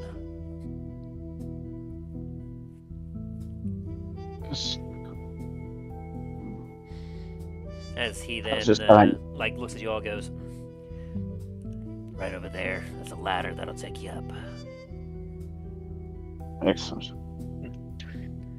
Safe travels. And then he disappears behind the door and closes it. Who wants to go up first? Hey, I'll head on up. You proceed to walk up climb up this dark ladder, and when you get to the top, due to your dwarven sight, which is very dark in here, but you're still able to barely see, you see what looks to be some sort of round, textured wood above you. I'm gonna kind of push against it, see if it moves. And it does. As you pop it open, bloop, you kind of start to crawl out, and you see that you're popping out of a barrel.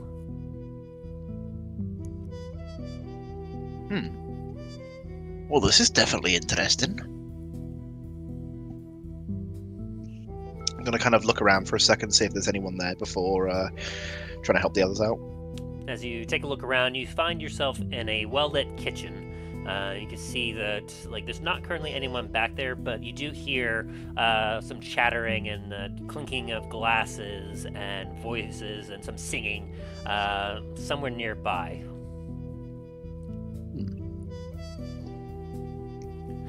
So all of you make your way up through the barrel, replacing the lid, I presume. And Yes. And as you kind of poke your head out one of the kitchen doors, you find yourself in a very lively tavern. Lots of people, lots of drinks being cleaned to food being eaten. As you see an individual that's currently manning the counter. She doesn't seem to notice you at the moment as she's busy serving up a few drinks.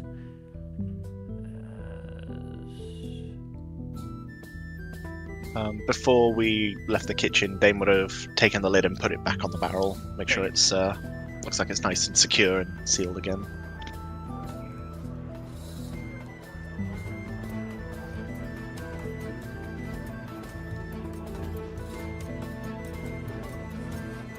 Let's see, the individual on the counter. Check my notes and NPCs. Let's turn that one off.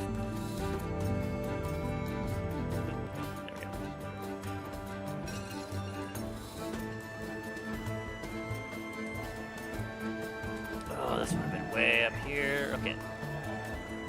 There we go. Yeah, you see a half-elf wearing some clothes, accessories, and demeanor that's you can definitely see that she is a tavern server. She's got light skin, golden almond-shaped eyes. She has short, wavy silver hair. And definitely based on what you can see for some of the wrinkles, he definitely is probably a little older than Varys is.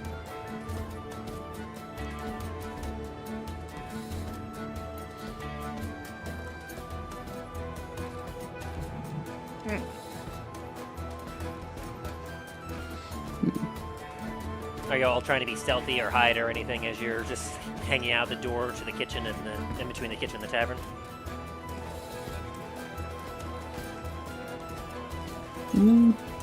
I'll try to be as quiet as I can with my armor.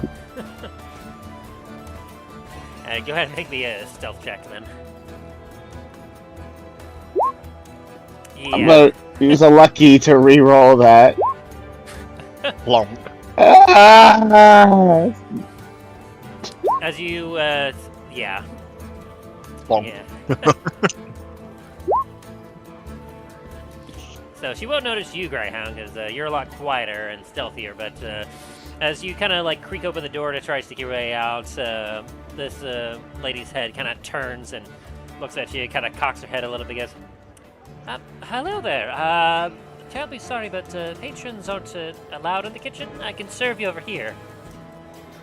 And she then will kind of stop and see if she will. Treth is just gonna kind of pop out from the corner and be like, hey, Larry's trying to find the bathroom. We all got lost. Definitely was not the bathroom. Master Blackspire, Master Shax, is that you? Oh. Is it? How dark is it in this kitchen? It's fairly well lit. Okay. Do history game. Is it Bori in there? No. No, you're. Oh, This is Bordy is 22. A dwarf. This here is a half elf. 22. I'm trying to remember the characters. Well, you don't have to worry, because as you're thinking back, neither of you know this person. Even with a 22? Yep, you've never met her. Greyhound is going to pop up at the front end of the bar, and he's gonna be like, you guys get lost in the bath, trying to find the bathroom again? Come on, get on this side.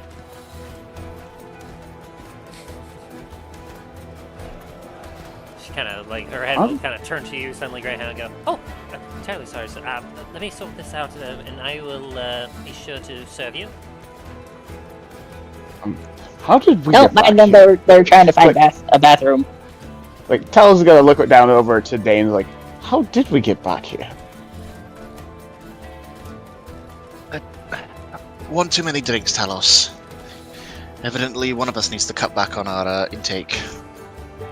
It's gonna kind of give him a nudge, so we continue on. I mean, I suppose you're fine to be back there. I mean, Milo had indicated that he and his friends were allowed to peruse his tavern as he wishes. I'm sorry, have we met? Like, Talos is gonna give her a look of like, wait a minute. I'm afraid not. Allow me to introduce myself. I am Ilithara Francis. I'm the tavern keeper here at the Comet's Landing in Port La Montagne.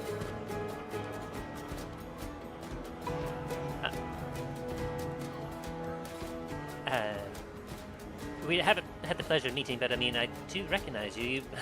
You two are part of Comet's company. I mean, you're one of the two that owns the Citadel to the north, and you've done quite a few amazing things. I mean, you helped make this port safer by getting rid of Dread Rogers.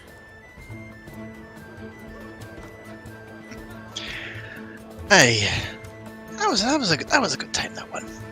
Although I'm afraid glad I that we don't quite didn't recognize obviously. this fellow behind you. Hello, sir. She kind of waves at you, Treth. Good evening, afternoon. I don't know what time of day it is right now. Oh, well, we're just about to actually hit our dinner rush, so pretty good evening. Good evening. My name is Treth Frostwood. Suppose that's all you need to know about me. I'm with them as I kind of motion towards Dain and Talos. Oh, you're a new member of Comet's company. Well, you're definitely in good hands. Hey,